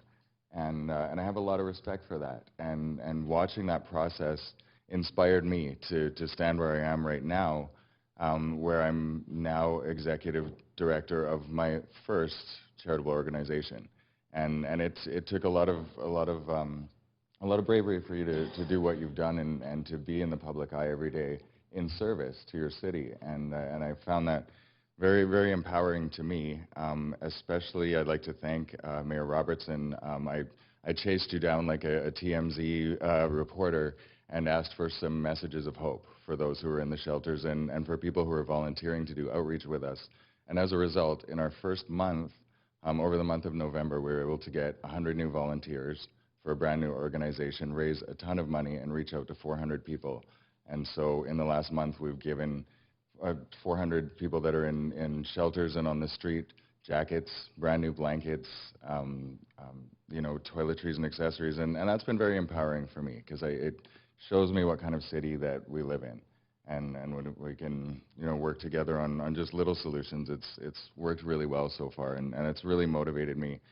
A bit of my backstory is I personally am a survivor of the streets of the downtown east side. I lived for probably 7 years in the SROs myself, in shelters on a floor on the bed, and literally dying in an alley. And it's the city, and it took one person to reach out to me and tell me that there was a place I could be safe, and I trusted them in that one moment. And it's been a 7-year process, and it's gotten me to this point where I'm not dying in an alley, and I'm a tax-paying citizen, and I can work for a 5-star hotel, and I can have the strength to believe in what I'm talking about. And it takes a lot. It's taken an army behind me and a lot of compassion. And I can see that can be spread in so many ways across our city.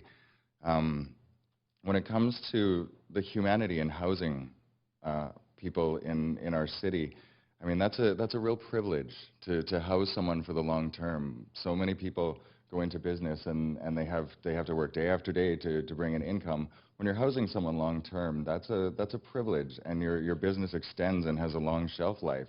And if you do that irresponsibly, there are repercussions. People are fragile, whether they're the elderly, or whether they're someone who's low income, or whether it's just someone who is a regular citizen. That's a responsibility, and it has to be taken really, really seriously. And if it's not, there have to be repercussions for that, and not rewards to try again. On Monday, I got to sit down with my mentor in life right now, one of my idols, Mr. Isidore Sharp, who's the founder and chairman of the Four Seasons Hotel and Resort Group globally. Mr. Hudson, yep. I should have clarified off the get-go that you get 5 minutes, and so if you have specific comments you want to make about the Clifton, you may want to narrow down to that point. I just didn't want you to run out of time and not Okay. to keep. Yeah, I was watching the clock. Okay, good. Sorry to interrupt. That's all right.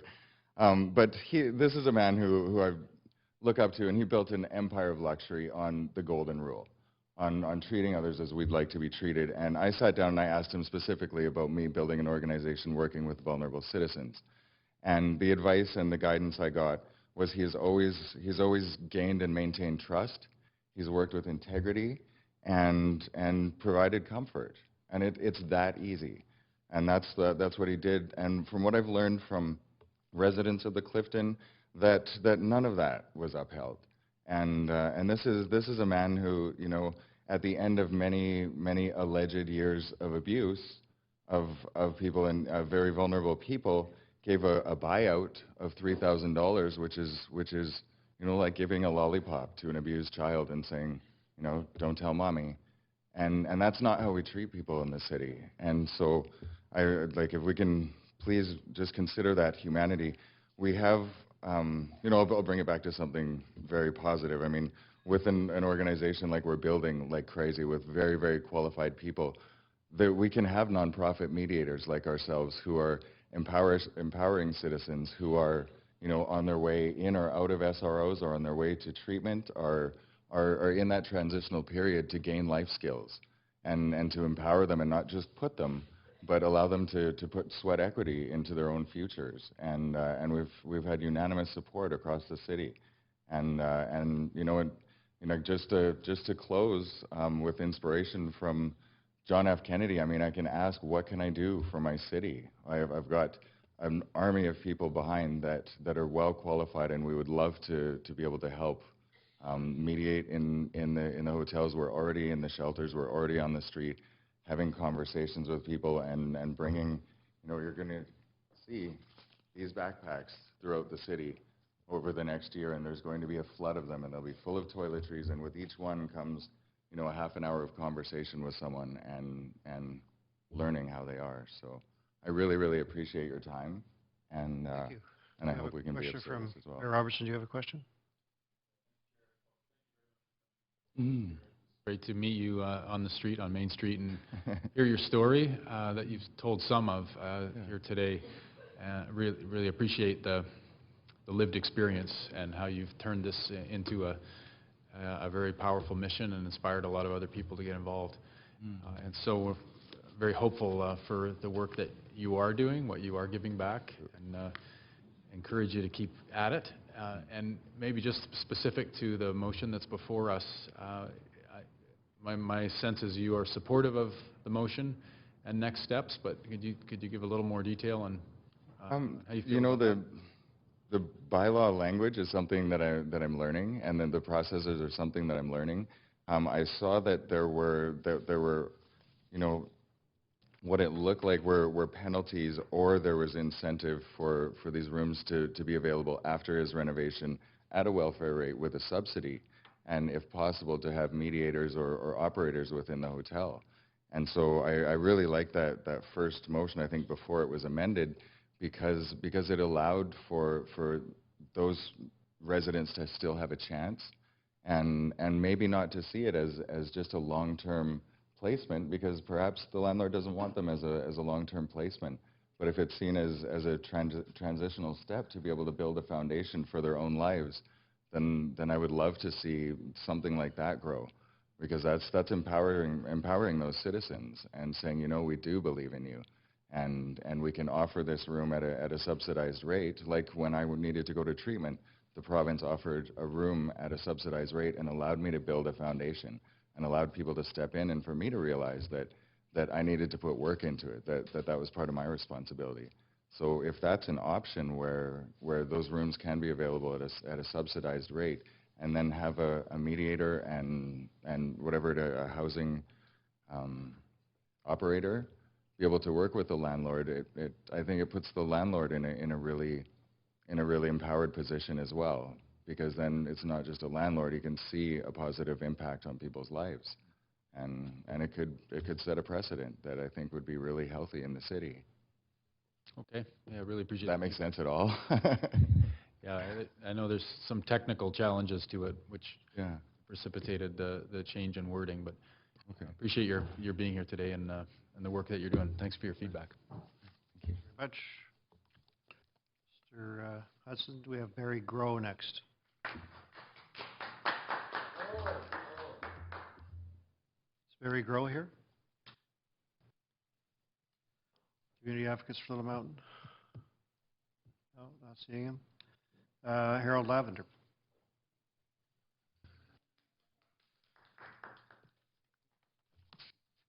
I appreciated Councillor Carr's preamble and efforts to address the situation. I actually agreed with what Jean said, so I think it would have been good if we could have found a way to interpret the existing bylaw to how you define a conversion. But I think there's a growing recognition that basically what people on the streets and people in the downtown side have been experiencing and other people with low incomes have been experienced for the last few years is that the situation is extremely dire and it really drastically affects people's lives and makes them far worse than they need to be and puts them in crisis, and that's really bad for the people who suffer. It's bad for has had really big social costs, and it actually costs a lot of money because shelters are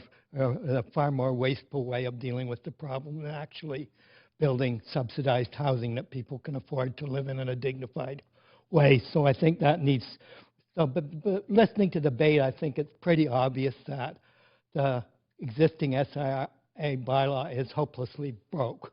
It has so many loopholes that basically someone who wants to make a profit can just march a whole army through there. No, and the city staff says we can't do anything about it. And that's really unacceptable. I think that the situation is basically, it tells to me that if you want to do anything to stop the homeless crisis, which is getting worse, not better, I think people will acknowledge that. With the changes coming from the province, it's probably going to be much worse. And I see more street homelessness again. I mean, with Oppenheimer Park, and some housing was provided, but hundreds more people applied than got in. So I mean, you're not building nearly enough subsidized housing to meet the need. It's like it's a drop in the bucket. So the one thing you can do is you can take drastic action to stop the rate of conversion. And there's two things that I think you can do in order to do that. One is you can actually have a stronger definition of stronger and wider definition of what a conversion is, because I think the existing definition is way too restrictive. And so it has to include more things in terms of what is a conversion and be really clear about it and give the staff clear instructions and power to say this is a conversion. And the other thing that came really clear for me in the debate is that the fee that's charged for conversion is totally out of touch with reality. It's ludicrously low. It's ludicrous. It can't do a damn thing to improve people's lives. I mean, so if Councillor Reimer made his suggestion about how little that he accomplished with the fee, then why don't you raise the fee to $80,000? It actually might do some good, but at $15,000, it doesn't do a damn thing to protect the rights of people who have the lowest incomes. And so, I mean, you really need to put in a bylaw that has teeth and actually accomplishes its purpose. Because if you continue to allow low-income stock to be, even though it's not what we want, if you continue to allow it to be lost, then in fact you're just going to lose the battle against homelessness. More and more people are going to be homeless. More and more people are going to be. There's going to be more and more hidden homelessness, and people will be more and more in crisis. And it's an emergency situation, and council needs to treat it like an emergency and try and seek emergency powers to deal with a situation which is really unacceptable and is causing human suffering. And if you aren't able to do that, then in fact the only thing that's going to happen is more people are going to be homeless. I mean, I don't know what you don't get about that. And I also think it's really kind of a bit insulting to say that people on low incomes have a choice. I mean, the problem is people don't have choices. They have no choices. Because society and the city and the province and the federal government are denying them choices. You need money to live in this society, and when you make things so expensive and don't give them the incomes, people don't have any choices. Why can't you understand that?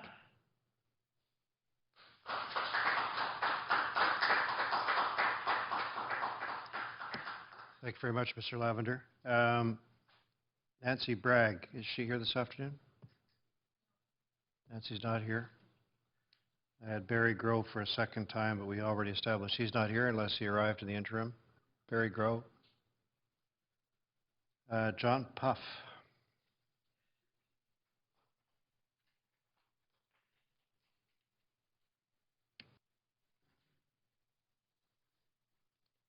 Welcome, Mr. Puff.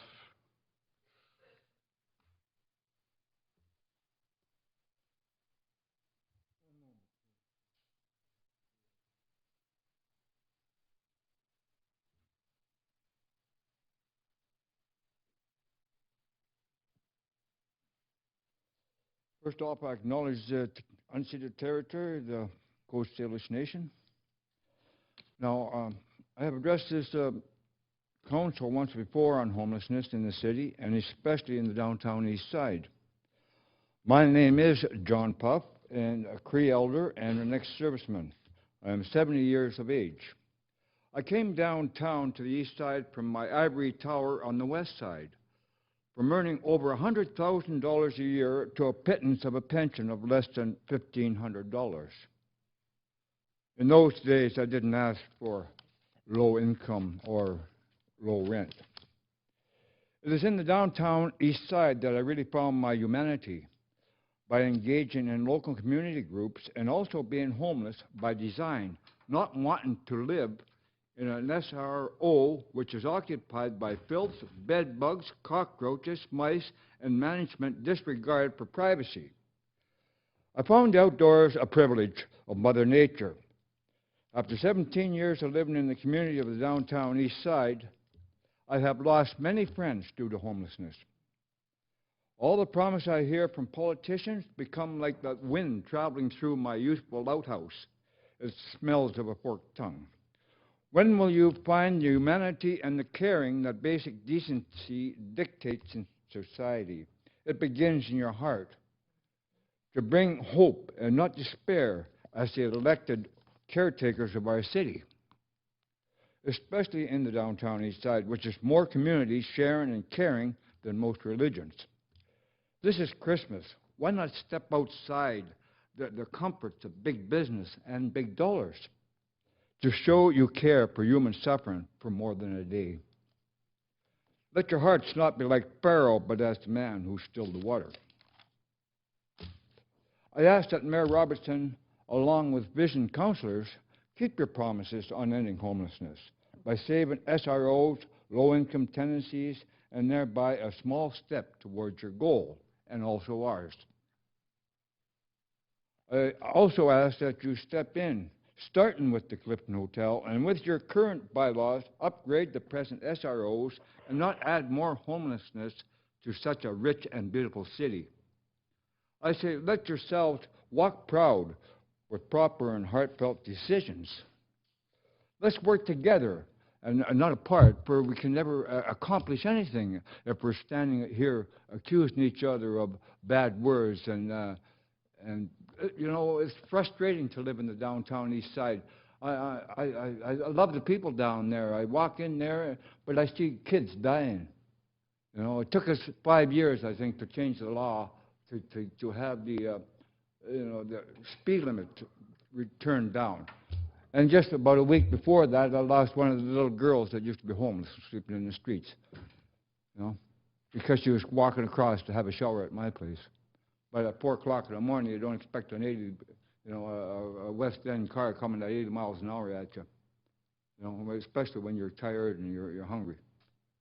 No, this downtown east side is a prime property. You know, big developers want it. We're down there. We got a community down there. You know, I think a stronger community than most. We stick together. You send somebody down there and you ask for help, you'll get it. You ask for a piece of bread, you'll get it. You ask for a shirt, you'll get it. You know, And there's a lot of societies come down. Right now, I get more gifts right now than I did at home when as a rich fellow. Because of the people come down with that pure in heart, that feeling of Christmas, that feeling of love, and they want to help. But why can't we do this all year round? Why just wait for one day? Why not just open up your hearts? Just be human. Let's just be ourselves.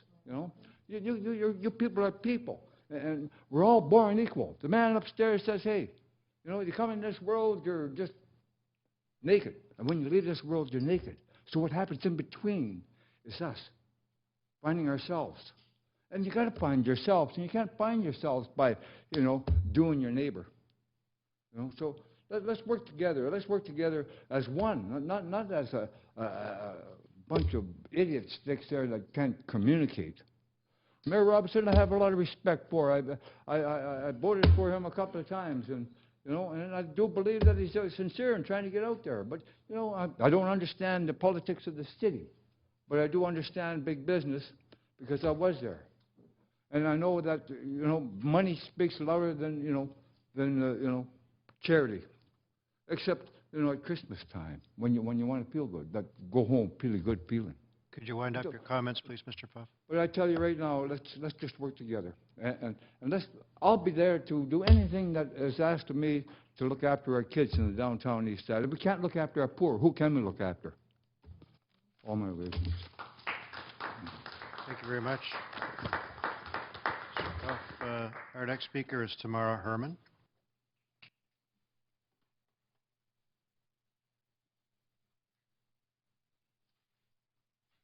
Hi. I have a slideshow. I'm wondering if I can try and plug that into the computer. It's an MOV file, so it should be.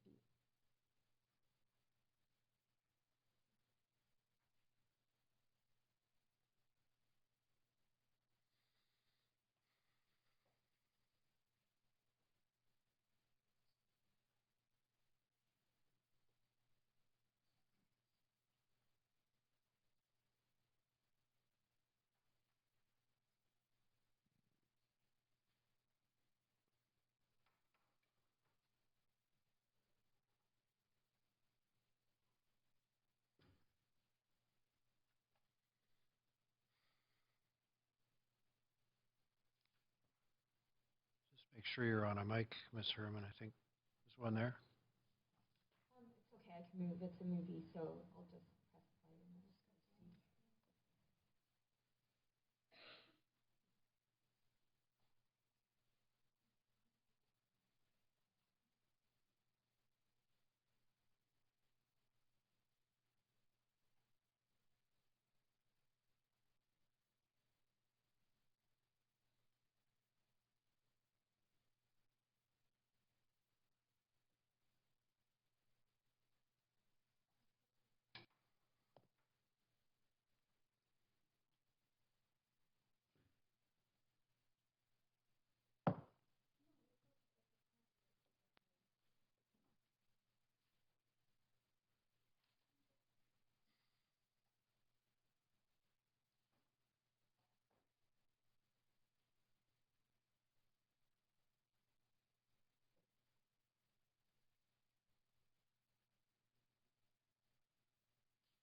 Bad sign.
You know what?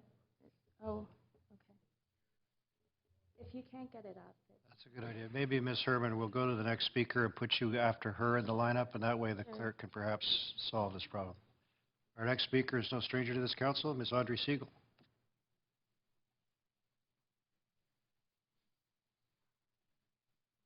My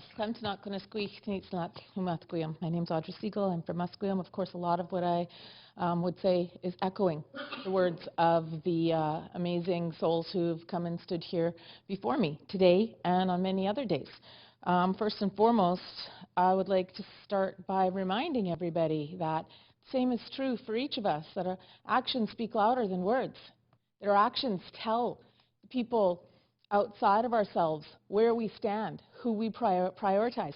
So when one of your own councillors makes a statement like, the city is doing everything they can to help the developers, and gives high praise and accolades for 5 rooms being brought into a community where untold numbers have been removed, and then gives kudos to those developers for offering up 5 pitiful little rooms when so many more could be negotiated.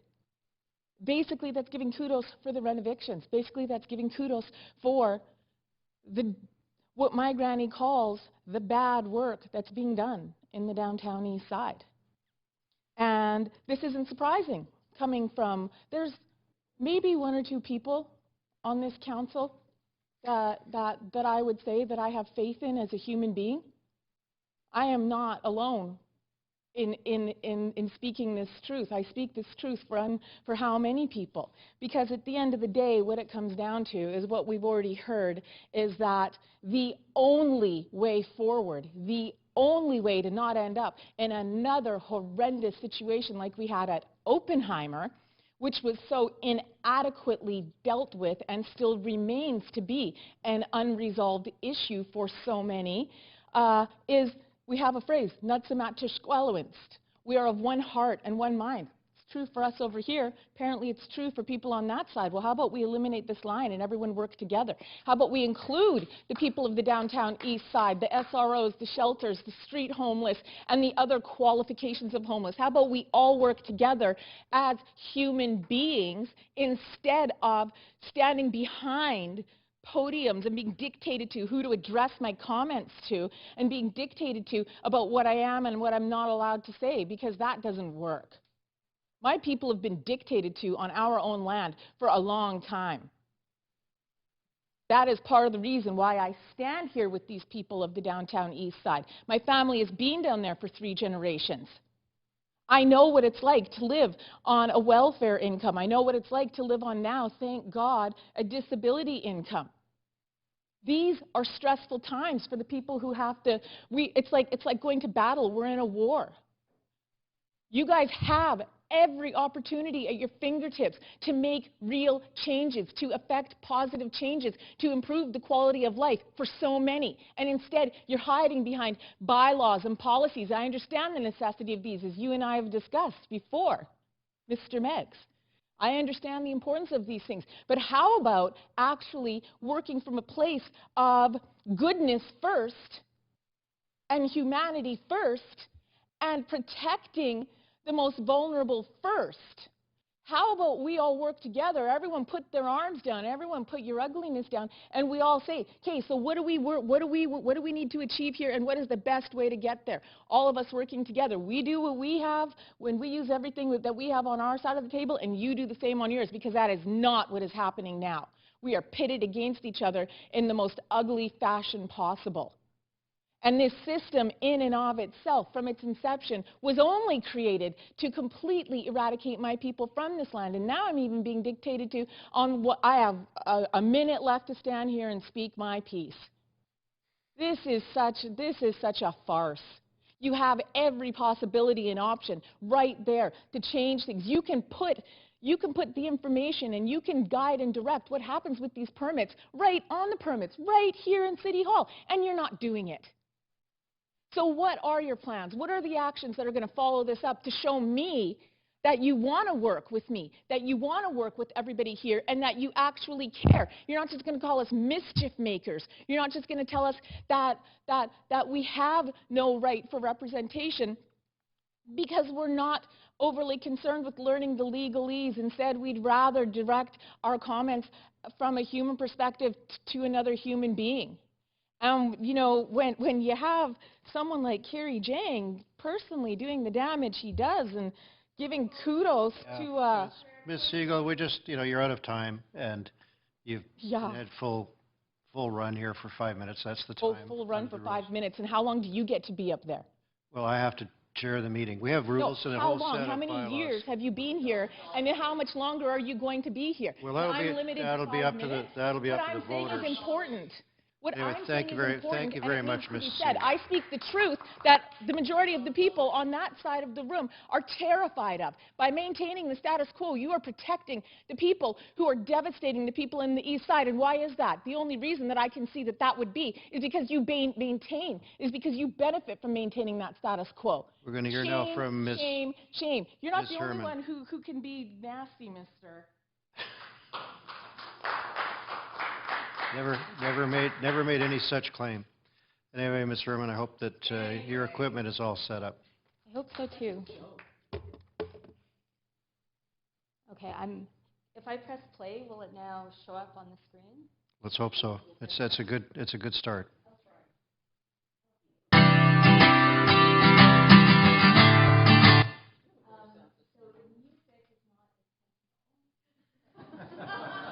Okay. Well, we can. I'm going to press a mute button here. Let's try now, and it should just play. I muted the sound. I realized that my computer would automatically. Okay, so it's on mute. Okay. So, well, first of all, I'd like to acknowledge the Musqueam, that we're on unceded Coast Salish territory, and I'd like to thank the Musqueam, the Squamish, and the Tsleil-Waututh for having us on this territory. And I'd also like to thank Councillor Carr for putting forward this motion, even though, like Jean, I did like the first one better as well. So this movie, then, is the Clifton, and I'm hoping that the slideshow will just bring in some concrete images of the consequences of inaction while I talk a little bit more about the SRA bylaw. So the SRA bylaw was put in place to protect SROs as low-income housing stock. And when it says protect SROs, what it means is that it needs to protect rising rents that remove SROs from low-income housing stock. So what makes an SRO unaffordable to the point where it's no longer low-income housing or available to people on welfare and shelter rates? Conversions with no rent control mechanisms. And I work at CCAP with Jean, the Carnegie Community Action Project, and we've been keeping our finger on the pulse of rent evictions, and it's completely ravishing the downtown east side right now. So I'd like to turn your attention to the submission from Pivot. And for those of you who don't have it, before you I actually brought some copies which I can give out afterwards. And so what Pivot says is that in law, words are given ordinary meaning that bears in mind the purpose of the piece of legislation, in this case the bylaw. And Jean has already read out paragraph 1.2e, but just to restate it, it defines a conversion as a repair or alteration to a designated room or any improvement or fixture in it, or a replacement of any such improvement or fixture, except for repairs or alterations that are minor in nature and have no material effect on the enjoyment by permanent residents of their living accommodation. And then it goes on to say that the city, as we've heard today, can charge up to $15,000 for each room that is converted. And so I think that it's important to keep in mind what Pivot said about interpreting the bylaw in ordinary law. And so that would, of course, qualify the Clifton as a conversion. And we're near the end of my slideshow, but you've probably seen some pictures of rooms covered in bird poo and walls falling apart. And really, it is just such a complete and total ridiculous example of negligence that I think it is just an awful, awful mistake to let it go ahead without having the owner penalized. It just makes absolutely no sense. This bylaw is in place, and it should be used as intended. This is not a case where you don't have the tools. You do. They're in your hands. It takes some courage. Yes, there may be legal cases, but legal cases are no worse than the rising homelessness that so many people are facing right now. It's just, thank you. It's not a good comparison. So what's the risk in applying the conversion rate? Councillor Reimer before said that SROs are taken off the SRO list. Fine, I agree, that's a problem. What's the risk in not applying the conversion fee? That landlords, such as this one, are completely unpenalized. It's basically a license to gentrify, it's a license for property rates to keep escalating, and it's a license for more and more homelessness. So neither situation is optimal. These are Band-Aid solutions until we get more social housing, but this is a first primitive step in telling landlords that they can't get away with this anymore. So the Clifton, again, as you've heard today, is intentional. Defining renovations as conversions protects people from homelessness. However, paying out tenants does not protect them from homelessness. So let's look at the numbers a bit. $3,000 is what people have been offered, right? We know, and we've done our study this year, that rents in the downtown east side, the average SRO is $485 a month. We know that there's 14,000 people on the social housing waiting list, the BC Housing waiting list. We know that there's 600 people who are waiting to get into the Quality Inn right now, and that the waiting list is closed. So the fatal flaw with this motion is that in saying that the landlord has to be responsible for relocating or returning tenants to housing at the same rate, well, there is no housing at the same rate. And stopping this and making the Clifton landlord responsible and penalized for this conversion is one way, at least, of beginning to reverse this process. $15,000 isn't a lot, but if it were applied to the Clifton, we're talking about more than $1 million. That's at least 4 units. Not great, but it's more, it's almost as much as the first proposal you heard today, and it would actually slow gentrification down. So I'd like to restate the demands that Jean echoed, and my time is up. But don't go away. I have questions from Councillor Carr. Thanks, Mr. Chair. Thank you very much. And I really appreciate you bringing in the slides. I mean, because I've thought, and it's great to see, to make sure that all of council has that chance to see what it looks like. Whoever took the slides did a good job, except for they didn't include those god-awful, pardon me, the shower curtains and the just, you know, it was unbelievably gross. Yeah, we tried to bring one in today, but somebody was having a shower, so we... So my question is really about asking precisely what needs to be asked of staff. So I want to be clear in what you're saying, and I'll ask these questions of staff. Number one, is there any way in which the rooms can be protected at the current rate, regardless of what happens, you know, in the rest of the motion? Is there a chance to protect them at the current rate? Is that one of the questions that you, or one of the concerns that you have? Well, of course, and it's definitely something that we have to fight for, but we think that the role of City Hall should be to join us in fighting for that. BC Housing, unfortunately, is moving towards rent subsidies instead of actually building social housing. They're saying that they're on board. They're saying that there's more and more funding for this. So we don't see why a combination of penalizing the landlords and going after BC Housing can't result in more welfare rate social housing. The problem is not a lack of resources, it's a lack of distribution of resources. I would say a lack of ethical choices and a lack of courage. The money is out there to do this, it just demands some reallocation.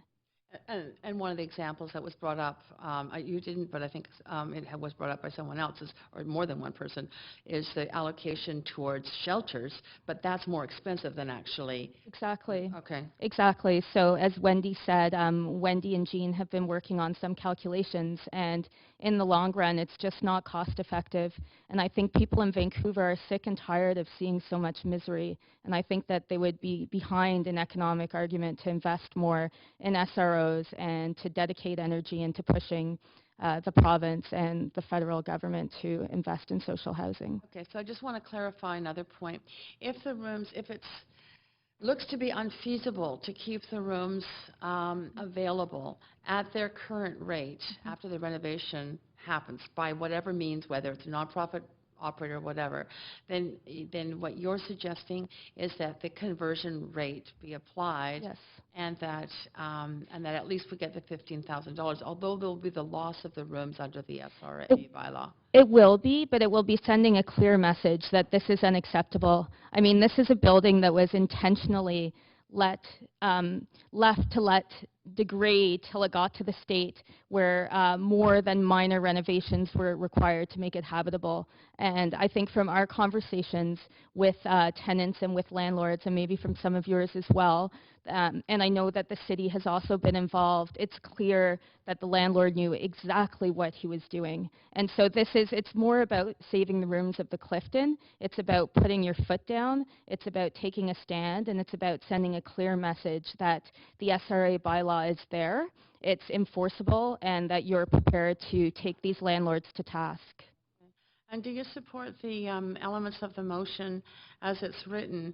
Number one, to ensure that there are tenant relocation plans that emphasize actual, not buyouts, but relocations into rooms at the same rent, preferably where it is. And secondly, a look at the tools to protect tenant rights and affordability, such as revising or looking at the SRA bylaw.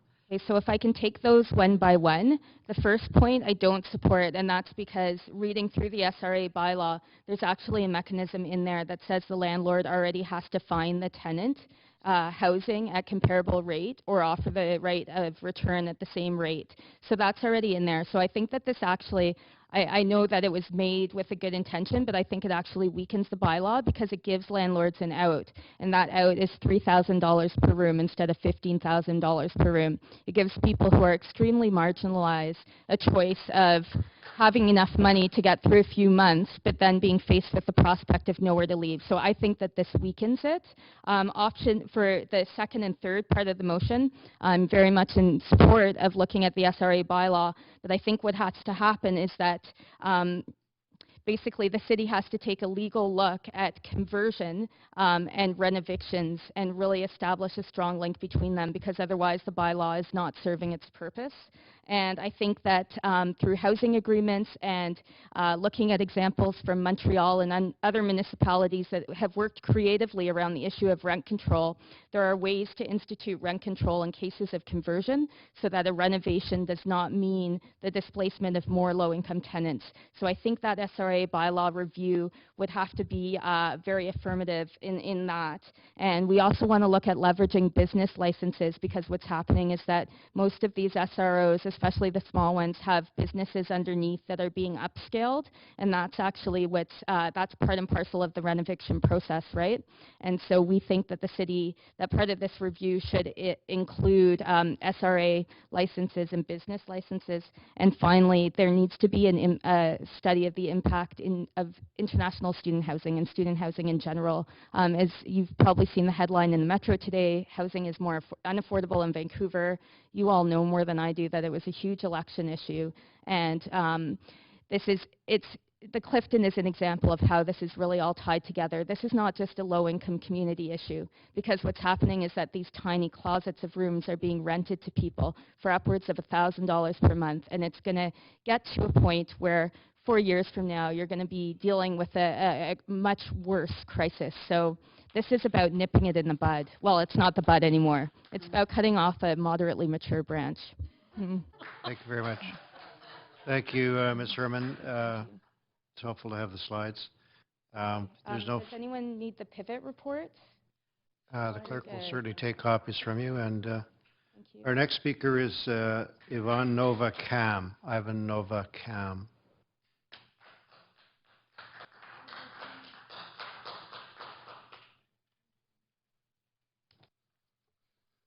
Okay, I'm a member of the tent city, and I was in tent city, and I have my tent, and I was proud of my tent because I have a place to live. And they told me, he came in and told me, oh, you're going to be in shelter, it's going to be wonderful. So I agreed to that. I went to a shelter. And the time go by. Everything is fine. Don't get no room, nothing. Nobody talked to me about a room. One day I came in, he ring like hell, 10 o'clock at night. My stuff is at the door. Your month's over, you got to go. Well, can we talk about it? Can we do something? No, your month's over, you have to go. But can you keep my stuff? No, we got to rent your bed to somebody else. Today, my bed is still available. It's still there. There's nobody in my bed. I went there, eat, and there's nobody in my bed. He didn't put nobody in my bed because he recharged the bed. He keep on charging the bed. Huh? I'm back in the Stanley Park in the tent because I have no place to go. It didn't help me at all. I didn't get help. I'm sleeping in the Stanley Park, back in my tent. It's nice to shelter. He said, you can be in the shelter, okay. You have too much stuff. You have to throw it away. My stuff. I can't throw my stuff. That's all I have. That's all I own. That's all. The bag I own, that's it. This is my house. You want me to throw my stuff away? Oh, no, we don't want you to throw it away. It's your choice. But you can't come in with it. You only came in with 2 bags, that's all. 2 small bags. That's all. That's all you can in the shelter. Wow, shelter. Talk about shelter. I don't think the shelter is a way for people, homeless people. Me, I work all my life, you know. I can't believe it, people are so greedy for money. I never see a check at $40,000. People want to race all the time. When the people die on the street, when the people are cold and hungry. Peanut butter and jam, when I see what you guy was eating. I eat peanut butter and jam in the park so I don't know how many months now. Wow. And you guys paid $600 plate, you know. Wow. When we dine on the street, when we frozen to death at night, soap and wet because the tarp has got a hole in it, something. And then you wake up at 6 o'clock in the water. Wow, that's nice. That's the shelter for you. The shelter is there just to help himself, to make money. He make money on the poor. He used the poor to make money. He don't care about the poor at all. He never cared, never will care about anybody. He feed us with the food that he been given away for free. He don't buy nothing for us. He don't give. The only shelter I see really help really the poor, it's a gathering place, a place where he give us a little bit of money. He give us a little hope.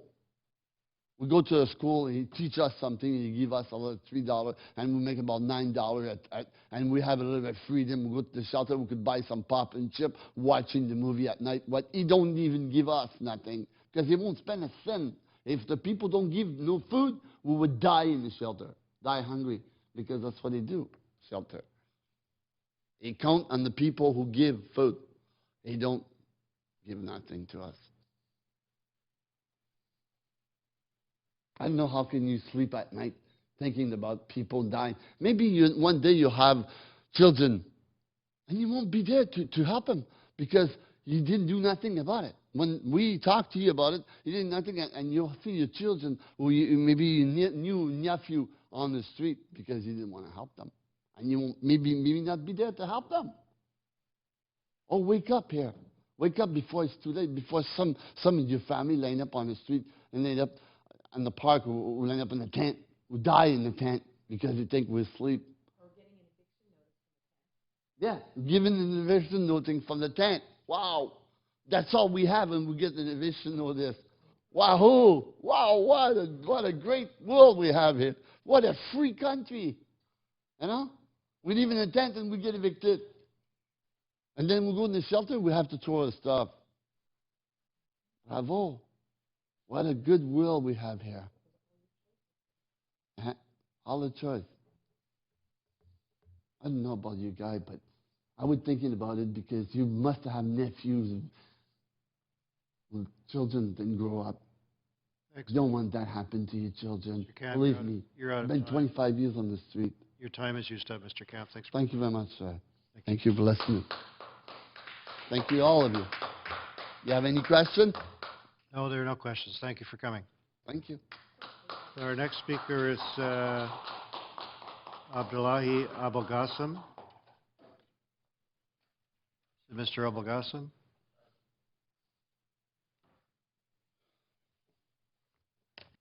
Good afternoon, everybody. I was here about a year, more than a year ago, and for injunction relief for Clifton Hotel. And we sent to court to do something about it because need repair, severe repair. Ever since I spent over $300,000 to get rid of this injunction relief. After this period, our investigation showed that we got more problem, structural repair, heavily, plus the building is infected by asbestos. The only choice we had to repair this building or go for renovation. That's the way we could save our money. We convinced the city staff that the only way to go for renovation to evacuate the building because it was not safe. Or if you don't evacuate, the cost would be maybe 3-4 times more to renovate it. So city staff support us to evacuate the building. What we did, we offered to people living there for the same rate to come back, plus $1,000 or 2 months rent and the damage deposit, and asking them to accept it to let us to go for renovation. But we saw that they are not interested on that. What they want, lump sum money. Advocate came, one of the advocates told me that give them $7,500 each to go. And I'm only looking after 12 of them. That is not acceptable. Somebody want to leave, you want 2.5 years, 3 years rent, or 2.5 years rent to leave the place. And eventually, we came to the point to give them option. Okay, you got the option, 2 months rent plus damage deposit, and come back with the same rent, or you get $3,000 plus damage deposit and leave. And to be honest, none of them accept the first offer. Everybody said, give us money, we go. I am paying the money. How can I recover it? I am spending on renovation. How should I recover it? I'm not charity. I am borrowing money. I'm in the middleman here. I'm borrowing money, spending. This money has to be returned in long term. Last time when I speak to Van City, because they are our mortgage holder, we already over $3 million we are got mortgage with them on Clifton Hotel. The way he talked to me, I found out that first they told me that 60% of the renovation cost, they will support us. But the last time when I phoned him and talked to him, he gave me some hint that it seemed they are not going to support us. So if they don't support us, we have to go to another borrower or lender, which would cost us more. When it costs us more, so what is our choice? How we can pay this mortgage? We are not greedy. We just want to balance our book. That every government or every family, everybody do that. So those advocates that making it hard for us to talk to Van City, it's better go to them and say, look, these are SRO buildings. They want to have low-income house for low-income people. Why not to give them with a lower interest rate, support them, let them to have less burden financially, and after that they can afford to give better option or give better rent, a better rate for the people living there. Second, You're out of time, sir. yeah. Yeah, the 5 minutes rule is there. So if you have any questions, A couple of years ago, well, beginning just to before you continue, you have a question from Councillor Carr. So let's hear her question. You should reply directly to her question. Your time for a general statement is complete. You've had your 5 minutes. So now Councillor Carr has a question, and you should answer her question. We'll carry on in that way. if you let me, I just Actually, I can't. I'm applying the same rules to everyone, sir. So you now have a question. So would you just please listen to that question, and perhaps you'll be able to work your comments into it. Thanks, Mr. Chair. I'm sorry, but are you the owner? Yes. Okay, thank you. Thank you for coming. I really appreciate that. Thank you. And so there's been a number of statements made around the plans for the hotel. And I'm wanting to ask you if you have got plans in terms of renovation and an intent or a hope to be able to rent to, for example, foreign language students. There's at least one article that said at $900 a month or something like that. Is that the plan that you have for the Clifton? I should say this is all allegation. Oh, okay. And people talk something that is not maybe even reality. So unless you see that this happened, you cannot claim that. Okay. So that's an allegation. All right. Thank you for being clear about that.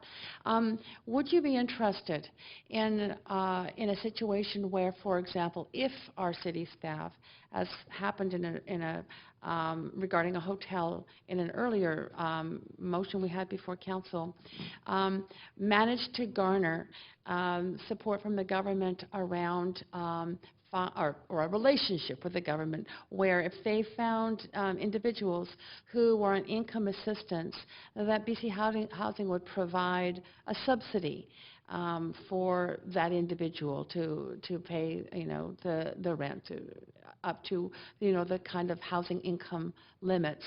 I think $850 a month is one of those limits that BC Housing provides. Would you be interested in that kind of a situation for your hotel? Of course, we can look at it, but as I said, our intention is to balance our book. The money we borrow, we have to pay back. So if we are in that range that we can do that, of course we can do that. Another thing, actually, when I came to renovation, our retail store is not usable.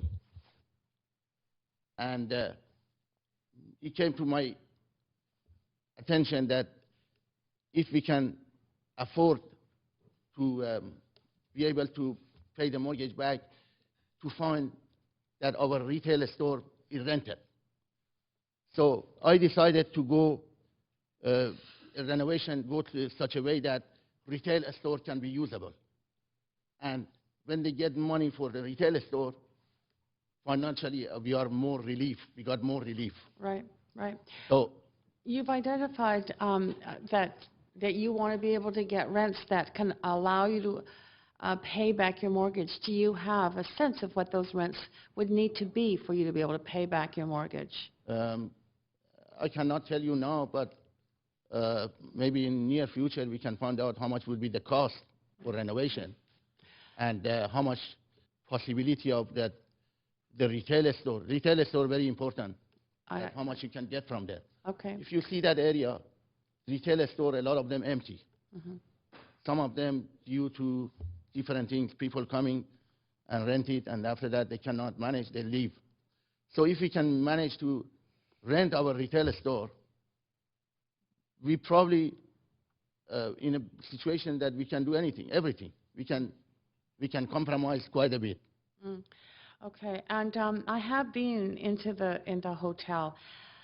Why is it that it was allowed to end up in such disrepair? Like, what are the? Because it was pretty Yeah, Too bad. we bought, I think, this place maybe 3.5 years ago. So it was year after I bought it with another partner, and he was in front for this. And year after, I found out that this place in such a bad situation. Mm. And we decided to go for renovation, and we couldn't get on with each other. So he's sold his interest and gone. Okay. And another thing I would like to mention here, 2 years ago, year and a half ago, I get into an argument with the city about property tax. We're paying about more than $55,000 property tax. We told them, look, our retail store pay very little, and here is SRO building. Our rent is not much, and $55,000, more than $55,000 property tax is burden on us. Sir, And let's go on to the next. This place is, if you localize it, is for low-income people. So can you revise your property tax? At the end of the day, they told us, how much you pay for that? We can't do anything. So if Councillor Jang has a question for you. Thank you very much, Mr. Chair, and thank you for coming today. Thank you. So I remember you being here before, and the fireworks we had here, I remember with your former partner.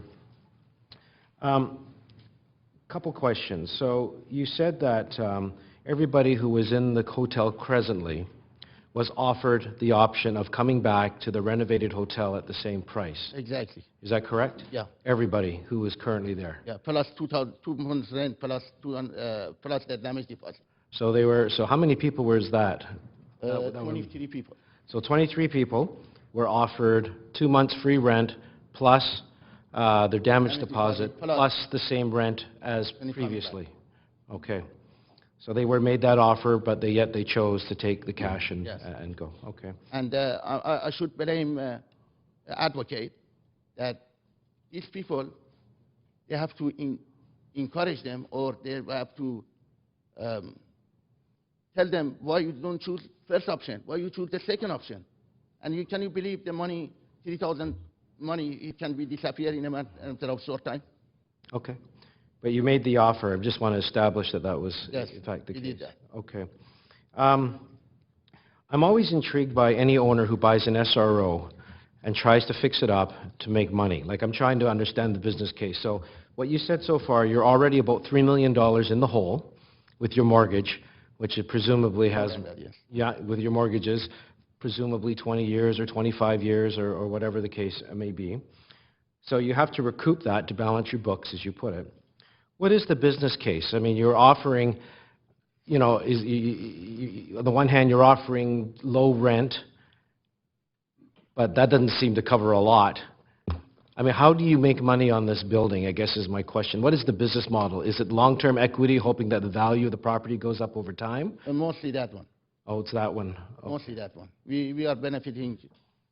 If we hold it, of course, property price goes up, so you benefit from that. Oh, I see. So you're betting on the long-term equity of the building to make it up. Right. Okay. Well, that's all my questions. Thank you very much. Thank you, sir. There's no further questions. And now council could go to questions for staff. Are there any questions for staff? Councillor Carr has one or two. Go ahead, Councillor Carr.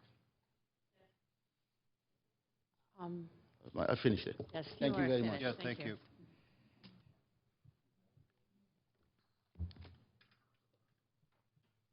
Thanks very much, Ms. Bond. So what are the options available for you as staff that might allow the protection of the rooms as SRO rooms for those that deepest need in the Clifton? Are there any options that you have currently? Thank you, Councillor. So we did meet with the owner recently, and we talked to him about the possibility of him being able to commit in the future, or commit now, to acknowledging that the existing tenants have all decided to take the offer to move away, to maintain that commitment to those 20-odd rooms or so in the future at welfare rate. He said he wasn't able to commit to that at this point, but that he would reconsider once he had a better idea about his financing and his financial sustainability. And we also raised with him the discussion about getting a non-profit to come in and help him manage his building. He currently owns the Lion Hotel also, and Lookout Society are actually in there providing services at the moment. They're not managing the building, but they are providing services. So he has some experience of having this kind of partnership arrangement with nonprofits, and he did again say that he would consider that, but wasn't able to make any commitments right now. If we indicated to him that should he change the scope of work that he currently has outlined, then especially to the rooms themselves, then that could trigger for him the conversion permit, which would then be a separate discussion around the conditions around that permit as well. And so we will monitor that situation very closely in terms of the work that's being done to the room to see if there's any opportunity for further leverage that the city has around this building. Okay. So the door's not closed on the possibility that this is an SRO conversion under the SRA bylaw. That's correct. Okay, but you don't have any tools to provide anything, any additional leverage other than your own discussions in terms of a nonprofit operator, for example. That's right. We're using our, we're bringing our efforts to bear in relation to that. Should obviously this motion pass, we will be asked to go back and look at, again, at any other available ways that we can enhance both the tenant relocation package and processes, and also any other tools that we can to maintain affordability. And so we, appreciate the attention to this matter. And should that motion pass, we will go back again and look at certainly some of the suggestions from the community here today are worth looking at. Right. The motion, the way it's written, does indicate that you would come back, you would look at and come back and report back on ways in which you could, as staff, suggest to us as council additional tools, either a strengthened SRA bylaw or other tools that would increase your ability to protect affordability and protect tenant rights. Is that not correct? That's the point. Okay, I've got that clear.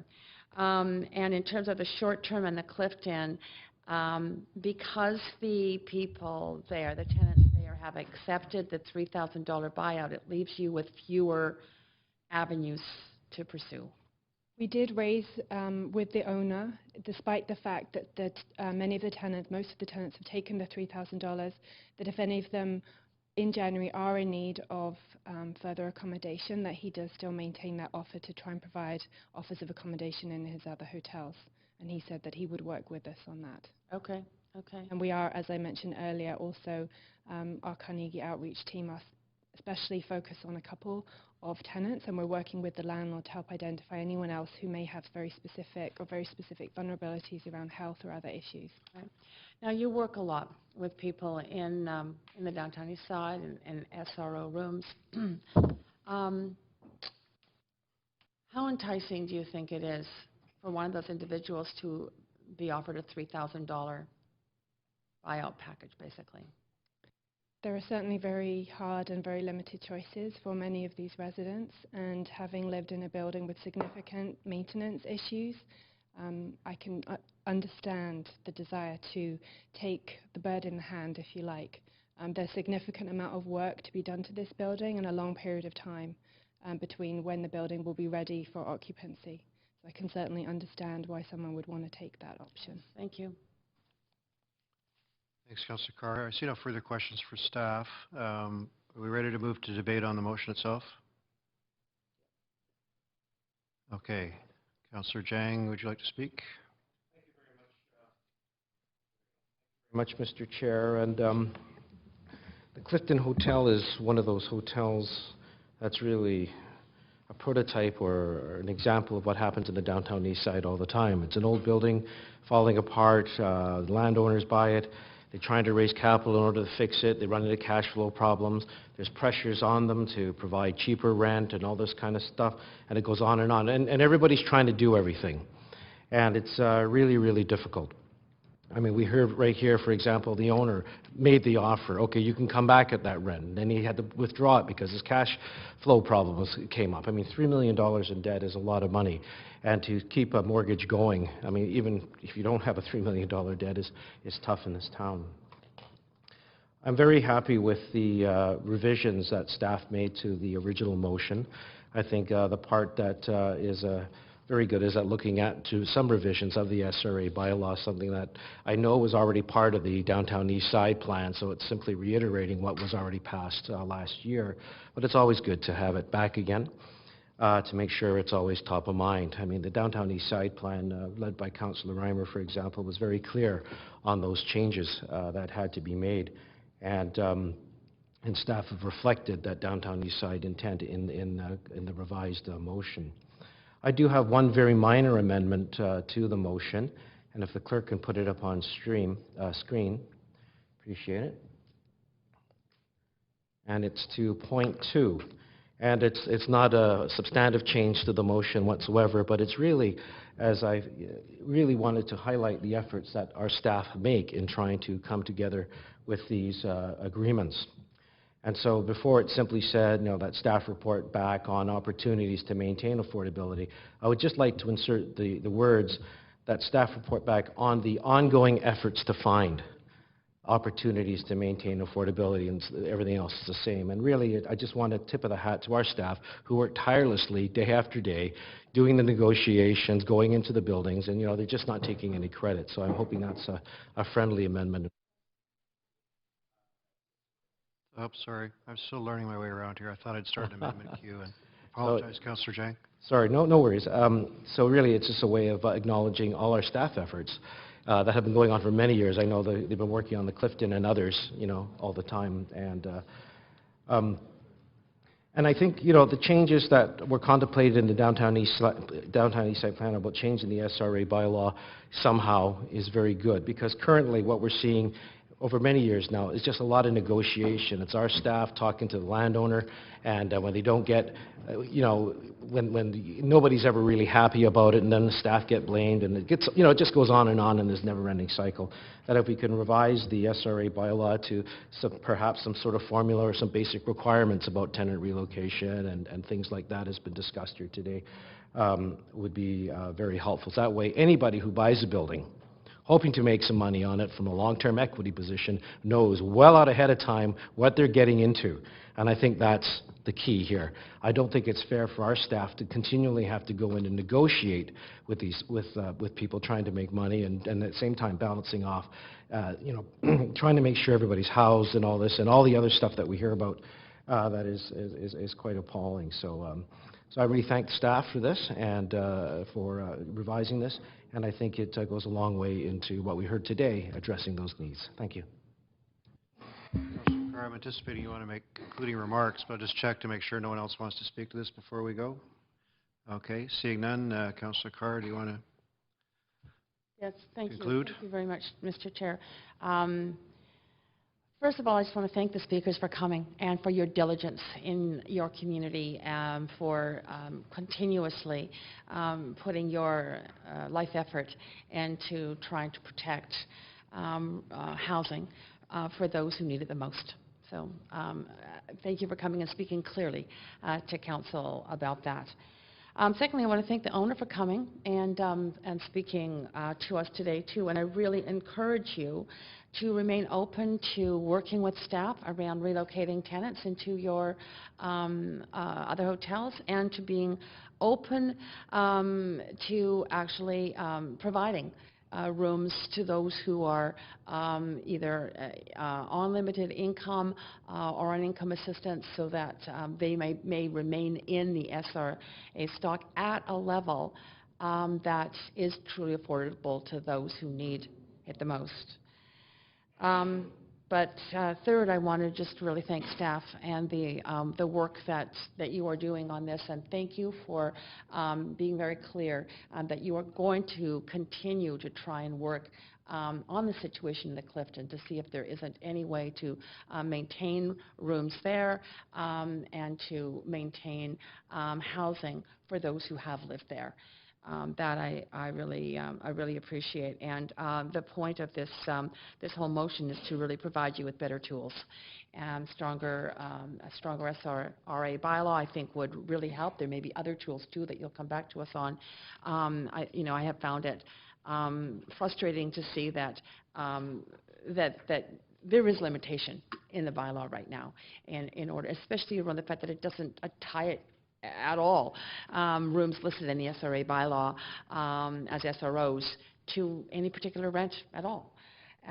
So it's, that to me is one of the big limitations. But I leave it in your hands to come back to us. I'm looking forward to the report back. It's very timely, and the situation is only getting worse. So thank you for agreeing to come back to us in an extremely tight timeline. Really appreciate that. Merry Christmas.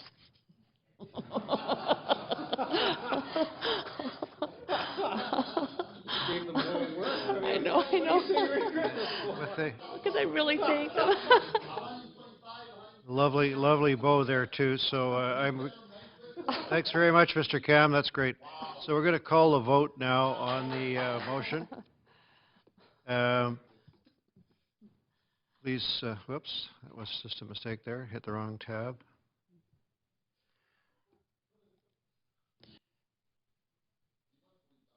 Yeah, that's the problem. 3,000. You vote me in favor, please. In general. Yep. Order, please. Just take your seat. Thanks. Okay, Councillor Stevenson, we're still working on yours.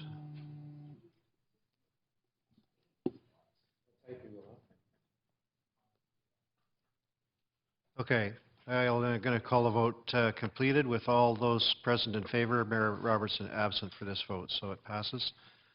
Thank you very much. All right. I set reset already, so too bad. There we go. No, I'm sorry. I was too quick on the draw. This is far better, though, than the old way.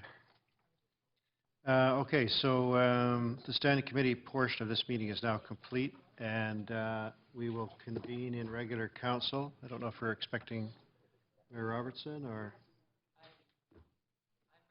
You're ready to go? Deputy Mayor Andrea Reimer, okay. Constant Deputy Mayor. Constant There will be a... Oh,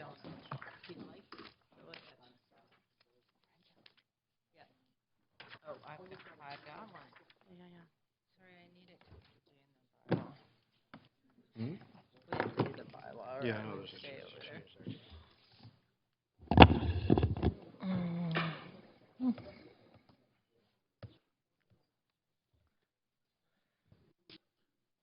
Okay, my microphone is on. So we will now convene a regular council to deal with the recommendations and actions from today's Standing Committee on City Finance and Services meeting. Madam Clerk, may we have the roll call, please?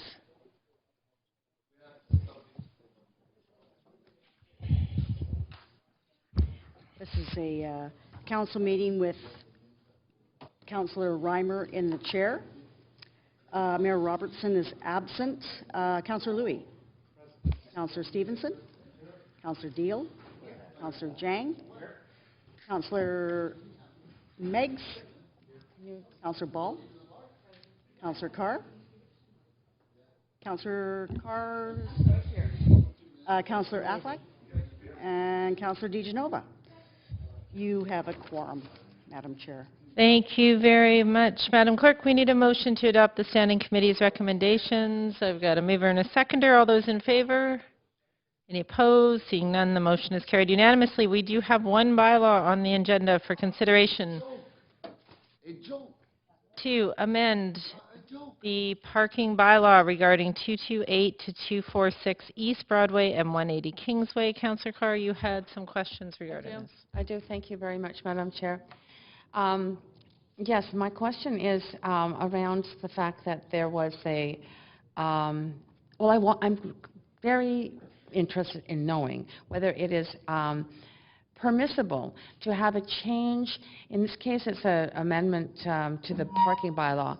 And if there's a change that related to the parking requirements in the original motion that was passed by City Council, which was on April 17th, 2012, which at the time was 320 parking spots, and a change occurred at the Development Permit Board to increase that number. There was no indication in conditions of approval to do anything around parking, but there was a change. Is it permissible for that to happen, A, and is it even relevant in terms of this particular enactment of a bylaw? I just want to know that, you know, that change is either relevant or not relevant. Madam City Manager. Thank you, Madam Chair and Council.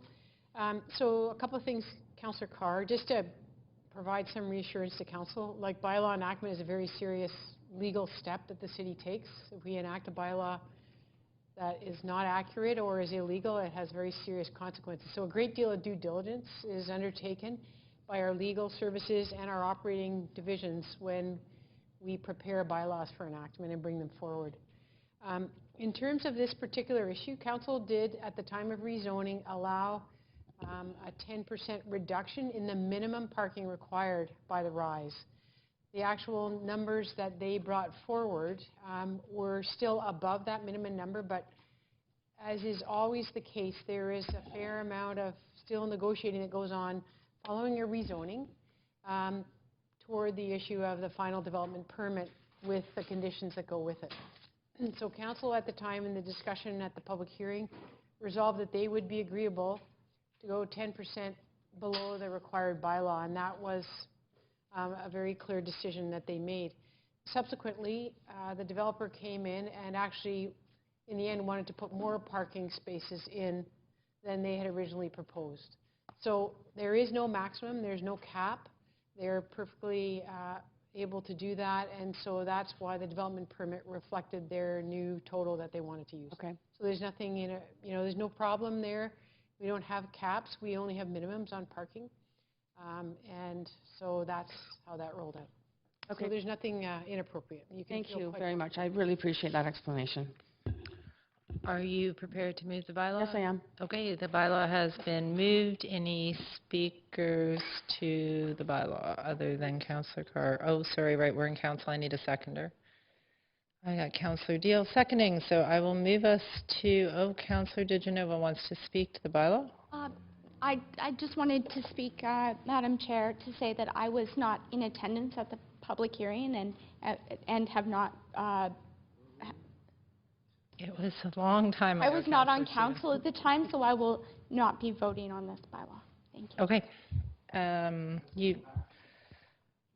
Councillor Stevenson, if I could just chair for a second here, because we're almost done. A reminder, Councillor DeGenova, we do have bylaws that permit, a procedure bylaw that permits you to vote on a bylaw such as this if you take the time to review the material. So that option is available to you, but you're telling me you did not take the time. Okay. Okay, so that brings us to a vote, which after watching Councillor Meggs with this today, I'm a little scared of this whole thing. Okay, I'm going to call the vote. It should be up on your screen. Yes, it is. I'm waiting for a couple of you, including myself.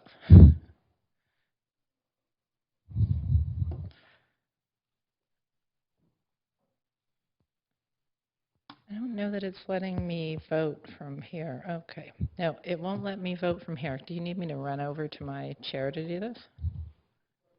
Yeah, can you just... Oh, no, I think I'm logged out. Sorry. It will not let me vote assist myself because it thinks Mayor Robertson is here. Okay, I have voted. Thank you. Okay, it's done. So I'm going to end the vote, and hopefully we're all in favor or not voting? Okay. Oh. Right, okay, because it's showing Mayor Robertson voted, which he clearly didn't. Okay. So should I reset, Madam Clerk, or?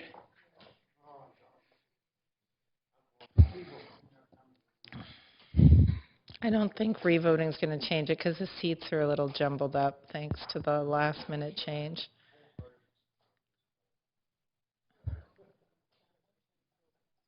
Okay, I'm going to reset the vote and we're going to try this all over again. Okay, I am calling the vote. Councillor Meigs, do you need an assist? Okay.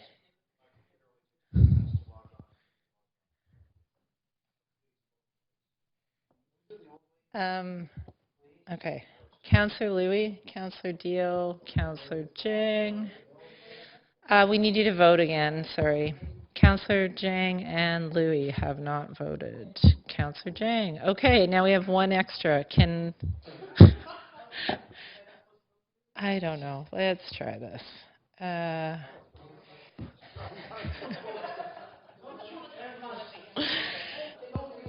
Okay, I know how to do this. He is absent, therefore he can't vote. So end the vote and yay, okay, that is done. So we need a motion to adjourn. I've got Councillor Stevenson moving, Councillor Jang seconding, which means that we are, sorry, you want to? Yeah. Okay. Has everyone finished backseat chairing from? Okay, excellent. I am going to call the vote on adjourning this meeting. Nobody is objecting, so I will say this meeting is adjourned.